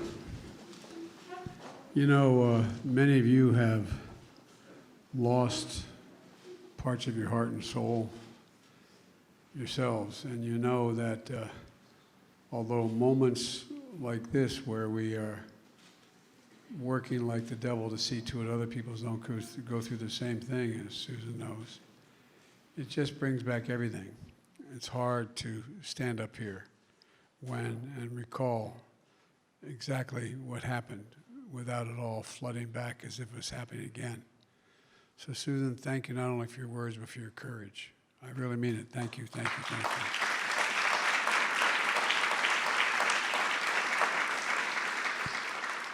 Through your pain, you found purpose worthy of the life that Heather lived, and purpose to help us stand united as she did. And that's why so many of you have done for so long in your own way as survivors, hate-filled violence, family victims, allies and advocates, mayors, community leaders, members of Congress. Your presence is a testament to the truth that we must and we can come together regardless of our backgrounds, our beliefs. We have to stand united against hate-fueled violence because it's real. You know it better than anyone. To affirm that an attack on one group of us is literally an attack on all of us. I sincerely appreciate all of you joining this first of its kind summit held here in the White House, and I want to thank Ana Navarro and Lisa Ling for participating, and I want to thank the civil rights organizations that called for such a summit after the evil came to Buffalo 4 months ago.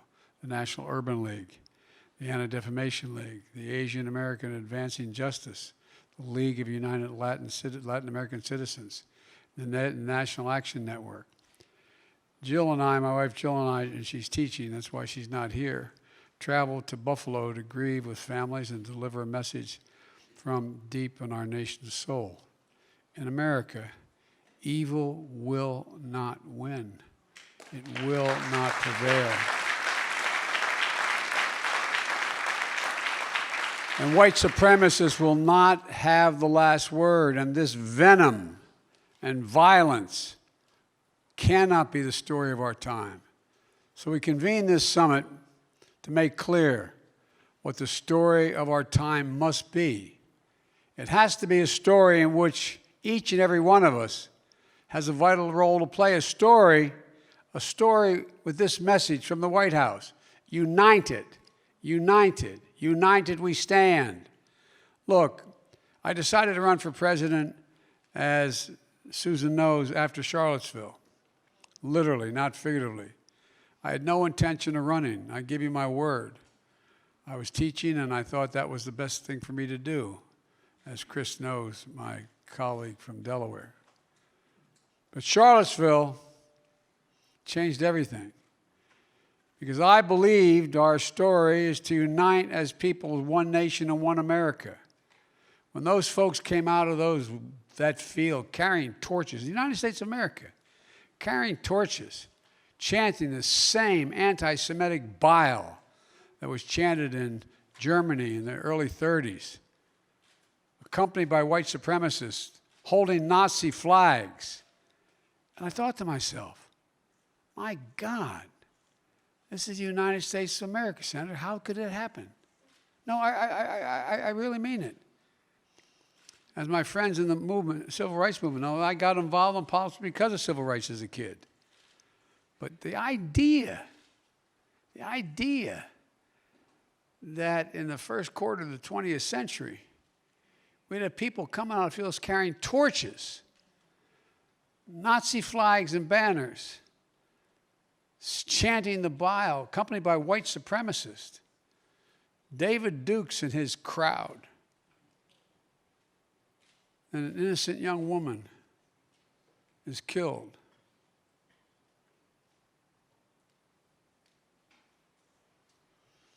When the last guy was asked, what did he think? He said he thought there were some fine people on both sides. Look, folks, there are core values that should bring us together as Americans. And one of them is standing together against hate, racism, bigotry, violence that have long haunted and plagued our nation. Another core value is standing united for the enduring source of our strength is the idea of America. We're the most unique nation in the world. Every other nation is based on ethnicity, geography. In America, we're based on an idea. Literally, not figuratively, an idea. We hold these truths to be self-evident. All women and men are created equal, endowed by their Creator, etc. We've never lived up to that. But we never before walked away from it. We never walked away from it. That's why it's so important what you're doing. It's so important that we keep hollering. So important for people to know that's not who we are. You know, I do a lot of foreign travel in my business. I spend an awful lot of time, and I know virtually every head of state. When I went to the first G7 meeting in England, of the largest democracies in the world, I sat down and I said, you know, I've heard me say this before, Rev. I said, America's back. You know what these leaders said around a small table with no press there? For how long? For how long? The combination of January the 6th, what they saw in Charlottesville, not America, not who we are. The idea of America is guarantees that everyone is treated with dignity and equality. An idea that ensures an inclusive, multiracial democracy. An idea that we give no safe harbor, none, to hate. Well, we've never, as I said, fully lived up to the idea. We've never walked away from it before. Look, I'm not naive. Kamala and I traveled to Atlanta to grieve with Asian American residents. The violence against community rose during the pandemic. Too many people fearful just walking the streets in America. Jewish high holidays approach. Families will gather for reflection under the shadow of the rise of anti-Semitism just 4 years after the attack on the Tree of Life Synagogue in Pittsburgh, the deadliest act of anti-Semitism in our nation's history. This summer, 31 white supremacists in Idaho were stopped from unleashing hateful violence just before they reached a pride celebration, a threat following a record year of violence against transgender Americans. Today, with the fall semester starting, we're joined by presidents of historic Black college and universities should be able to focus on providing the best experience possible for their students, but instead are having to worry about more bomb threats against their institutions. Too often, Native Americans, disabled Americans face harassment, discrimination, and violence and victimization. Unfortunately, such hate-fueled violence and threats are not new to America. There's a through line of hate, from massacres of indigenous people to the original sin of slavery, the terror of the Klan, to anti-immigration violence against the Irish, Italians, Chinese, Mexicans. So many others lace through our history. There's a through line of violence against religious groups: anti-Semitic, anti-Catholic, anti-Mormon, anti-Muslim, anti-Hindu, anti-Sikh. Look, folks, and that through line of hate never fully goes away. It only hides. If I said before, when I was chairman of the Judiciary Committee, I felt really good that I got the extension of the Voting Rights Act for over 25 years. I even got Strom Thurmond to vote for it. No, not a joke. And I thought, well, you know, hate can be defeated, but only hides. And when given any oxygen, it comes out from under the rocks. In the last few years, it's been given much too much oxygen in our politics, in our media, and on the internet. Too much hate, all for power and profit. That's the part where that's changed a little bit. It's about power and profit. Too much hate that's fueled extremist violence that's been allowed to fester and grow. You know, as a result, our very own intelligence agencies in the United States of America have determined that domestic terrorism, rooted in white supremacy, is the greatest terrorist threat to our homeland today. I've been around a while. I never thought I'd hear that or say that. Enough. We need to say clearly and forcefully, white supremacy, all forms of hate fueled by violence, have no place in America.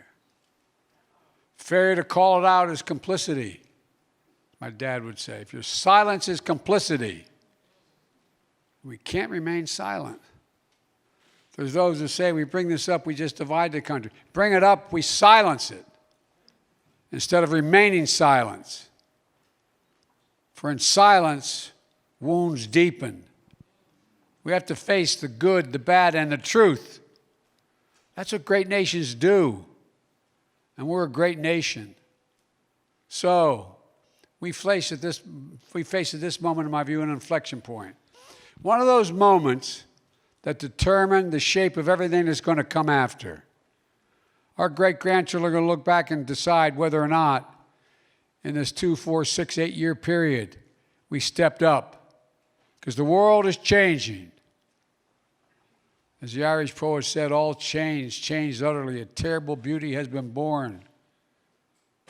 We must choose to be a nation of hope, unity, and optimism, or a nation of fear and division and hate. And we choose, as we do, we know this: hate-fueled violence is born into the fertile soil of a toxic division. And we won't solve the problem by going after the extreme fringes alone. We have to confront the ways in which our toxic division fuel this crisis for all of us. Our differences certainly don't turn a fellow American into a sworn enemy. Building bridges across divides doesn't mean we're sacrificing our own beliefs and our core values. To be a nation of hope and unity and optimism, we have to recognize that we're not helpless in the face of hate and fuel violence. We're far more united than we're divided, but we have to focus on it. In fact, the vast majority of Americans are overwhelmingly united against such violence. The vast majority of us believe in honesty, decency, and respect for others, patriotism, liberty, justice for all, hope, and possibilities. And I know we can do this together. I really mean it. We can do this together. Last year with Susan here at the White House, I signed a bipartisan COVID-19 Hate Crimes Act that included provisions named after Heather that are going to help state and local law enforcement better identify and respond to hate crimes. Earlier this summer, I signed into law a bipartisan Safer Communities Act, the first major gun safety legislation in 30 years.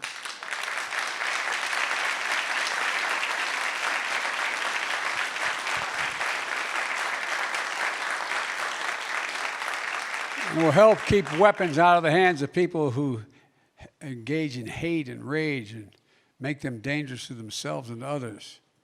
And I'm going to say it again. I am not going to stop till we ban assault weapons. We have to ban assault weapons. I mean it. We did it once before. And when we did, mass crimes plummeted. My first day in office, I directed my national security and homeland security team to develop a first ever national strategy for countering domestic terrorism.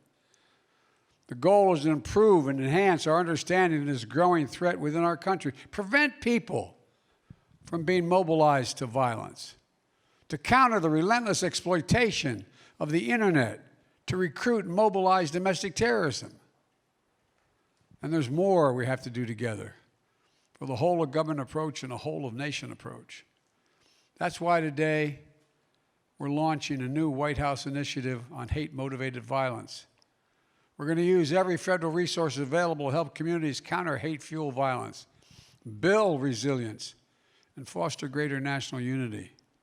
For example, trainings on identifying, reporting, and combating hate-fueled violence for local law enforcement agencies, workplaces, and houses of worship. Partnerships with schools that help them address bullying and harassment. I'm calling for a new era of national service through organizations like AmeriCorps to foster stronger communities and bridge divides in our society. And I'm calling on Congress to do its part. Raise the living allowance for national service positions to the equivalent of $15 an hour.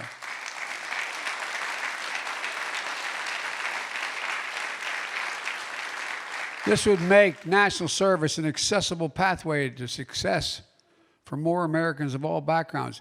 Pass my budget, increase funding to protect nonprofits and houses of worship from hate-fueled violence.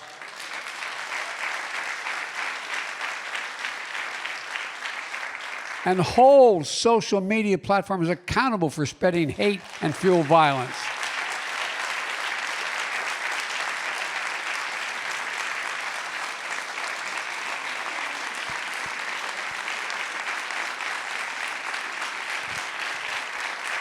And I'm calling on Congress to get rid of special immunity for social media companies and impose much stronger transparency requirements on all of them.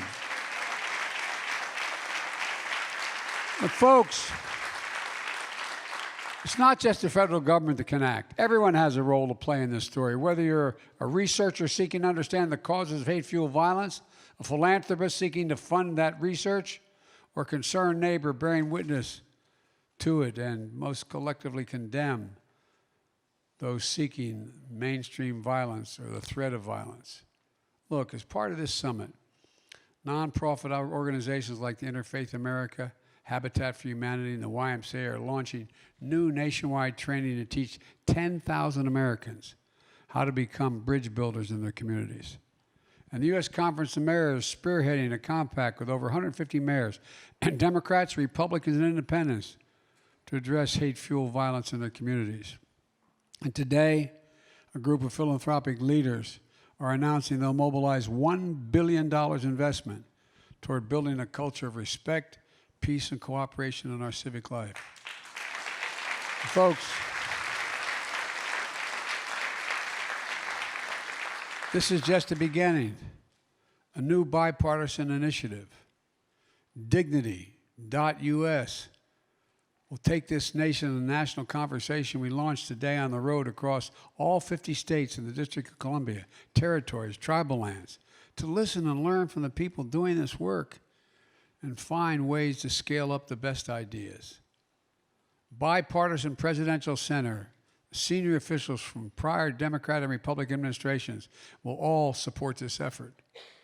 We're also about to meet some local heroes as we're honoring the Uniters.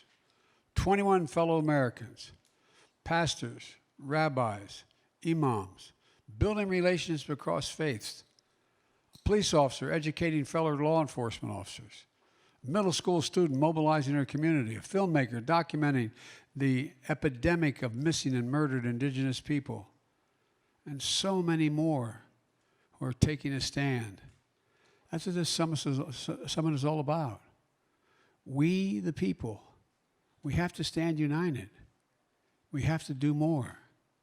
Let me close where I started by thanking all of you, and two people in particular, Rana and Sodi is a brother of Balburi Singh Sodihai, one of the first American victims of post 9/11 hate crimes.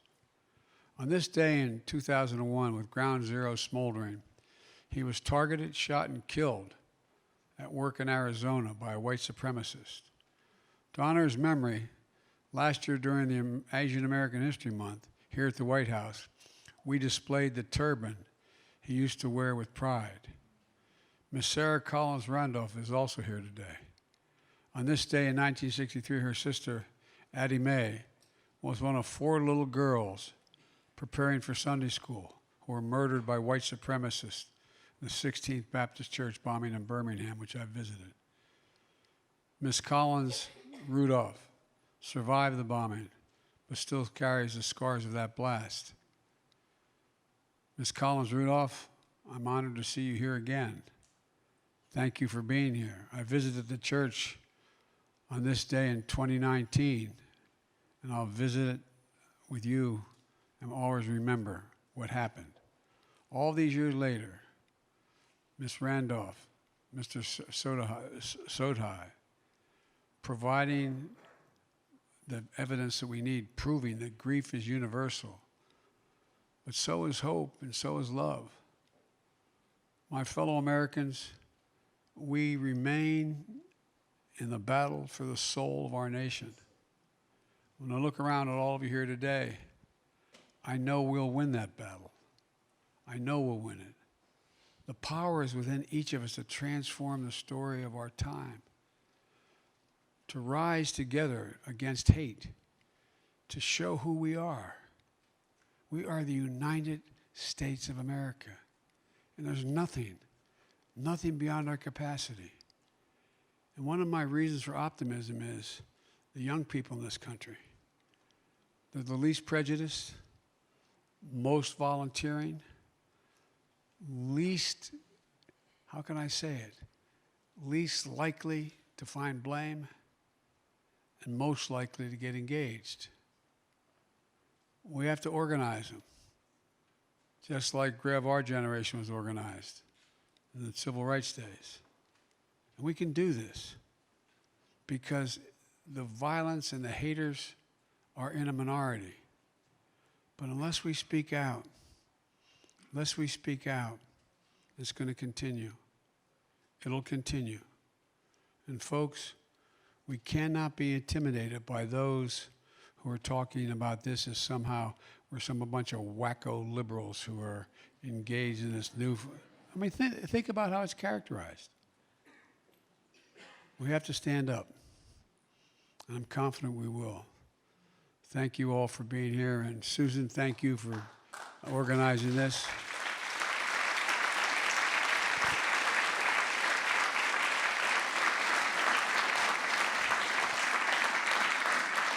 And I've said many times, every time I'd walk out of my Grandpa Finnegan's house, he'd yell, "Joey, keep the faith."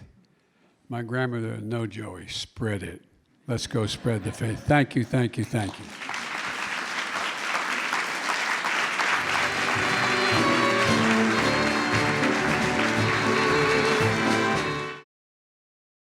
Yeah, I don't know how you follow the President of the United States.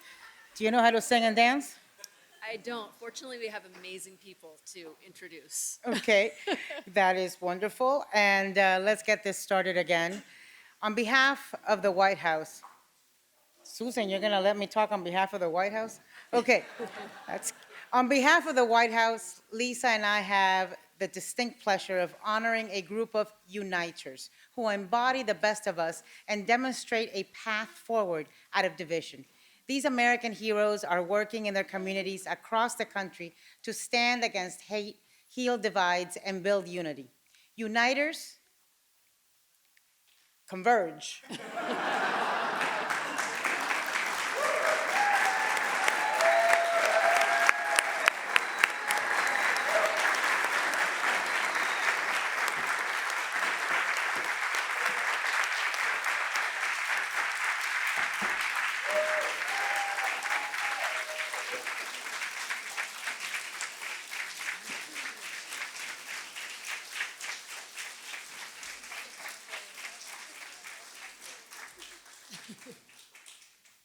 So Lisa and I are going to take turns honoring these wonderful Americans.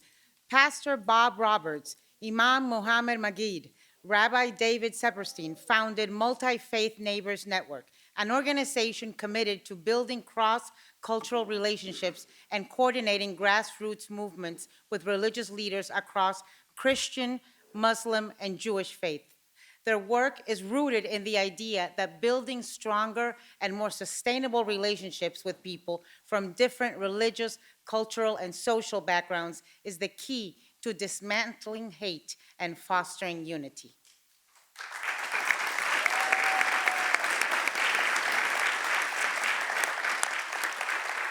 Dawn and Richard Collins are a couple from Maryland whose son, Lieutenant Richard Collins III, an ROTC member and undergraduate at Bowie State University and HBCU, was murdered on the University of Maryland's campus by a man who publicly embraced white supremacy. The family has since worked to close a loophole in Maryland's hate crime law, now named Second Lieutenant Richard W. Collins III Law.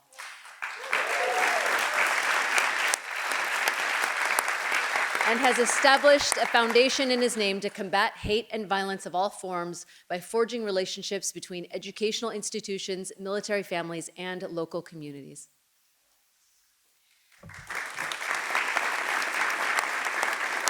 Lieutenant Brian Murphy, as an officer with the Oak Creek Police Department, was the first responder on the scene of the August 5th, 2012 horrific attack on the Sikh Gurdwara in Oak Creek, Wisconsin, where a gunman killed 7 members of the Sikh faith. Since the attack, Lieutenant Murphy has spoken to over 75,000 law enforcement officers across the country to educate them about the faith and provide comfort and support to other officers who have been shot in the line of duty.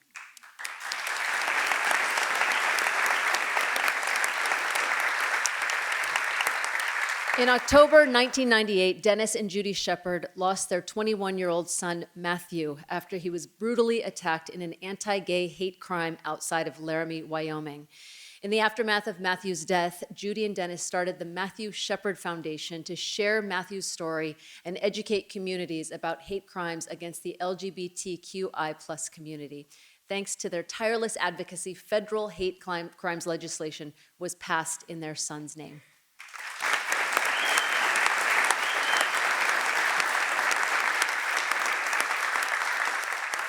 Alana Grant is a former teacher whose grandfather, Reverend Danielle Lee Simmons, was murdered inside Mother Emanuel in Charleston, South Carolina on June 27, 2015. In response to this tragedy, Alana started the Hate Won't Win movement and dedicated herself to spreading a message of love and tolerance to prevent further acts of hate-fueled violence.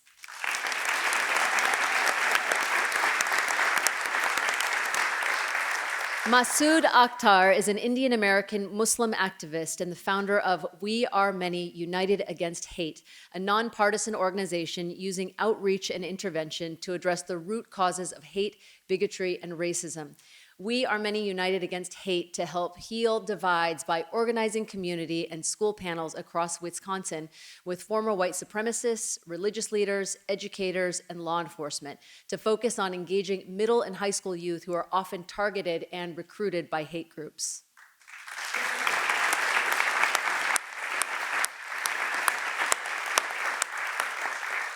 Jeff Binkley and his late wife, Margaret, co-founded Mora's Voice in the aftermath of the November 2018 shooting at a Tallahassee, Florida yoga studio that took the lives of his daughter, Mora, and a 21-year-old senior at Florida State University, and Dr. Nancy Van Vessem, a medical school professor at Florida State University, and injured 5 other women. Mora's Voice supports hate crime research and the prevention of violence against women and girls through the Mora's Voice Fund for Research at Florida State University.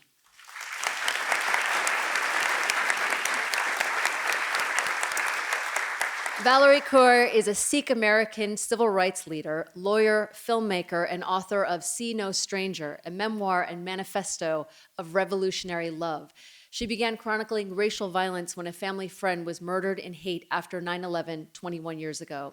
Today, Valerie leads the Revolutionary Love Project, equipping people across America with practical tools to build a healthy, multiracial democracy.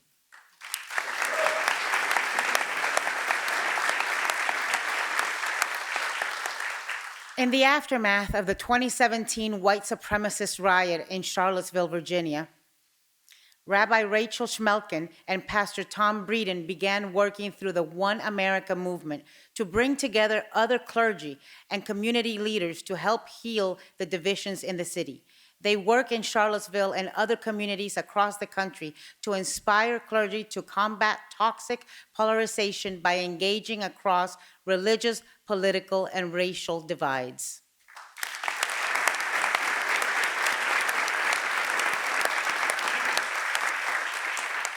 Carmina Taylor is an organizational development practitioner at Health Spark Foundation. She runs statewide civic Saturday gatherings, which are conversations that bring together people from all walks of life, and has worked throughout Montgomery County, Pennsylvania, to build trust between law enforcement and communities.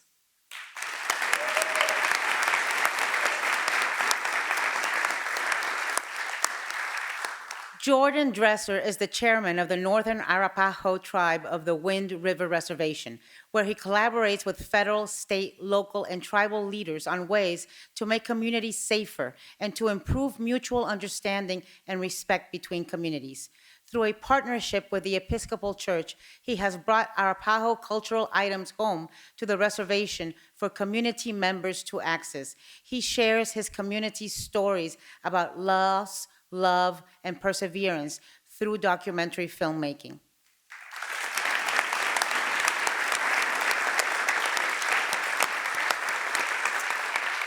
Miriam Vargas Corona is a proud dreamer who was brought to the United States by her parents as a 9-month-old infant and raised in rural Oregon. She is executive director of Unidos Bridging Community, a nonprofit in rural Oregon whose mission is to build bridges of understanding and support between Latino and non-Latino communities in Yamhill County.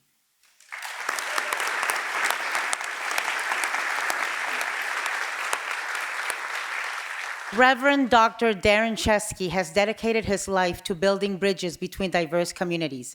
In 2001, he founded Heartland Church, a multiracial, multi-ethnic, interdenominational church in Fishers, Indiana, and more recently, piloted a program called Be the Bridge to bring together small groups of people across racial lines to forge common bonds.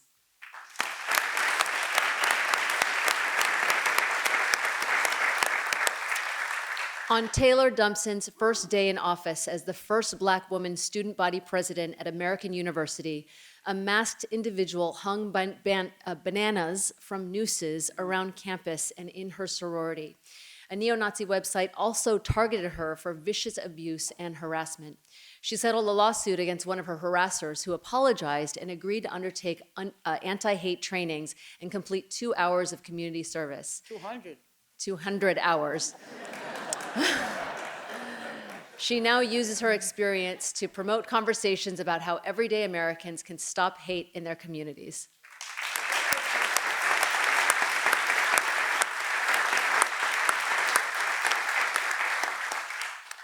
Takes me 2 hours just to get up in the morning. Dr. Suzanne Barakat is a physician and the sister of Dia Barakat, one of the 3 American Muslim college students murdered in Chapel Hill, North Carolina in 2015 in an Islamophobic attack. Following the deaths of her brother, his wife, and her sister, Dr. Barakat has worked alongside Americans of diverse religions, races, ethnicities, and sexual identities to organize, educate, and advocate around a simple message: that the only medicine for hatred is love, understanding, and compassion.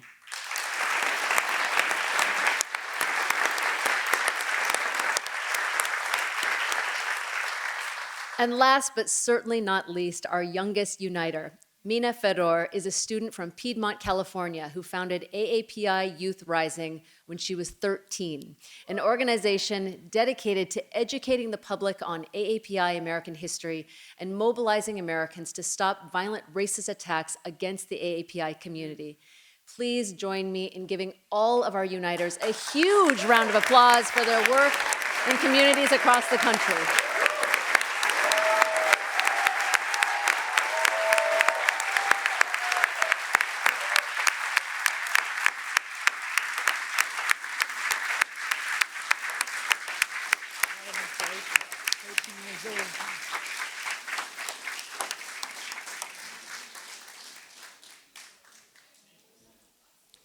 What an inspiration. And Mina, at 13, doing so much, such a late bloomer.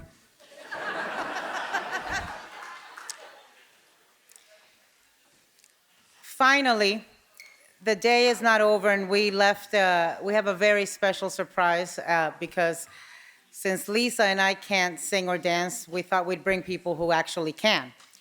So we're honored today to have a very special musical guest with us. Over the past year, historically Black colleges and universities across America have been targeted by disturbing and hateful bomb threats. These threats are wrong, and we collectively reject them. Here to honor the resilience of the HBCU community and our wider commitment to joining common cause against such violence, please join me in welcoming the Howard University Gospel Choir.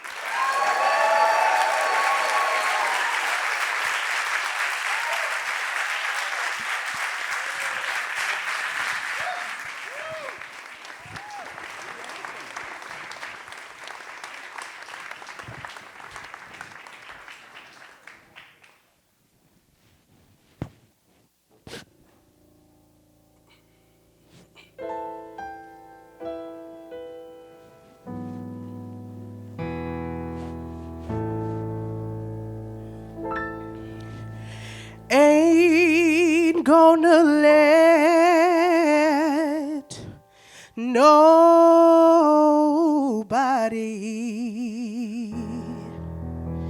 turn me around,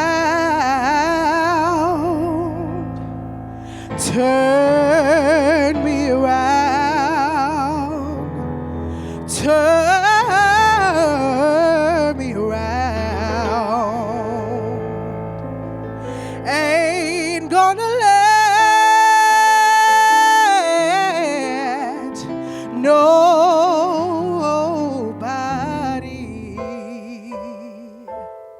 turn me around. I'm gonna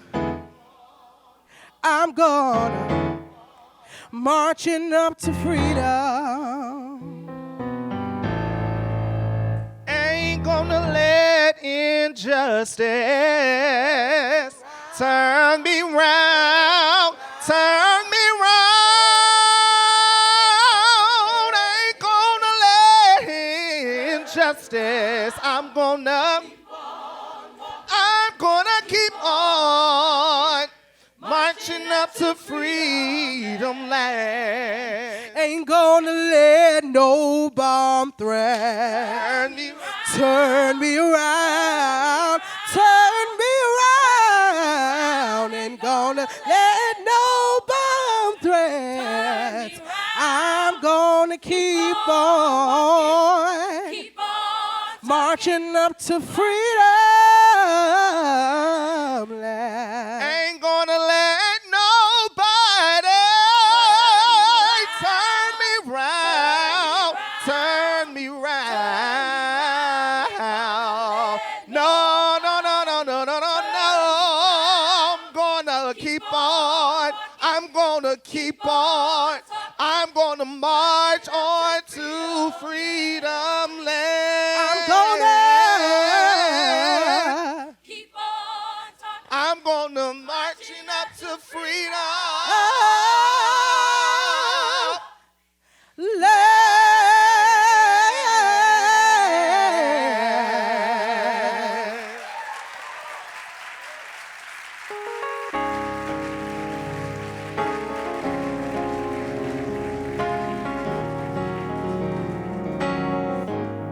Come on, everybody, clap your hands with us today.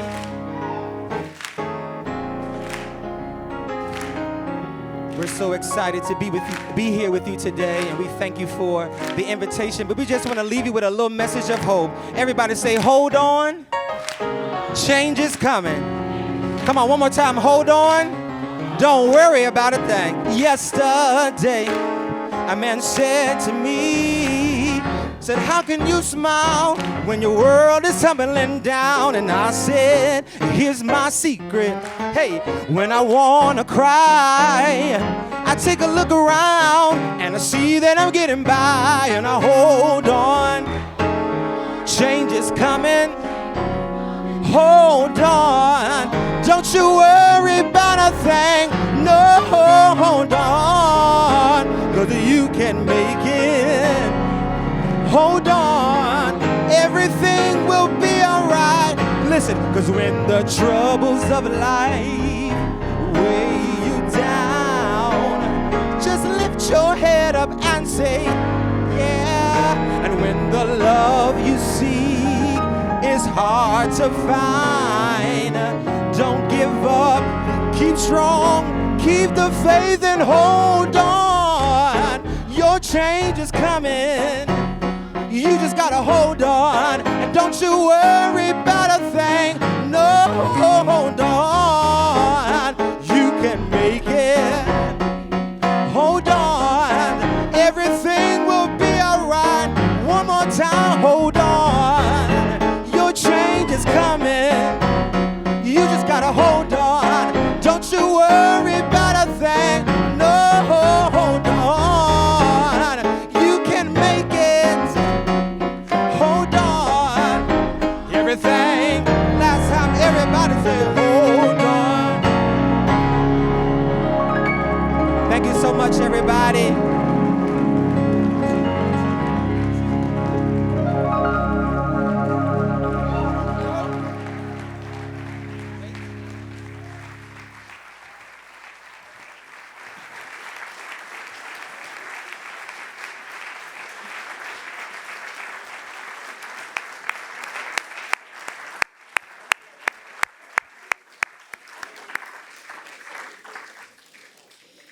Earlier in the day, Ambassador Rice said she felt like we'd gone to church. Can I get an amen? Yeah. So hold on, change is coming. And as I close this today, on behalf of the White House, I don't want to leave without saying one time, once again, saying thank you to Ambassador Susan Rice and her entire team. They have worked tirelessly for days in putting this together. Thank you to the 5 civil rights leaders who asked for the summit. Thank you to the administration, to the White House for listening, for responding, for elevating this issue to this level and using their bully pulpit. And to everyone who participated in our program, to those who joined us at the White House, to those who joined us virtually from across the country, we can all be uniters in this wonderful country. Have a safe and great evening. I'm going to the Congressional Hispanic Caucus Gala. I don't know about you all. Have a wonderful, wonderful, wonderful day, and go out there and be change.